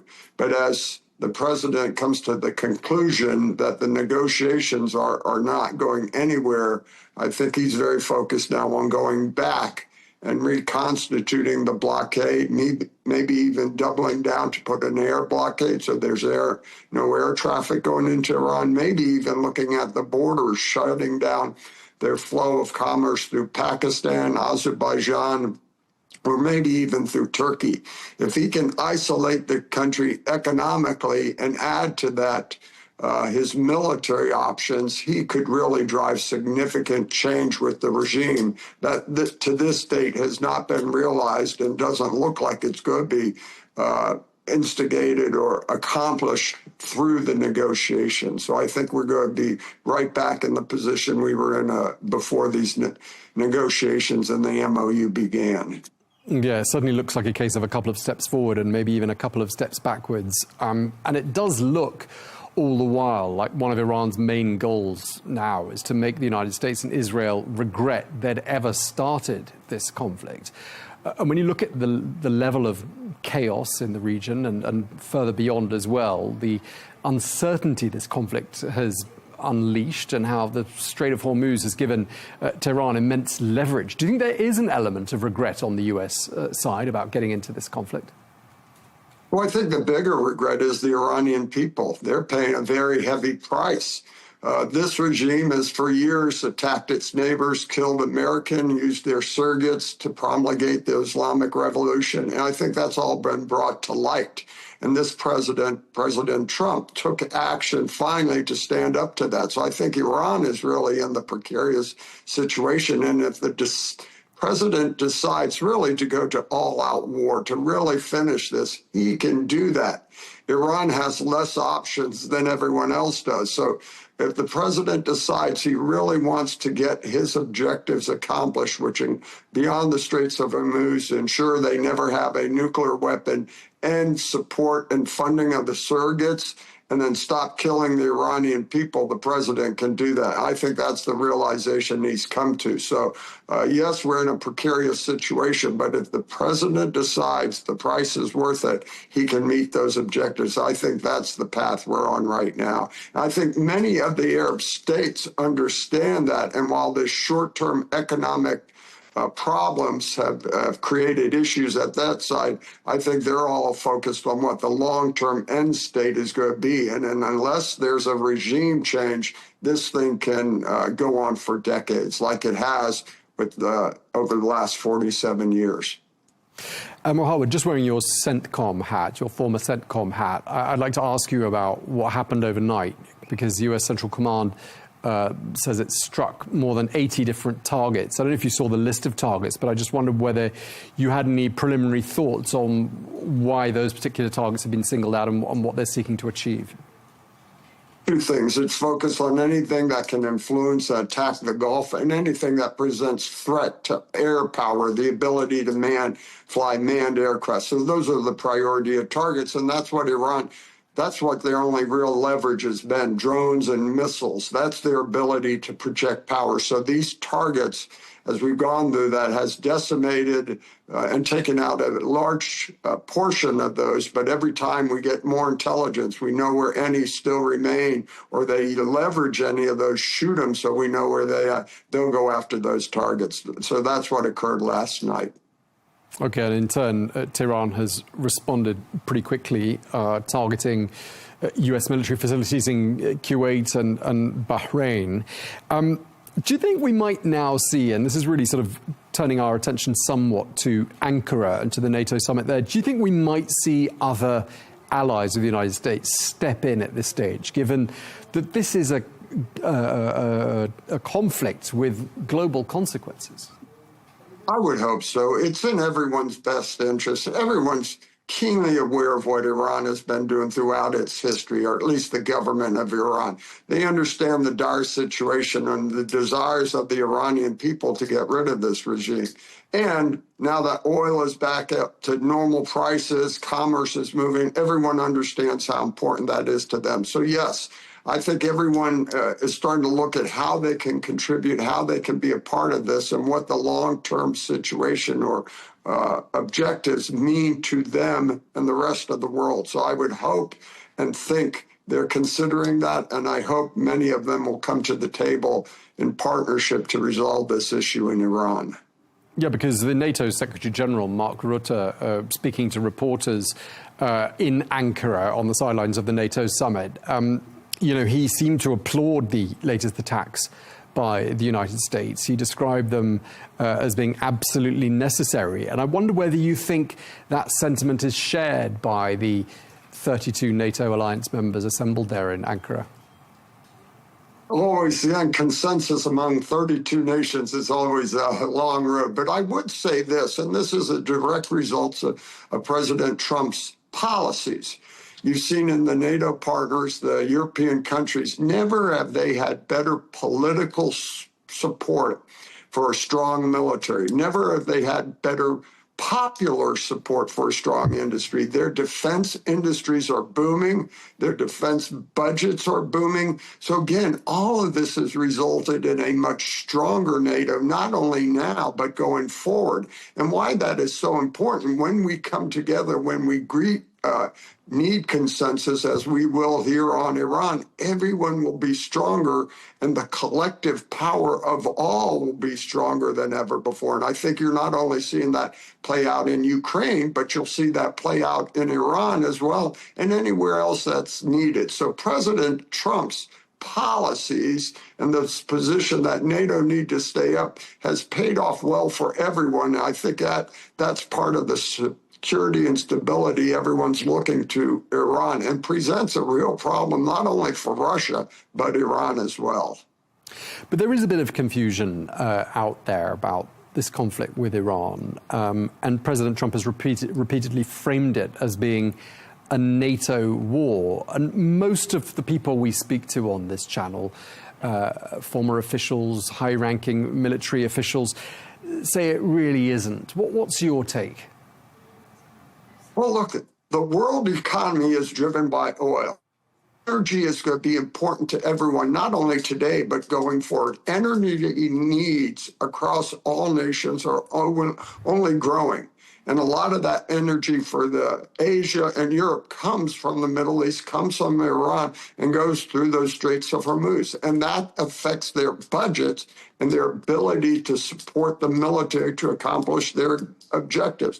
So yes, they all have a direct interest in this, and they need to ensure that that commerce keeps their economy strong. So yes, they all have direct interests in the region, and therefore at the end of the day, I think that's what will bind us all together, and that's what President Trump has done. When oil in the United States is somewhat self-sufficient, he understands how important that oil is to the world economy and Europe, and specifically in Europe. So I think that's part of the dialogue going on right now at the summit. Yeah, I mean, you've put a largely positive spin on that summit throughout this conversation, and our previous guest did the same. In fact, the NATO Secretary General, Mark Rutte, did too, talking about unity like we've never seen it before. And at the same time, there are these headlines out there that are fairly negative and fairly, and then they seem to have captured the attention of a lot of the world media. And one of them is about Greenland. And the Prime Minister of Denmark, which has sovereignty over Greenland, says we're ready to defend every inch of NATO, including our own territory. I mean, could we be looking at the beginnings of a conflict here? Well, let me go back to the NATO position. Unfortunately, in my life, I've gone to war numerous times, from Bosnia, Iraq, Afghanistan, and every time I went with partners. We were stronger and better for that. It gave us the capacity to do what we needed to do. So at the end of the day, I think that's the most important driving factor here. I want to look at these little outlying situations. I'd more be focused on the collective benefits and strength when we all do come together. I think everyone realizes that together. So all of these democracies go through these short political evolutions, elections every 2-4 years. So they do have to play the political needs of their people. But at the end of the day, everyone realized when we need each other most, we've been there. And I think they understand that, and that's playing out in these discussions you're seeing going on. So while you say optimistic, I say it's based on history, what I've seen and personally experienced over my lifetime of service in the Navy and as a Navy SEAL. Every time I went to war, I went with partners. I think everyone understands how important that is. Right, so for you, it would be inconceivable, the idea that there could be a war amongst partners, i.e. NATO partners, over the sovereignty of Greenland. I mean, a very difficult scenario for anyone to imagine. And I just wonder what you think that would even mean for NATO if it came to that.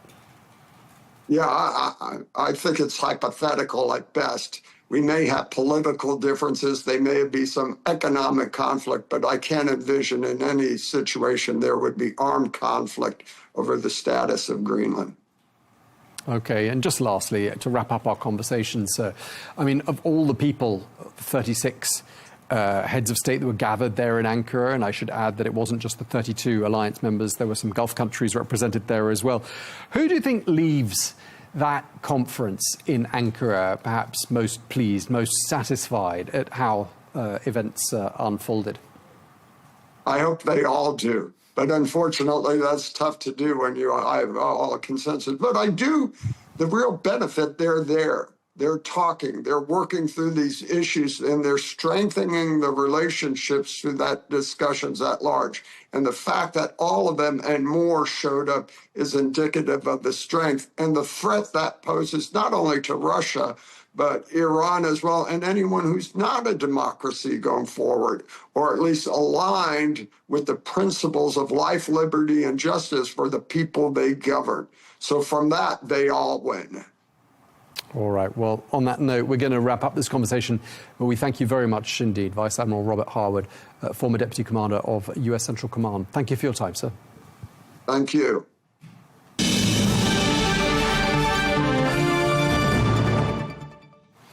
Now, today we are launching a new segment here on Al Arabiya English. It's called the Diplomatic Quarter, appropriately named because that is also the name of the area of Riyadh where we are headquartered. Well, it's a weekly quarter-of-an-hour-long segment featuring conversations with the ambassadors and envoys helping to shape Saudi Arabia's relationships with the world. Well, today we're joined by India's ambassador to the kingdom, Dr. Suhail Ajaz Khan, who is a distinguished diplomat with a career spanning more than 25 years with key postings in Cairo, Damascus, Beirut, Jeddah, and now Riyadh. Well, his term in Saudi Arabia is drawing to a close, and we're going to be reflecting on his time in the kingdom, discussing the partnership between Riyadh and New Delhi, and asking what lies ahead for one of the region's most important bilateral relationships. Well, I am here in the studio with India's ambassador to the kingdom, Dr. Suhail Ajaz Khan. Thank you so much for taking the time to speak to us. Thank you very much for having me here, and it's a great honor to be on your show as the first diplomat on this new show. Well, it's wonderful that we could have you here with us today, and I wanted to start by asking you, Dr. Khan, if you could tell us about the scope and the strength of the relationship that exists between New Delhi and Riyadh. Well, India and Saudi Arabia are very close partners for centuries, actually. But in the last 10 to 12 years, if you see, the relationship has grown into a very robust strategic partnership. And there is a great rapport between the two leaders, Prime Minister Modi and His Royal Highness Crown Prince and Prime Minister Mohammed bin Salman. And Prime Minister Modi himself has visited Saudi Arabia 3 times in 2016, 2019, and again last year. And similarly, His Royal Highness also visited India 2 times in 2019 and 2023. So because of the vision of the leadership, the strategic partnership has really grown into a very robust partnership. We have a very structured way in form of a strategic partnership council. We have various ministerial committees under it, working groups under it. And this is the way we take our relationship in a very structured way. And across all the sectors, if you see the trade, investment, culture, defense, people-to-people connect, we have a very, very intense engagement and very strong partnership. Okay, well, just listening to you mention there, the sorts of visitors you've had during your time as ambassador here, not least the Prime Minister, must have kept you very busy. And that leads into my next question, which was really to talk us through the defining moments and memories that you've had during your tenure as ambassador here. Well, you talked about the visits. So the 2 high-level visits which happened during my tenure here, the visit of His Royal Highness to India in September 2023 and the visit of Prime Minister Modi to Jeddah last year. You know, these 2 were really the high points of my tenure here, and during these visits we really advanced our partnership. We achieved quite a lot. In 2023 visit, we also signed a landmark agreement of IMEC, India, Middle East, Europe Corridor, where India and Saudi Arabia are the core partners. Along with some other regional and other partners, we signed that agreement. Last year, when Prime Minister was here, we concluded the work of the high-level task force on investment between the 2 countries and took some very far-reaching decisions, including establishing 2 joint venture refineries in India. There were a lot of discussions on investments from PIF to India, which we facilitated by providing them some tax incentives. So these two visits were certainly the high point of my tenure here. But on the personal level, I personally traveled quite a bit. In fact, I am lucky that I visited all the 13 provinces in Saudi Arabia. So those visits were also very, very special to me, as I could see this beautiful country, its diversity, could experience the warmth and hospitality of people from all the region. Yeah, and you've had 10 years in all to explore this country. Absolutely. Adding all the postings you've had as your time as a diplomat here. I want to talk to you a bit more about the financial, economic relationship that exists between India and Saudi Arabia. How important is that relationship? How has it evolved? Well, it's a very important economic partnership. On the trade side, if you see, India is the second largest trading partner for the kingdom, and Saudi Arabia is the fifth largest trading partner for India. And our bilateral trade is about $43 billion US, and it is both ways growing. Like India's exports to Saudi Arabia also are nearly $12 billion US. And on the investment side, of course, we can certainly do more, but we have about $10 billion of Saudi investment in India, some direct, some indirect through various funds. At the same time, there is about $3 billion of investment by the Indian companies in the kingdom. And this partnership is growing. Saudi Arabia is our very strong partner on the energy side. They are one of the most trusted suppliers of the crude oil, fertilizers, LPG. And similarly, India is they are a strong partner for the food, machinery, engineering goods. So there is a very robust economic partnership that we have among us. Now, Saudi Arabia is home to a large and thriving Indian community. And I'm wondering whether you've seen over the years any changes in the profile of people who are coming here to settle in Saudi Arabia. Well, we have about 2.7 million strong Indian community here. And Indians have been here for many, many decades. In fact, they have been literally the part of the Saudi growth story for last 5 decades. And of course, as you said, the profile keeps changing with the times, with the economic opportunities, with the circumstances. We have a large number of professionals, CEOs, large number of business people who are now coming, and the Indian community is very much integrated in the Saudi society. In fact, we remember very fondly what His Royal Highness Crown Prince said when he visited India.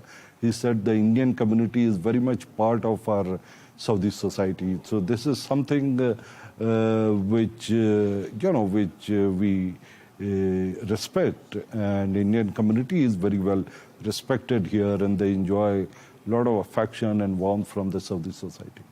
2.7 million, that's 2.7 million. A lot of people, isn't it? It's about the size of a large European city equivalent.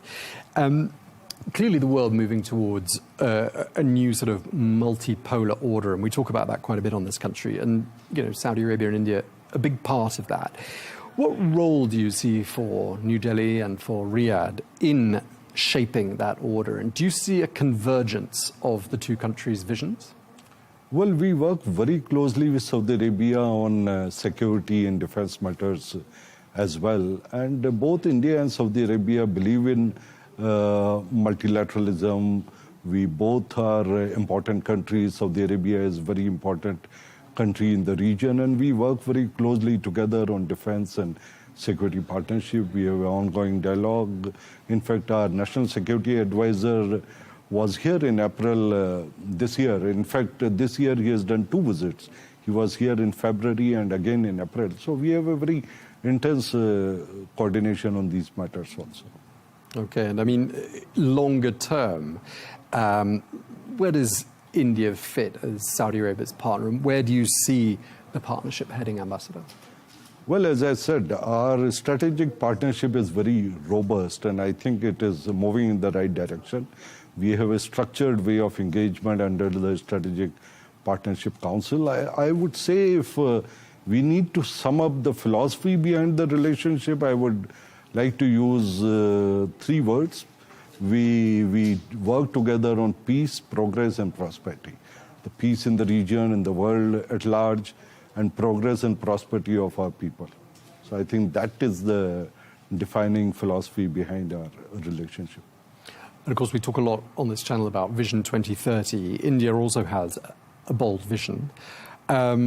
These two visions are transformative both socially and economically. Do you see shared opportunities in this regard, with regards to those two visions?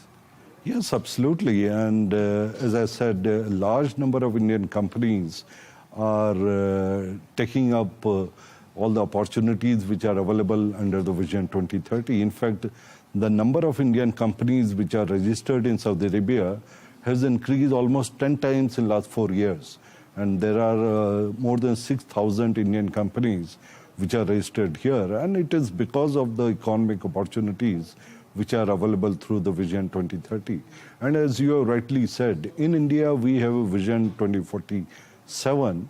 And as you know, Indian economy is one of the fastest growing economies in the world. It is the fourth largest economy in the world, and it also provides huge opportunities for Saudi companies and entities to come and invest in India. So there is certainly we can do more in this regard, but yes, these two visions are very complementary to each other, and our business community is very much aware and excited by the opportunities which are available. Okay, of course, India has close ties with this country, with other Gulf countries, and also with Iran. And I'm wondering whether that represents something of a balancing act for India, notably in light of the geopolitical tensions in the region. Well, this region is very important to us. Like, we have 2.7 million people in Saudi, but in the entire Gulf region, we have about 10 million people. And this is our extended neighborhood. It is our strongest partner on the trade, on energy cooperation. So whatever happens in this region is important to us, and we are concerned about the developments in the region. We always support dialogue and diplomacy to reach to find solution to the conflict, to find solution to the differences.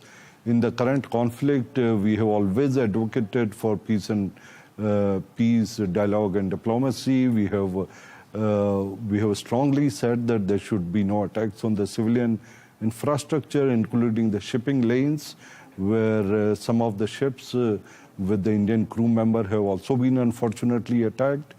We feel that the freedom of navigation has to be respected. There has to be unhindered access through the Strait of Hormuz. So our position on this regional conflict is very, very clear right from the beginning. And of course, you're in a region with strong ties to China, and yet perhaps China is somewhat distant to India. Is that a balancing act as well? Well, all countries have their different foreign policies, and one foreign policy, one relationship, does not depend on the other relationship. So, we have our relationship with different countries. Saudi has relationship with various countries in their own right, but we work very, very closely together on so many issues. Now, one thing we want to do in this new segment, the Diplomatic Quarter, is to examine a prominent story from the country of the person that we're talking to, in this case, the Ambassador of India. A story that perhaps isn't getting much attention internationally, but you think perhaps should be getting more coverage. Is there a story you'd like to tell us about, something that's happening in India right now that you think deserves a little bit more focus than it's actually getting? Well, India is very aspirational now, and if you see the last 12 years of the government headed by Prime Minister Modi, there has been a huge transformation in the country. Economically, India is now the fourth largest economy in the world with the $4.2 trillion economy. We are one of the highest recipients of the foreign direct investment. In fact, last year, we received almost $60 billion of FDI, and this has been trend for last 10 to 12 years. The GDP per capita has almost doubled. The Indian economy is growing at 7.5% and is going to grow like this for next 20, 25 years. So that is the story that people should know. The socially huge transformation is happening. Almost 250 million people have come out of the multidimensional poverty during this period. There is a huge penetration of the digital network among the people through which, so many other things can be done, like the direct benefit transfers. And we have this UPI app for the easy transaction, and we do almost 700 million transactions per day on this UPI. So these are the huge transformational things which have happened in India, and I think this is a story people should know. People know it, but people should certainly know it more. And there are great opportunities under Vision 2047, and we invite everyone to come to India, to do business with India, so as to, be part of this economic success story. I haven't been to India for more than 20 years, Ambassador, I'm ashamed to say, but I will be coming back soon. What do you think is the one thing that would perhaps surprise someone most, someone like me who hasn't been there for 20, 25 years, where India is today versus where it was 25 years ago? Anything you can think of? Well, 20, 25 years is a very long time, so I'm sure you will find different India, you will find aspirational India, you will find India which is economically growing. As I said, you will see the social transformation in India. And, now between our countries, we have better air connectivity. You can visit so many beautiful touristic sites in India. So I'm sure you will see a new India which is taking shape when you visit.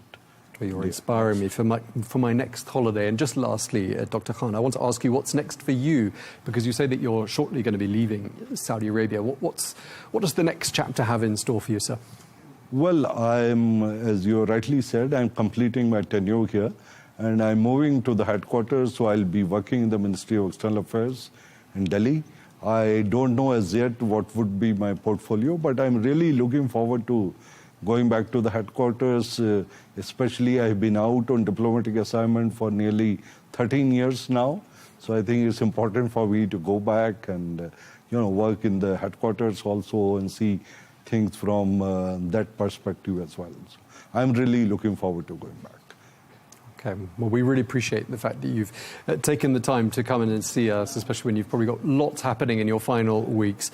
Thank you so much, and thank you for being our first guest on the Diplomatic Quarter. India's ambassador to the Kingdom of Saudi Arabia, Dr. Suhail Aziz Khan. Thank you very much indeed. Thank you very much. It has been a great honor to be on your show, and thank you very much once again.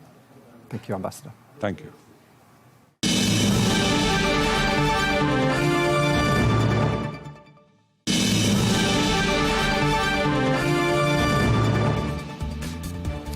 That's what we've got time for on Global News today. Thank you very much indeed for watching. Do join us again tomorrow for more exclusive interviews. Until then, bye-bye.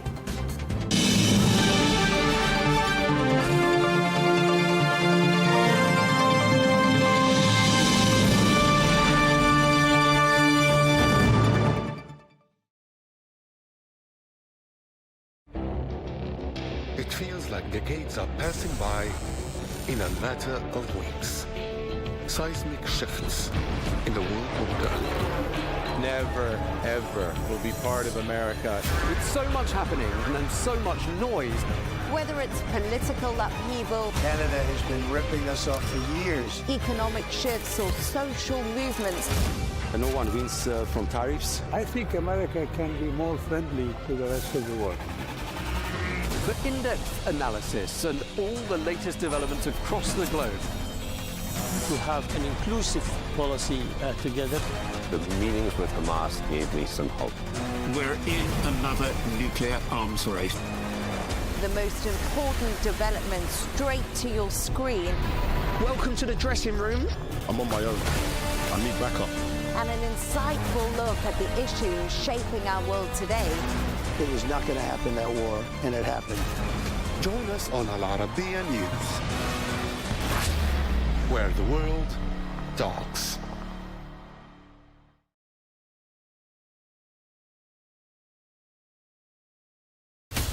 From the White House to Gaza, Kyiv to Beijing, Elections, economics and the environment compete with conflicts and other complex issues for our attention. In an age of fake news, deep fake and artificial intelligence, They've got to have a vote and a say. it's important to look beyond the loudest voice to understand the truth. From newsmakers to groundbreakers, My campaign is going very well. presidents, prime ministers, princes and peacemakers, and cultural tastemakers. As Arabs, as Middle Eastern, we're too emotional. Join me on The Riz Khan Show for empowering conversation.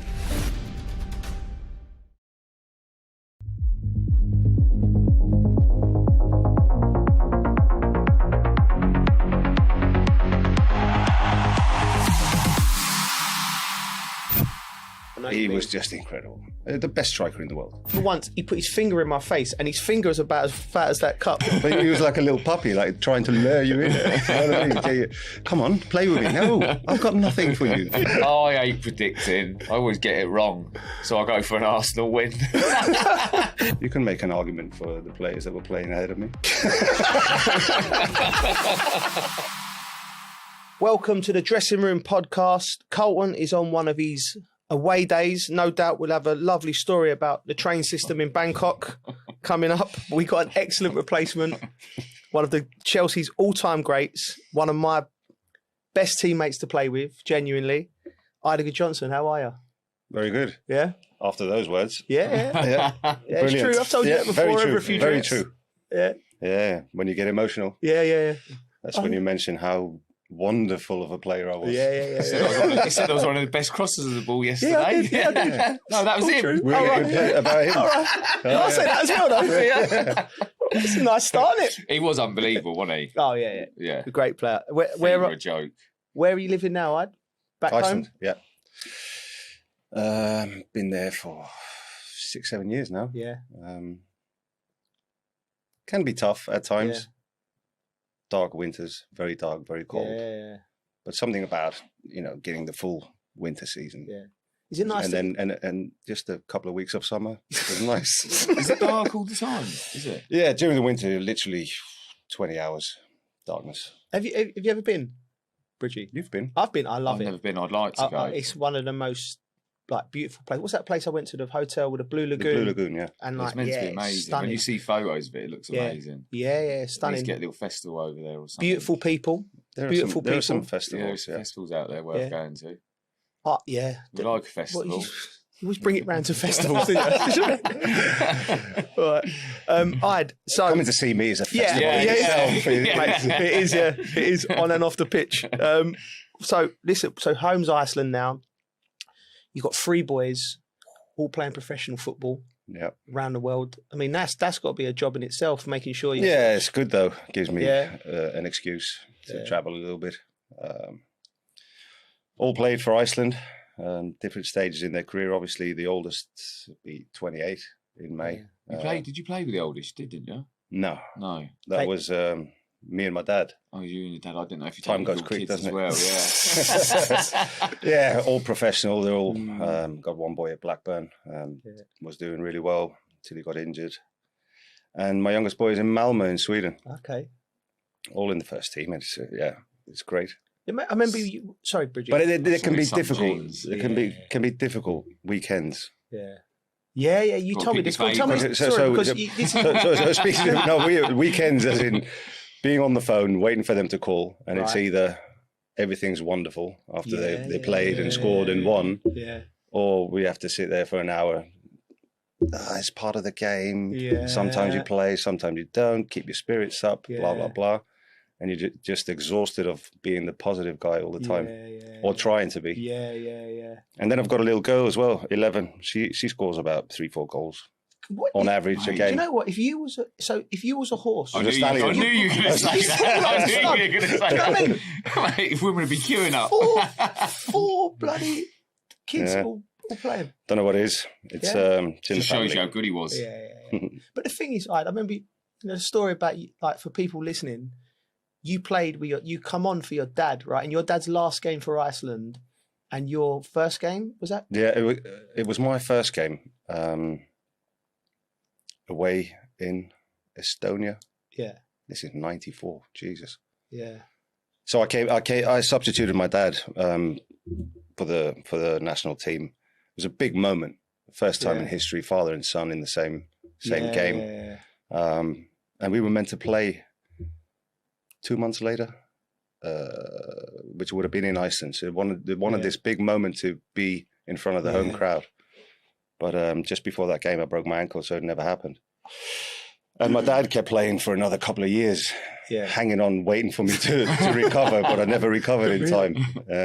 And the beautiful thing about that moment for me, for us, for everyone in the family is it wasn't set up. It wasn't. It wasn't a charity thing, or it was.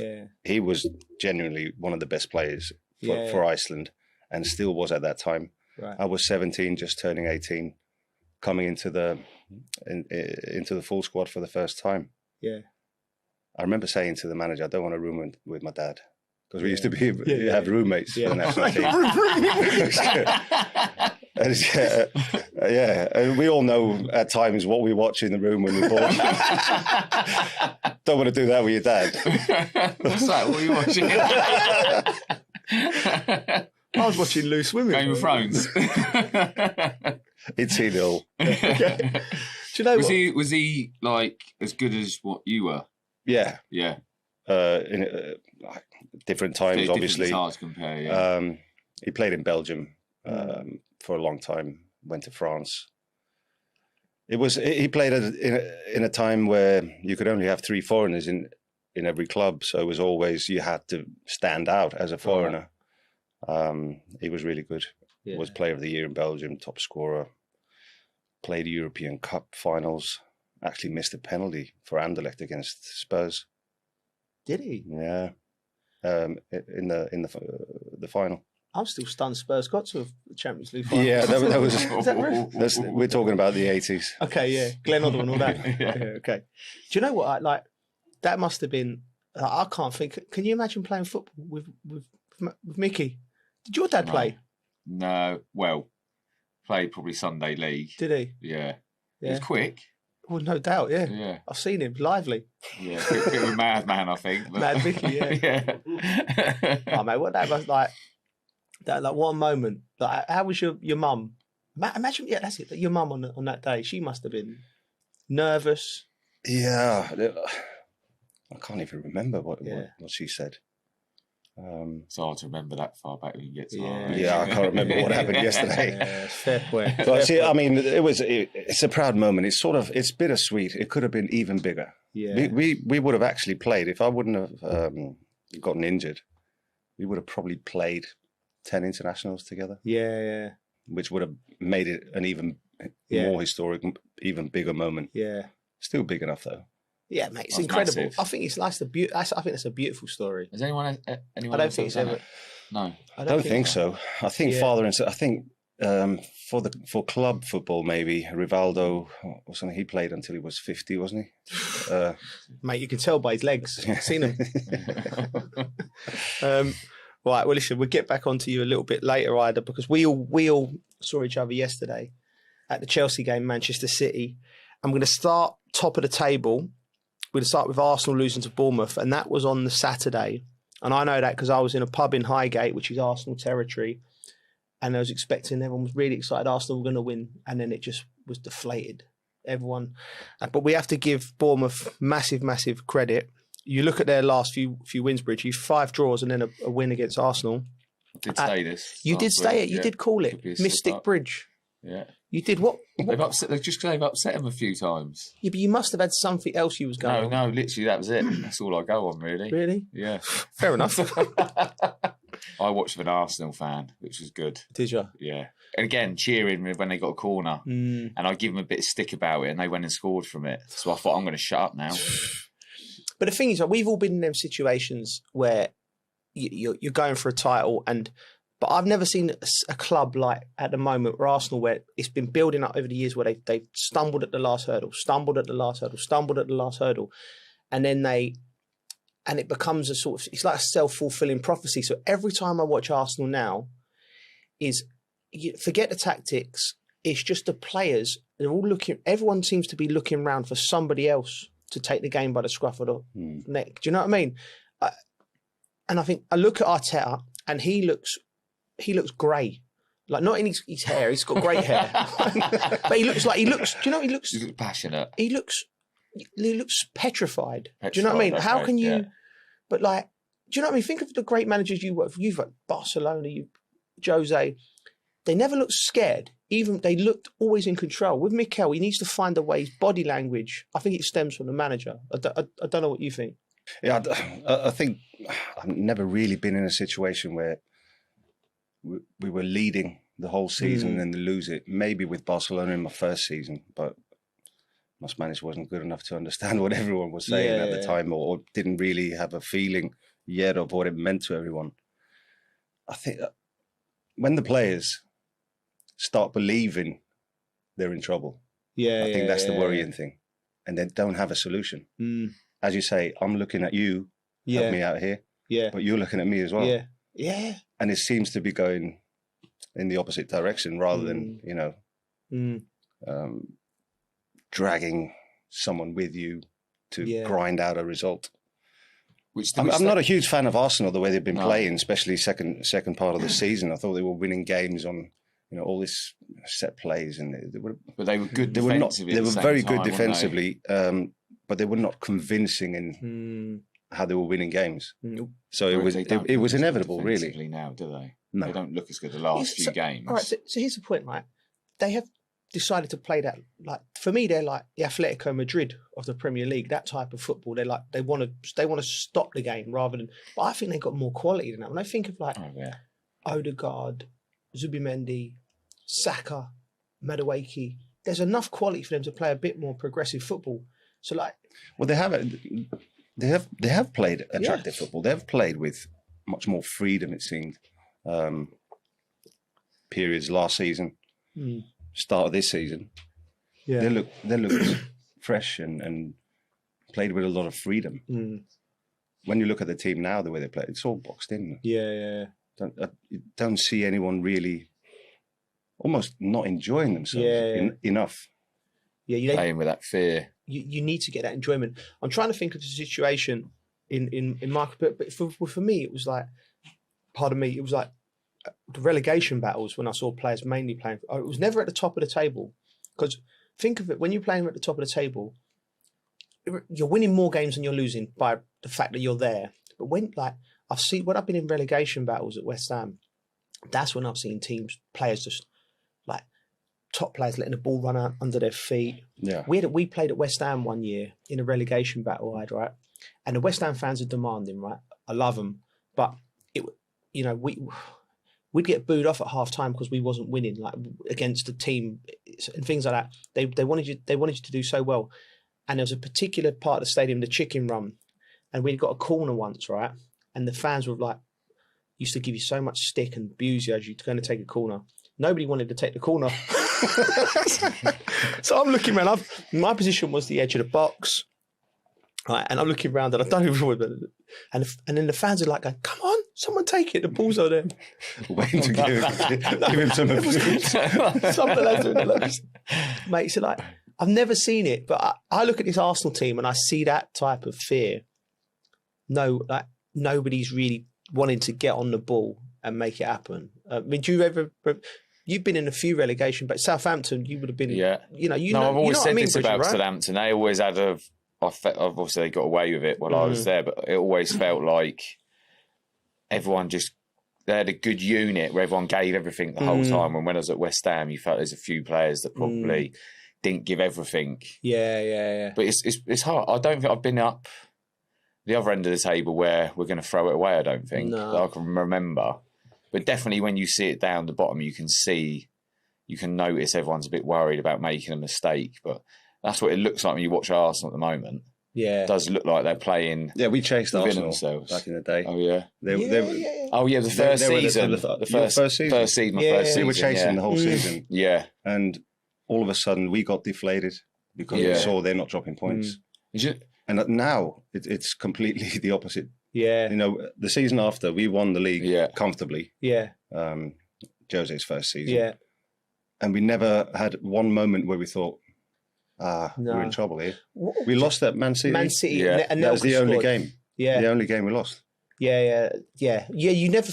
And the season after, we never got to experience the fear of we let this slip away. Yeah, it's still wide open as well, isn't it? It's like, obviously, I thought, well, it's probably a couple of the best days of half term so far, seeing Arsenal and City win, to be honest.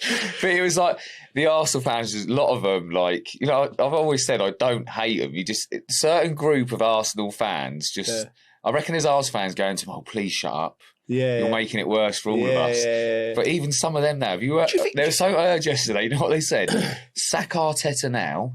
What? Yes, sack Arteta now to get a manager in to get it over the line. Really? That's what one of them said. That would be the most rogue decision ever in the history of football. If you woke up and it's like Mikel Arteta. That's the thing. What we were talking about. Even the fans are going, what can we do? How can we stop this? I think they've already lost the league. Do you? Yeah. Well, see, I can't say that. No, I can't. Because I'm scared to say it in case you don't have we're here to say our opinions. Yeah. Feel free. I always bring it back to, you know, you're playing pool and you got a shot in the black, but your mate puts the cue down. I don't want to say anything too soon. You're saying you put the metaphorical cue down and Arsenal win the league. Thanks for coming. Okay. I was in the way end yesterday. Look, in the end, it's still in their own hands. They have to go to Man City, get a result, and if they get a win, it'll be huge. Just don't see it happening. The way Man City played second half at the Bridge yesterday, I felt I was watching the best team in the Premier League. Yeah. By far. Yeah. They stepped on the gas, didn't they? Oh, yeah. Yeah. Something. Just the ability to move the ball around, the physical part of it. They're also Doku, how strong is he? Mate, Jesus. He will just fall off him. It was hard to see because in the way end, but he looked dangerous. He was obviously quite far away, but he looked dangerous every time he was getting the ball. Dangerous? Semenyo. Petrified. I would have hated to play when you see Semenyo run, he just eats the pitch up. Like he's grabbing the turf. Yeah. Like he's moving the stadium.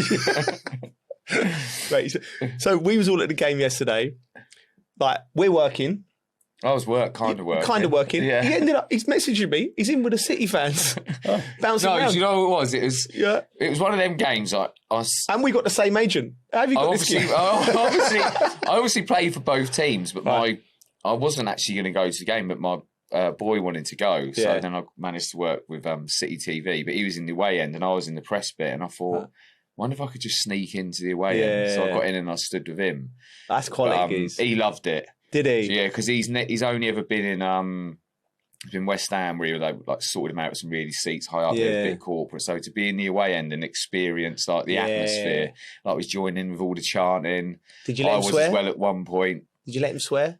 He wouldn't have been swearing. He's not that kid, but there's a couple swearing around him. My boy wants to go because he wants to join in with all the singing and the swearing. Yeah, well, yeah. You know what I mean? Like, my youngest probably would join in with the swearing, but they've not been to the away games. The away games are where it's at if you go, innit? So if you want to go. Yeah, the best chant was, "Are you watching Arsenal, mate?" I got right into it. I was loving it. Yeah, absolutely brilliant. But I really enjoyed it. Obviously, because I played for both teams, I'm a little bit like, I want Chelsea to qualify for Champions League, but I don't want to see Arsenal win the league. Yeah. I had that feeling yesterday as well. Yeah. Did you? So I want Chelsea to be in the Champions League, but I don't want Arsenal to win the league. Yeah, that's hard. They speak to 80% of them. Even I'd go as far as near 100% of the Chelsea fans would go, I'd sacrifice today just so Arsenal don't win it. That was the only time Arsenal fans went to cheer for Chelsea as well. It's strange. That's wild. Can I quickly ask you about this? For me, the big moment in the game for me, from a Chelsea perspective, we get on, and from a Man City, was when Mark Guehi scored the goal. Right, it was a great finish. I will talk to you about the finish in a minute, being a centre forward. But I look at where Chelsea are as a club, and desperately trying to find a centre half, spending hundreds of £1 million. You had a kid in the building. He come over and spoke to us. Was you with him? No. He come over and spoke to us after. He's so assured he's a captain. You see him play. He's calm.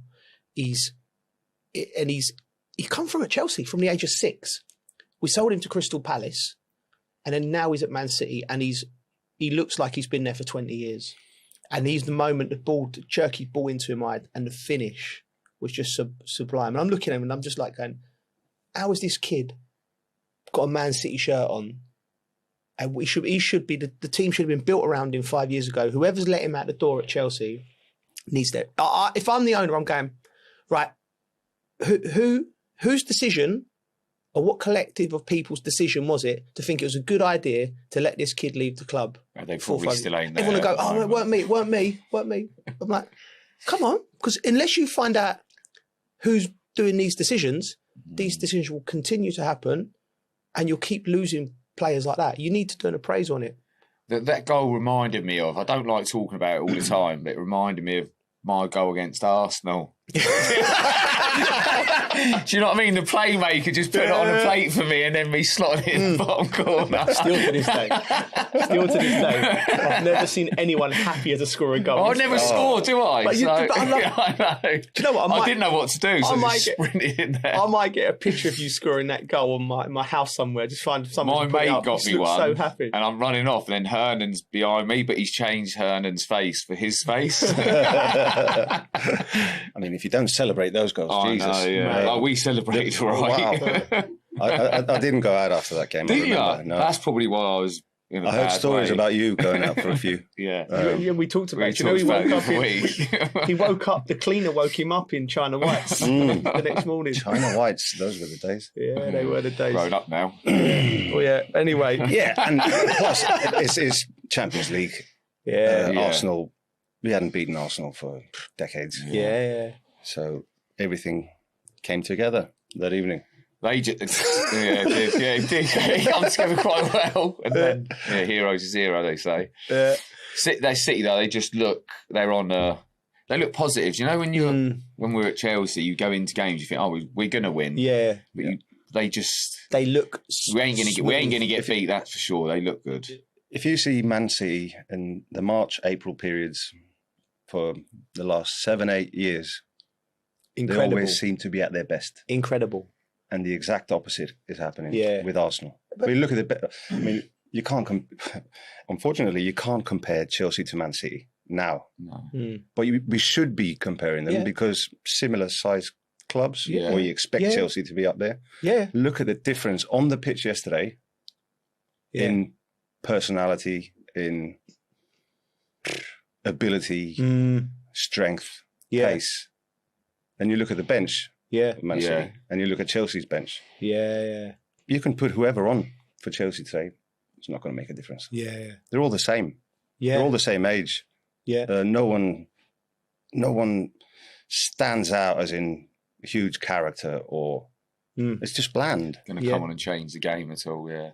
That's a fair point. You was quite strong on that after the game because do you know what I thought from you, Ida? When you said what you said yesterday, I thought you come from because we don't hear from you that much in this country talking about it. You come from a place you were frustrated, weren't you? Because you're a Chelsea man.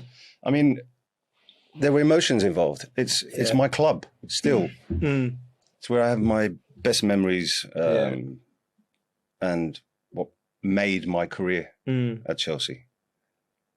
And I go to Stamford Bridge and you see, right, everything's still the same in the stadium. Yeah, not much change there. Yeah. Great to see some of the same people still working there. Yeah. That's what I like. Yeah, as in the feeling of Jesus, these people have been here for 30, 40 years and still going strong because they have passion for the club. And then I look at what's going on the pitch and I just see no emotions. Yeah. I doubt that the dressing room yesterday, I mean, you walk in the dressing room after a game, losing a game in that way, I would have been depressed.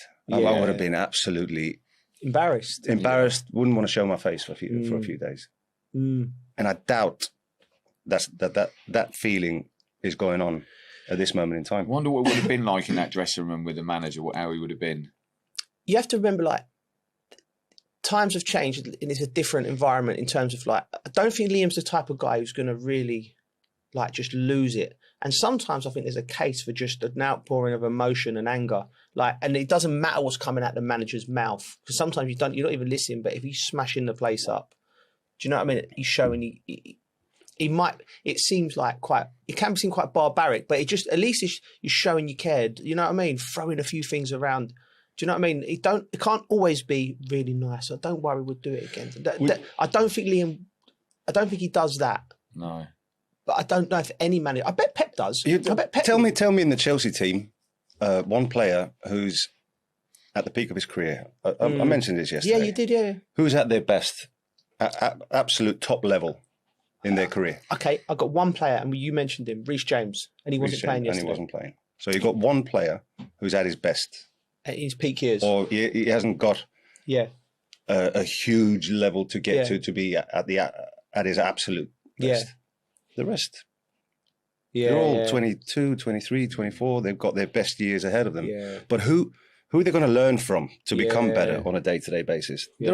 They're all learning from each other at the same level. So who's going to challenge them?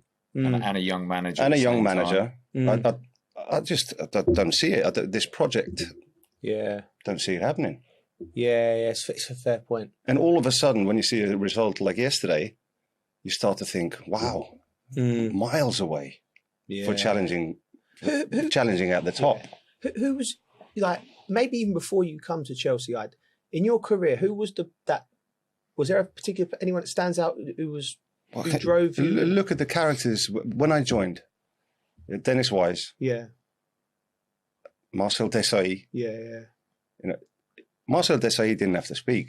Yeah. It was enough for him to give you a glance, and you go, "Oh, yeah. He's not happy with me." Yeah. Gus Poyet, Gianfranco Zola, Jimmy Floyd. Yeah. We joined at the same time, and the list goes on. Jody Morris, he was a character. Yeah. He went in. Yeah. 1,000,000%. Yeah. Every tackle. Yeah. In training, in games, everything. Dennis Wise.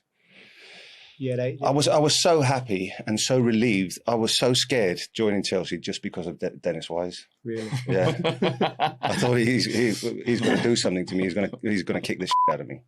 And I was lucky because I ended up renting an apartment in the same building as Wisey was living. So he sort of took me under his wing rather than giving me sticks. So he protected me. Yeah, but that's because he would have seen what a player you are. I don't think Wisey would have looked after everyone, but because he loved Chelsea, he's like, I need to make sure this kid settles in because he's going to make us better. Do you know what I mean? So it's a little bit. And back to the point of, so why do you think John Terry became such a great captain? His football ability, of course, but the things around the dressing room, around the club. You learned it off Dennis Wise. Because Dennis Wise ran the show here for years and years. JT took over. Who are they learning from? This generation. There's no one there. There's not a character there. Reece James, how long has he been captain? Since he was 20, 21? Yeah, maybe. Who did he learn off as a Chelsea captain before him? Yeah. Did he have someone in the dressing room that he goes, wow, this is the way I'm going to do it? Yeah. And how many players, how many young centre forwards have an experienced guy in front of them where you go, wow, I'm absorbing information. I had Franco Zola. Yeah. Oh. I mean, I watched him that much that I ended up playing instead of him at times. Yeah.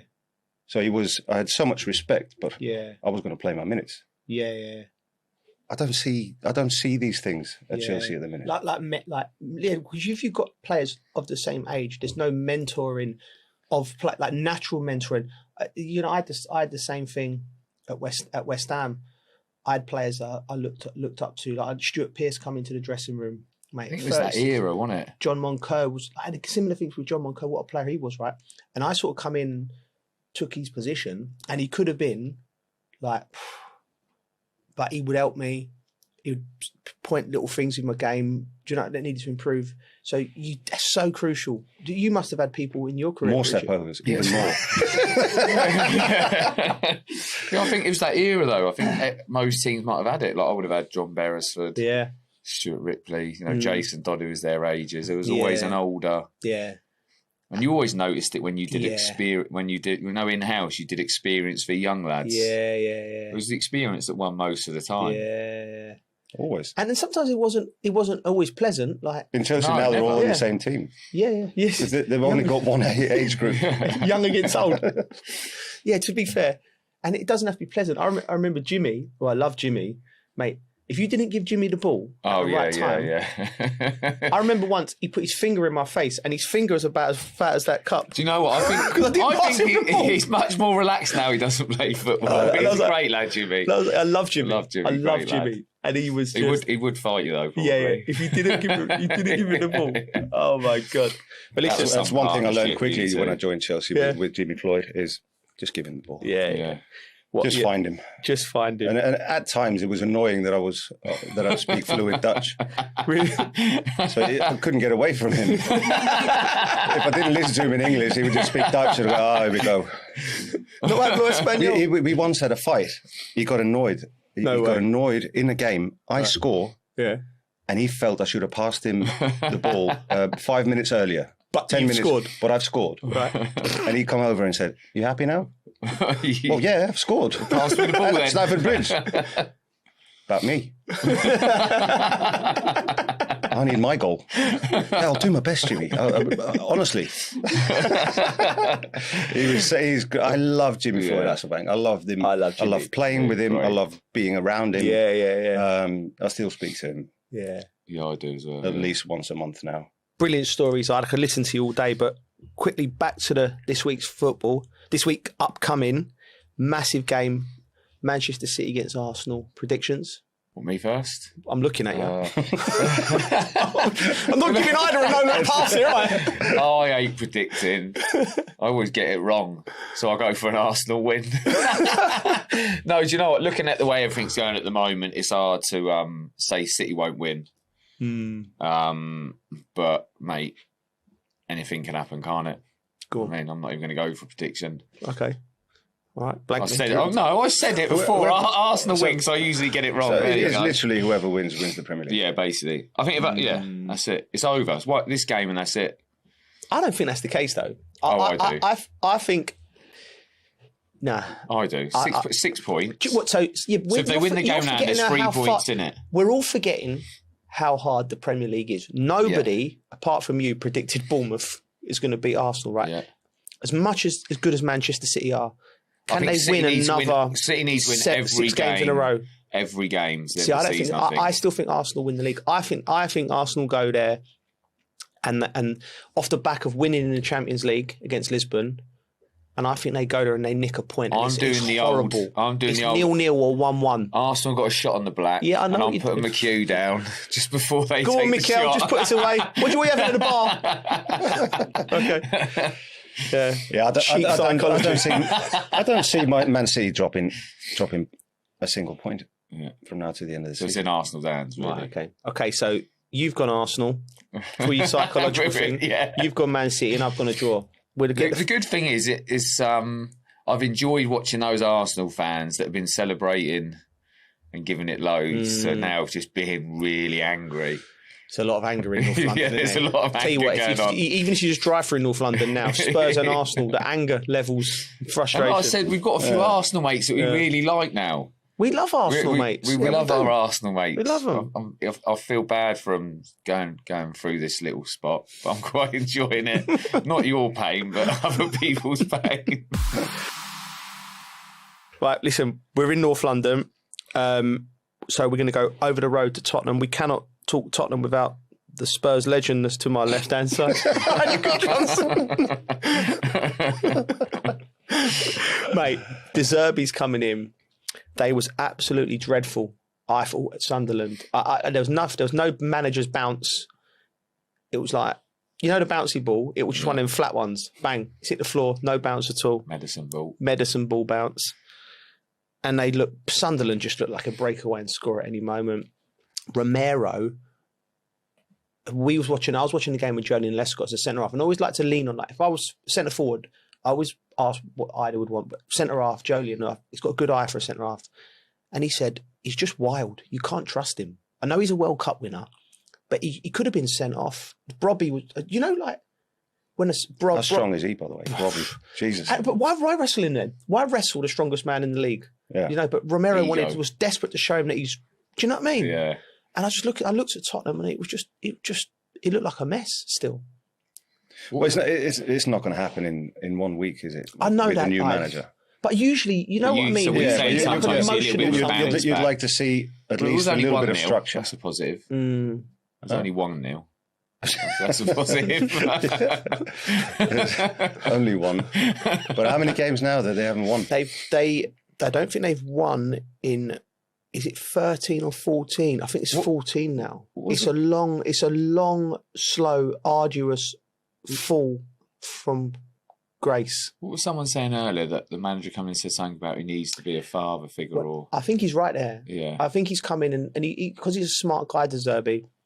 I've interviewed him and he seems like a manager you'd want to play with. I've watched him work when he was at Brighton and we went to do a tactical day with him and he's, you know, you watch a manager like you'd like to play. He was on, he was energetic and he was doing a tactical thing. You know where Brighton used to get the centre half dunk to go and roll into midfield and it was like all the patterns of play he was doing where he'd hold the ball dunk and then a bit of movement there, bang, bang. And but obviously he had months and months to set this system of play up.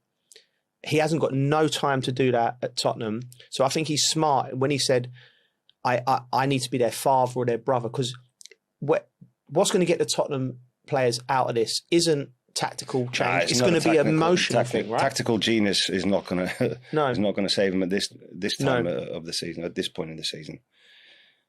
It's just basic stuff, isn't it? Mm. It's just go back to basics. Yeah, it's simple to say, but find some kind of defensive structure. Don't concede goals. I just think they're in such a slump that they're starting to believe it could happen. Yeah. A lot of I've spoken to a lot of Spurs fans, and they go, "Wow, we're too big to go down just because of the stadium. The stadium will still be there. Yeah, The team will be in the Championship. Yeah, I think it's happening. You do, don't you? Yeah, I do. Yeah. And I mean, I'm a Chelsea fan, right? So if you're a full-on Chelsea fan, you love seeing what's happening at Spurs. Yeah. I'm not quite there because I like the fixture. I like the Chelsea Tottenham. Yeah. I want them to be in the same league. Yeah. Or for Spurs to be at least in the Premiership. We could swap them with Millwall if you like that. That might be happening as well. Imagine that. Oh God. No, but do you know what I mean? They're not. No one's too big to go down. No. Manchester United have been relegated before. You know what I mean? They all have. Yeah. Almost. Yeah. So. Yeah. But I'd still want the Chelsea Spurs fixture next season.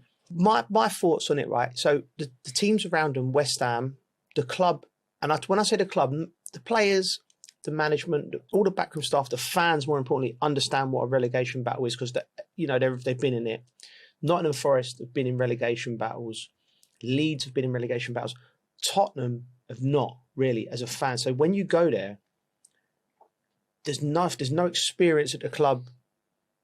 The only player I can think of in that squad who's experienced relegation battles jumps off them up is Richarlison. He's been at Watford and Everton, and he looks like a bit of a cannon as well. So the players they're like they're sleepwalking into it. They don't realise. Does that make sense? They must do though. Come on. Yeah, but they're not playing like they are. No, they're not. I mean, that's probably why they need that manager who's going to be that figure to snap them out of it mentally. And like you said, getting them doing the basics right. Yeah. Has he been in that situation as a manager? De Zerbi? I don't think so. Brighton, he was in Italy before. They got them Marseille. as well. The difference, you look at West Ham, they're picking up results. Yeah. And we were going through this earlier with a Spurs fan in the building. He was looking at their next fixtures. Yeah. Oh, they don't look too bad. Yeah. But you haven't won for. How can they not look bad? I don't see you winning. Yeah. Every game. If we look at the last few months, so it's all right. Trying to stay positive, but you're not feeling that positivity, are you? Yeah, it's true. It's sort of a bit of a blag positivity. Yeah, it's like delusional. Like they still think they've got Gareth Bale and Glenn Hoddle playing for them. Modric. Yeah, Modric, you know what I mean? Imagine that. And they're going, yeah, we'll beat them. We've got Glenn. That was the 80s. Tottenham Arsenal fans hate us. But it's the reality of it. Yeah. You have to listen, I'm just trying to think, if they went down, would it be the biggest since the Premier League started in '92? I think it would be the biggest club to go down. Can anyone think of anyone who's been in the Championship? Leeds, Tottenham are a bigger club than Leeds, aren't they? You know, like in that sense. I think with a structure around it. But going back to what you said, stadium. Yeah, and the stadium. They love the stadium and the megastore. They've got the biggest megastore. No, I heard that from a Spurs fan the other day. Yeah. Oh yeah, but we got the biggest megastore in the Premier League. And go-kart. Yeah, go-kart. Right, okay. Have a go-kart in team building session. Yeah. Yeah. Anyway, West Ham look like they're picking up results. Leeds are the one for me where I think they could get sucked in. And the reason they're playing Man United away tonight, Wolves at home, Bournemouth away, Burnley at home, Spurs away, Brighton at home, and West Ham away. And why would Spurs away scare you though? It wouldn't scare you, but if you're Leeds and you because the thing with Leeds is they've been patting themselves on the back all season and they've just been sucked into it last minute. So I think only for psychologically could that be. But listen, they'll probably look at that and they'll probably think Wolves at home, Burnley at home. We can win them 2 games. We're safe. You look at the squads. Would you take obviously with like the way it's been going, and obviously Tottenham is like on a bit of a slope. But you look at that squad, you think, how are you getting relegated? Oh yeah, yeah. How? And they haven't yet. So I kind of see them getting out of it, but I keep saying that every week, and it's just not something's just not clicking. Well, listen. It's going to go right down to the wire, that's for sure. And I think goal difference will come into play as well. And we'll have a lot of fun with it from now to the end of the season on both ends of the table. Not sure the watchers will. No, they won't. Just a quick one before we move on. We put a little poll out, a little poll for the punters, and I don't know what you think. Right? Win an FA Cup and be relegated, or just stay up. Like, what would you want as a player? I won't tell you what my and Bridgie's stance were. We're opposite. Well, when you put it, just stay up. Yeah. If you had asked me this before the season, I said, well, of course, staying up. Yeah. Getting relegated and having that on your CV is just horrible. Yeah. I think it's almost embarrassing. Yeah. If you were, I was embarrassed, mate. I was very embarrassed. Yeah, had me head down. Getting relegated and winning a cup is it's fun and it's nice, but surely the pain of relegation should be bigger than the joy of a cup. And I think fans could vote differently because they obviously we got the results in. That's what you're saying, right? If you'd asked the question before the season. I'm pretty sure no one would have said, let's just get relegated. Yeah. Joe did. But I said, I think to myself, right, I've been relegated once in my career, played for 20 years. How embarrassing was it? It was so embarrassing. Right, but I've won some trophies as well, right? Yeah. And I was like, and you're working for the FA Cup at the moment, Emirates FA Cup. I am, That's not coming to my. That's not coming to my. That's not coming to my thinking. I think the joy of winning something. I'm quite positive, and I get what you mean, the joy, but there's no chance I'm taking relegation. No, and I think because of the situation they're in now, the answers would be much different than what they were before the season. Yes, yeah, okay. Now they're almost. I'll accept it now because we've got a moment. To be fair, it could happen with one of the teams. Right. Leeds are in a chance of getting relegated. Nottingham Forest is still in Europe. Yeah. Nottingham Forest is still in Europe. So anyway, we put it to the voters, to the listeners, and it was 42% would win the cup and be relegated, and 58% would say no cup but stay up. So it's tighter than you think. It's tight, yeah. Listen, I think it's all different. Glass half full, glass half empty. We've done the league, but we got a very special guest. We got some listeners' questions. But what we like to do, we do homework with our guests. And Bridgie's got a little fun fact for you. Yeah. Do you want to fire away? Yes, I met this guy Nick a year ago. Good lad, works in fashion, and his cousin, who, with his dad, they've been all over the world watching Chelsea 08, Munich. Porto 21, all over the place. And his cousin named his second kid Ida after you. Baby Ida. Baby Ida. Yeah. Really? As an English kid. That's brilliant. Yeah. It'll be rogue. I bet like his brothers are called like Harry, Frank, and Ida. And they'll probably end up playing football. Please tell me there's a Jimmy in there. Jimmy and Ida. If he has another one, he's that would be brilliant. And do you know the thing is, 2 days later, when you were born, not when you were born, when Ida was born, he went to, can't remember which one it was, but one of the finals. Porto, yeah. That's quality. Yeah. It's a bit like, you know, does he know about Lil Wayne?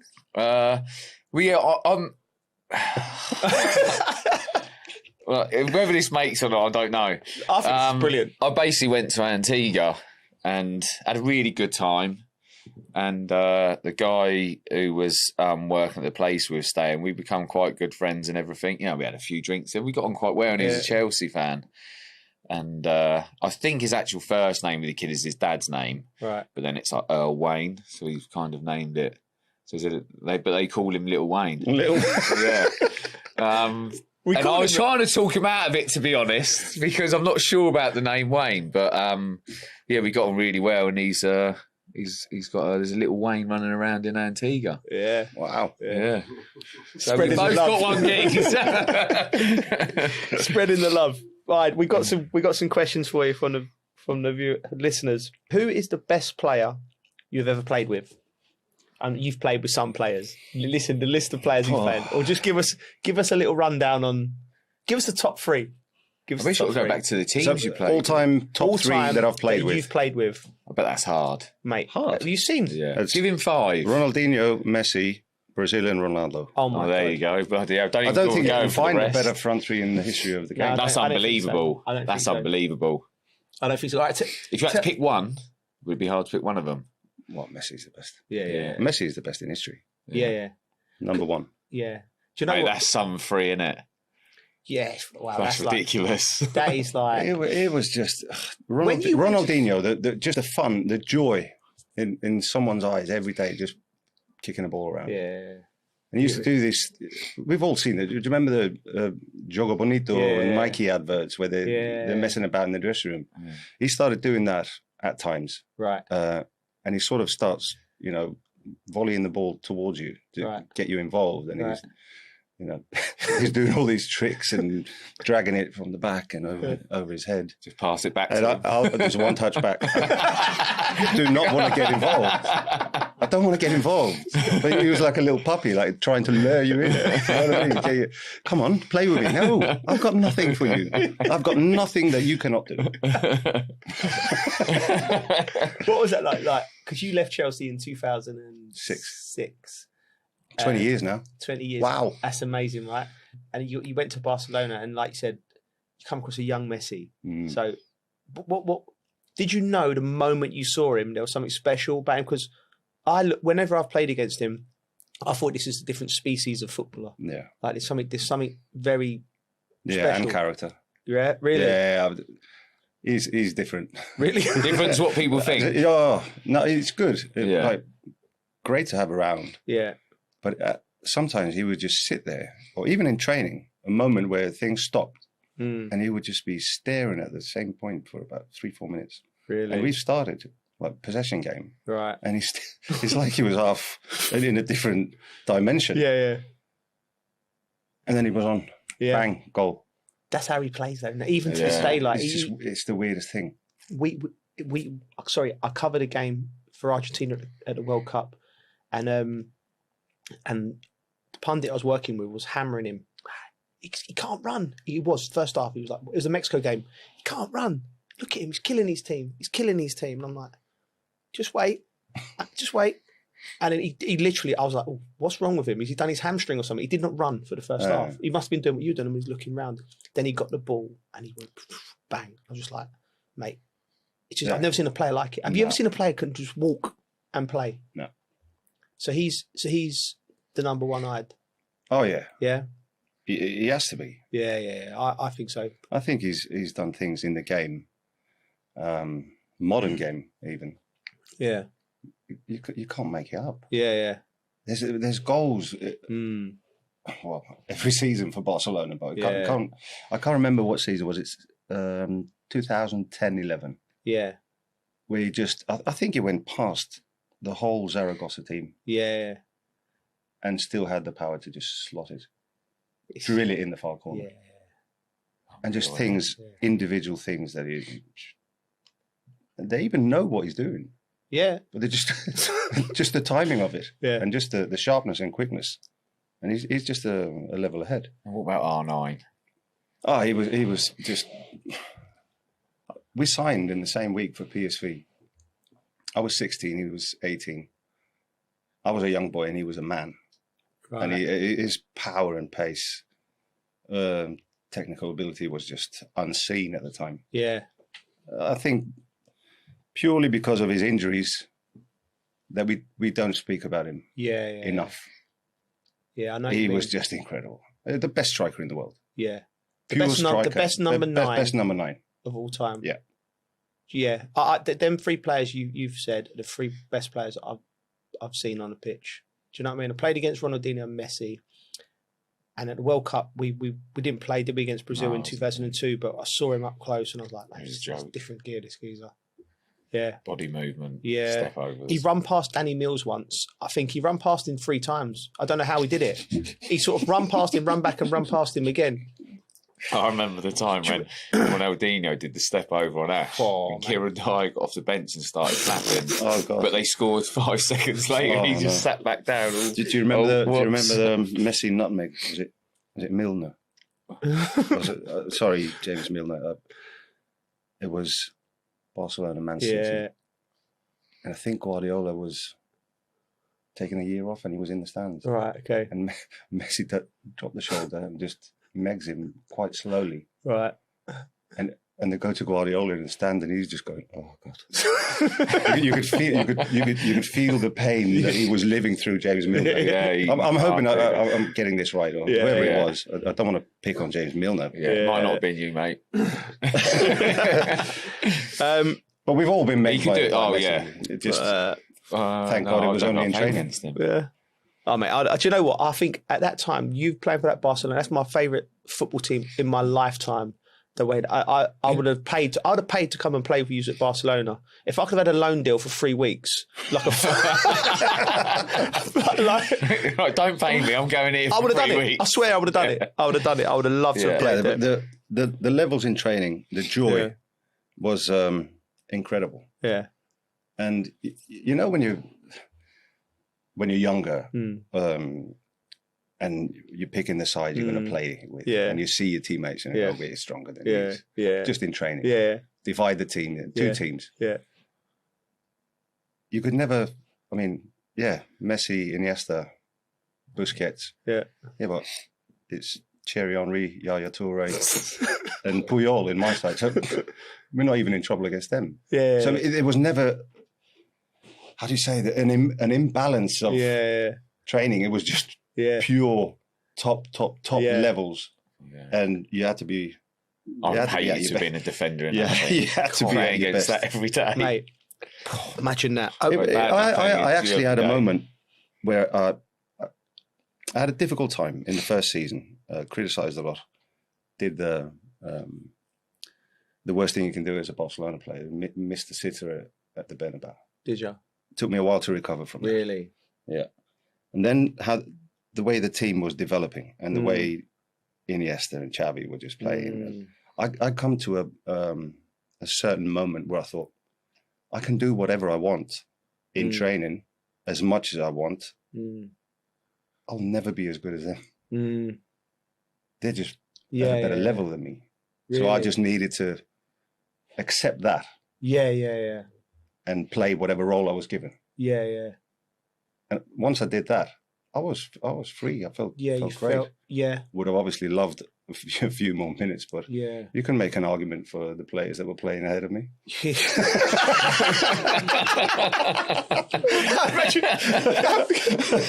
Gaffer, why not playing? What's going on?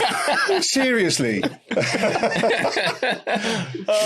there was no knocking on doors. It was just be ready when you get your minutes. Yeah. To be fair though, mate, like that is like I said, like I think it's the best club side I've seen. Yeah. This is a bit sideways from Barcelona. Phil, has asked, when you signed for Bolton, did you know where it was? We're random. I don't know what field was. I knew the second time I signed for them. Yeah. Oh, yeah, you did. Yeah, you went back there. Yeah. You had a great time at Bolton, though. That's where it all... Love Bolton. Yeah. Bolton was What players great. did you play with there? Wow. We were in what we call the Championship now. Yeah. So it was Gudni Bergson, Icelandic guy. Yeah. Remember him? I'd been injured for 2 years, and I was just showing signs of being able to recover Right. and play. 2 years out. 2 years out, on and Wow. off, but 2 years. And the doctors in PSV said I'd never play at a high level. Really? I should concentrate on my education. Who proved them wrong? I still need to concentrate on my education. Yeah, so Colin Todd. Yeah. Gudni Bergson told Colin Todd, listen, it was the biggest talent Iceland's ever seen. Right. He's back in Iceland. Yeah. Looks like he's fit. Can get him on a free transfer. Really? So Colin Todd sent someone to Iceland to have a look at a game. I was about as heavy as I am now. Really? I needed to really work on the physical side of it. Yeah. So he said, come and train with us for 4 or 5 days in Ireland. Do that. And this is it was just brilliant. Peter Beardsley was there. Wow. My first training session with Bolton Wanderers was with Peter Beardsley. I just looked at him going, I've loved you all my life. Yeah. He was just unbelievable. Young people won't realise how good Peter Beardsley is. And it was just great. Yeah. And there was a lot of players. Dean Holdsworth, Klaus Jensen had just signed. Good player. Per Fransen. Yeah. So a few Danish boys. Scott Sellers was there. Yeah. There was loads of names. Right. Like big names come towards the end of their career. But it was great. It took me a good 6 months to get into things, fully fit. But as soon as I started playing, started scoring, and after 18 months, I was at Chelsea. Yeah. Incredible. So can I just quickly ask you about your 2 years out as a young man? You're the best talent in Iceland, and then you're being told by doctors you might not. Man, that must have been really. Is that the ankle break? Yeah. That must have been really tough for you, like mentally, emotionally, and everything. It was. And when I think about it now, I don't know how I got through it. Really? I always had this belief that it will be okay. Yeah. You will recover eventually. And maybe it's that belief, or even at times people must have thought he's lying to himself. He's never going to recover. Yeah. But I always thought I would. Yeah.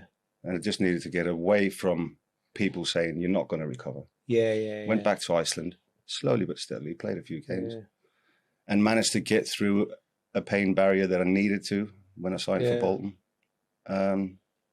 Fitter, and everything just went well.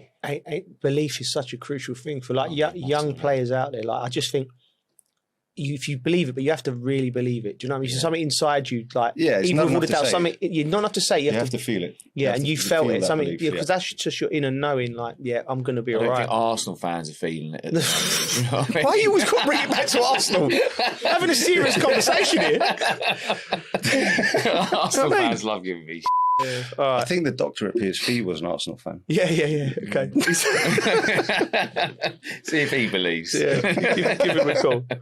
Listen, I think I know the answer here, but we've talked about him. Sausage fingers. Who was your favourite strike partner? Jimmy. It was almost. We first met. We were in the elevator in a hotel on the Cromwell Road because we signed basically going to training together. First. Really. Saw him in the elevator, and it was literally. I never believed in love at first sight, but I do after that. After that moment, it was just a big smile, hug. As in, I wasn't even sure if he would know who I was. Right. And obviously, the Dutch thing was great. We could talk badly about teammates without them understanding. We never used to do that. But it was just natural. It was natural on and off the pitch. We had we just had a great relationship, and what I was saying earlier, that story, that's probably the only one little disagreement that we had. Right. Okay. And it gave me as much pleasure to assist a goal for Jimmy as scoring it myself. Yeah. That's how close we were. Yeah, you could tell, like, playing against you. Like, you remember, but you keeping Franco Zola out of the team. That's how good you were together. And arguably one of the greatest players to ever pull on the Chelsea shirt, Franco Zola. Yeah. But listen. Yeah. This is, I don't know why this geezer's put his name down as anonymous. It's not even that bad a question. What was your favourite country to play in? That's a really awkward question. Really? No, obviously England. Yeah, it's great. Yeah. Spain was nice, but I didn't get the same passion for the Spanish league as I did for the Premier League. Yeah, if that makes sense. Yeah. Obviously, lifestyle different. Yeah. Humour different. Really? Yeah. I like the English humour much better. Yeah, I know. Yeah. Well, you wanted to go Jimmy Carr. You went a year early. You're just telling me. Yeah, I got tickets for next December. I invited a few friends at Christmas. Carl would have come a year early. Or a year late. So I got tickets for Jimmy Carr, and I was all excited. And I sent a few of my mates. So we take the girls or wives to see Jimmy Carr next Friday, and I just got blanked. No one answered. So what's going on? It turns out they're not last December coming. And they must have thought, right, he's either taking the piss, trying to get some sort of reaction, trying to get us to go there, or he's had a few. I love it. They were happy to or he's had a few glasses of red wine. or he's had a few glasses of red wine. Or he's just a big Jimmy fan. Yeah. Loves anything named Jimmy. Right. Jimmy and I need to know if his brother's called Jimmy. Yeah, he will be now. We're having another kid and we're calling him Jimmy Floyd. They're doing a name change. This is my question to you, because I think I know the answer to both these. I have two questions. First one, favourite match you played in at Chelsea? Barcelona semi-final. No, was it semi-final? Quarter-final. It's mine too. That is the best game of football. Mine too. I've played in. One of my best performances. Yeah. One of the best games, even for a neutral, to watch. I've watched it, the 90 minutes. Yeah. And the amount of chances and things that I'd forgotten about. Yeah. It almost got me nervous watching it, thinking, we're going to concede it. watching it back 20 years later. So that was just pure joy against what was an incredible Barcelona team. We were different, and the different styles of play. Yeah, it was just 90 minutes of hard work. Yeah, chasing the ball, using the ball very well when we won it back. Yeah. And it had everything. 3-0 after, 15, 20 minutes. 3-2 at half-time. Yeah. Ronaldinho with his little shimmy. It was just incredible. Yeah, I agree. I knew you'd say that, because that was I remember coming in after the game and sitting down and just being like, I've never the feeling of like, elation. Like you just didn't you've done something special. Yeah. Like, do you know what I mean? Like it felt. And because for me as well, being a Chelsea fan, as a kid, I used to sit by the family enclosure, and it used to be the benches over the other side. And like, do you know what I mean? I was like, I'd never ever heard Stamford Bridge like that before or since. Yeah. So like, that was a special night. Yeah. For me, it was. I was nervous before the game, but positive nervous. Yeah. It was my first start in midfield for Chelsea. Yes, that's right. Yeah, I remember. And I know, I just knew, at least you can run. Yeah. Just run. Yeah. Because you've got to be chasing the ball. Yeah. And the whole thing of having those nerves of midfield first time, Good thing was I had Frank. I had Were Makelele you behind. nervous? I never thought. But you'd not be nervous. nervous, Of just there was some butterflies. Yeah. But I had Makelele behind me, and he literally he could have been there with so good with the PlayStation, well. So good, and just steering me where to go, telling me where to run, what to do, where he needed me. Frank's bombing on. You need to come back. Go, Ida, stay, this and that. You could have played midfield all day long. Yeah, but I season. and do then you know what I mean? I played the way you after that. I plays, played in midfield because we had DJ, and DJ was always going to be the number one striker. Jose just put me in midfield. A perfect midfield player. How good his feet were, everything, vision, passing. Was that the first game you played? Yeah, first start. I came on at half time. The balls to go. Yeah, I came on at half time against Liverpool in the Carling Cup final. Right. Yeah. In midfield. Yeah. Okay. Yeah. I think it was half time. It was. It was. Yeah. And first start in midfield at home against Barcelona with Deco and Xavi and just popping it round corners. That's how good he was. Yeah, that's how good he was. But also, imagine Joe's talk about great managers making big decisions in big games. He's seen him in midfield for 45 minutes. All right, let's put you in there against two of the best midfielders in the Champions League quarter-final and see how we go. That's how good Jose was. Do you know what I mean? That's how good he was. I've been. He told me though. Go on. Because I think we went Norwich away. Before Barcelona. And he got Steve Clark to give me the message of not playing today, but you're playing in midfield against Barcelona in a few days. You rest up. I was quite happy getting that must have felt good. Yeah, it was good. Yeah. So just getting the heads up, just to be able to visualize situation, visualizing a different position. Mate, that's a great story. And best goal in a Chelsea shirt? Best goal is the overhead kick. Yeah. But it's a little bit too obvious. Okay, right. Give me one. What means a lot to you? There's quite a few. Barcelona. Yeah. Getting us 1-0 up. Was a good goal. I really liked one that I scored at Southampton. I just did a double 1-2 with Makelele, played it into DJ. DJ held on to it, ran round him. It was just a pure pass. I remember it. Yeah. Pass it in the far corner. Yeah. I remember it. That was good. Yeah. There's a. Do you remember your goals? Do you remember most of your goals? Yeah. Some strikers don't, you know. You something. Maybe in my 150. Yeah. Career goals. Yeah. If I take in from under 8s. No, about 150 with international. Yeah. They sort of dried out a little bit towards the end of my career, as I was always playing deeper and deeper in midfield. You played a lot in the midfield, didn't you? Yeah. But I do, I don't think there's maybe some of my early days goals for Bolton that would need to be reminded of. Yeah. I'm the Chelsea ones. Yeah, I mean, I have them on YouTube. On loop in your house. Yeah. Okay. Bridgie, any questions you want to ask him? No, I don't think so. No. That's it. It's great to... We can talk about the nights out. We'll save them. Yeah. To get you back another time. That'll go on too long. Yeah. That's a different show, I think. Listen, it's always a pleasure to see you. Carlton is back for anyone who's waiting patiently with the stories of the train system in Bangkok, because he has literally messaged me, I'm on a train, guys. I'm like, all right, sweet, enjoy. Hopefully he makes it back. Hopefully he makes it back next week. Ida, it's been a pleasure. Yeah, thanks, mate. Absolute legend. Great to see you, boys. Yeah. Thanks for watching and listening, everyone. Bridgie, what they got to do? Like, review, rate, subscribe, all of that. See you next Tuesday.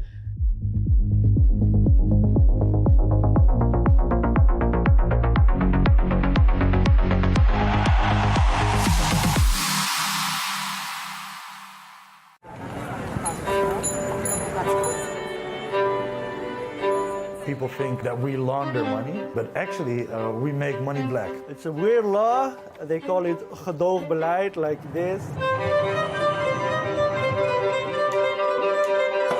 That is the law. So they say, okay, bye, but don't let us see you.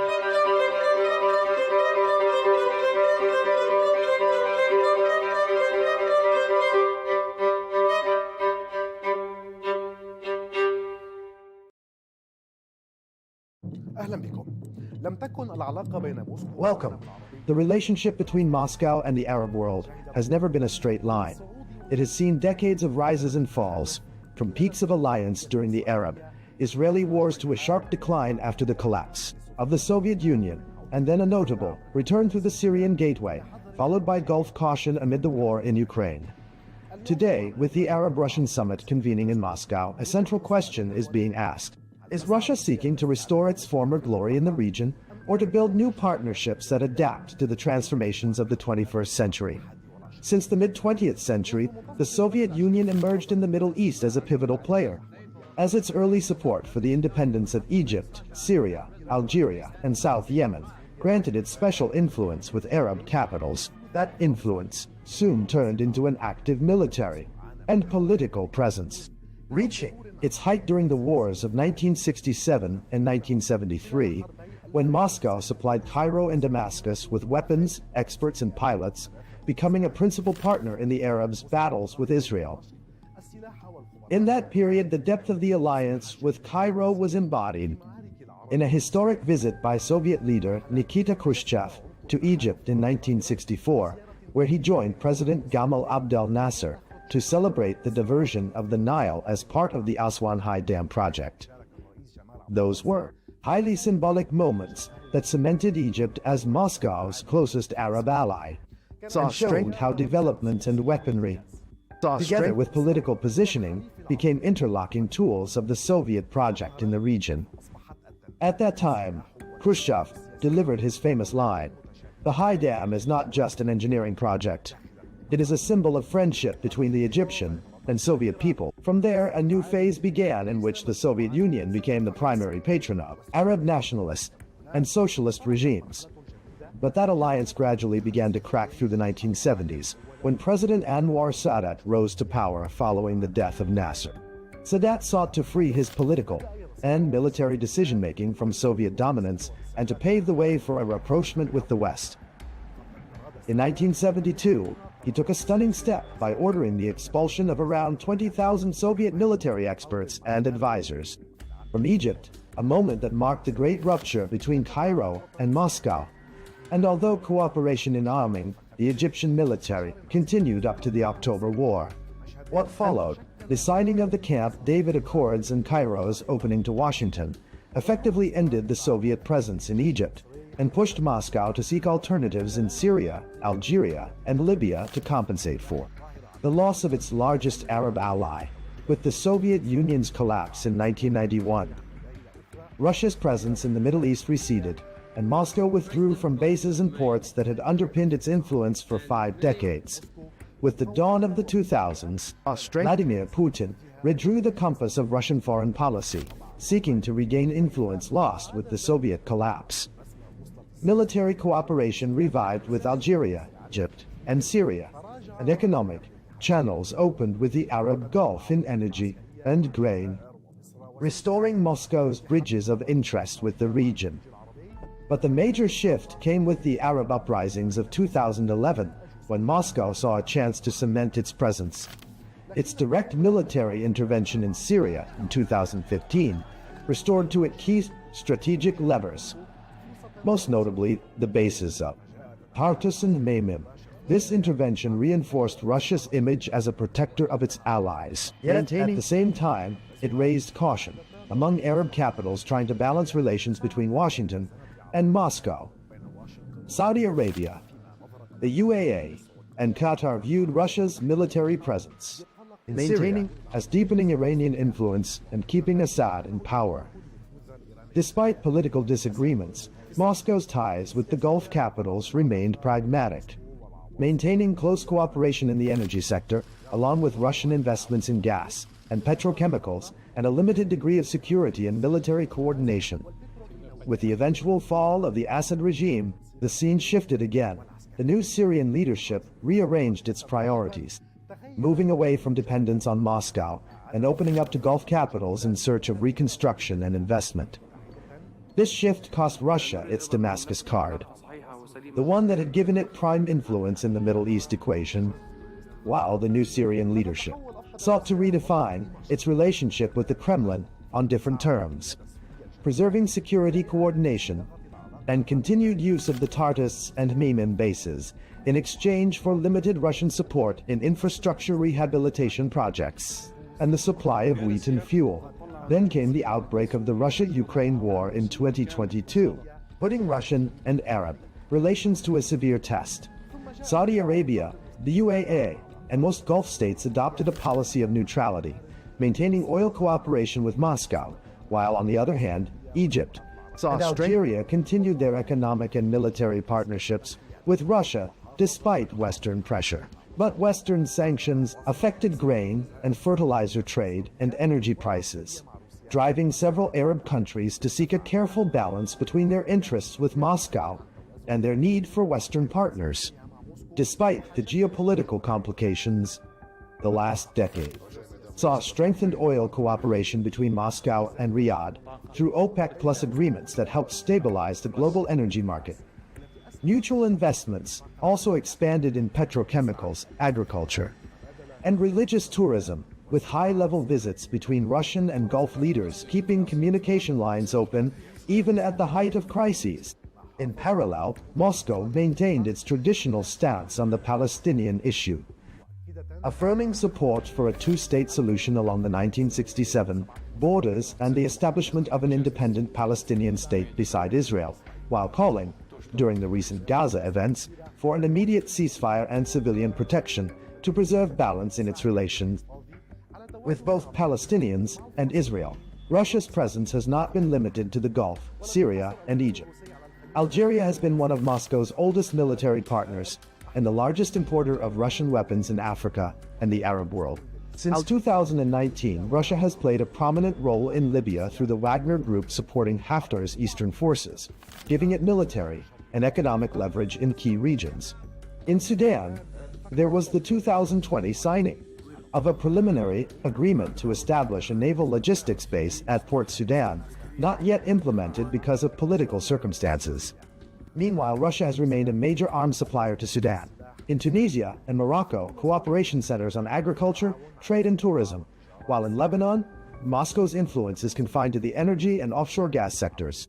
Thus, over 7 decades, Russia has shifted from a strategic ally of Arab nationalist regimes to an oil and investment partner for the Gulf states, and finally to a party in confrontation with the West, one that directly impacts the Middle East stability. Today, with the Ukraine war still raging, Arab capitals face the challenge of mediating between East and West, while Moscow strives to entrench its footing in the region despite global isolation, and to deepen cooperation with Arab countries in economics and energy. In this context, attention turns to the Arab-Russian summit, on which Moscow hopes to represent itself as a principal actor in the Middle East, and to broaden its political and economic partnerships with the Arab world amid a phase of profound regional and global transformation.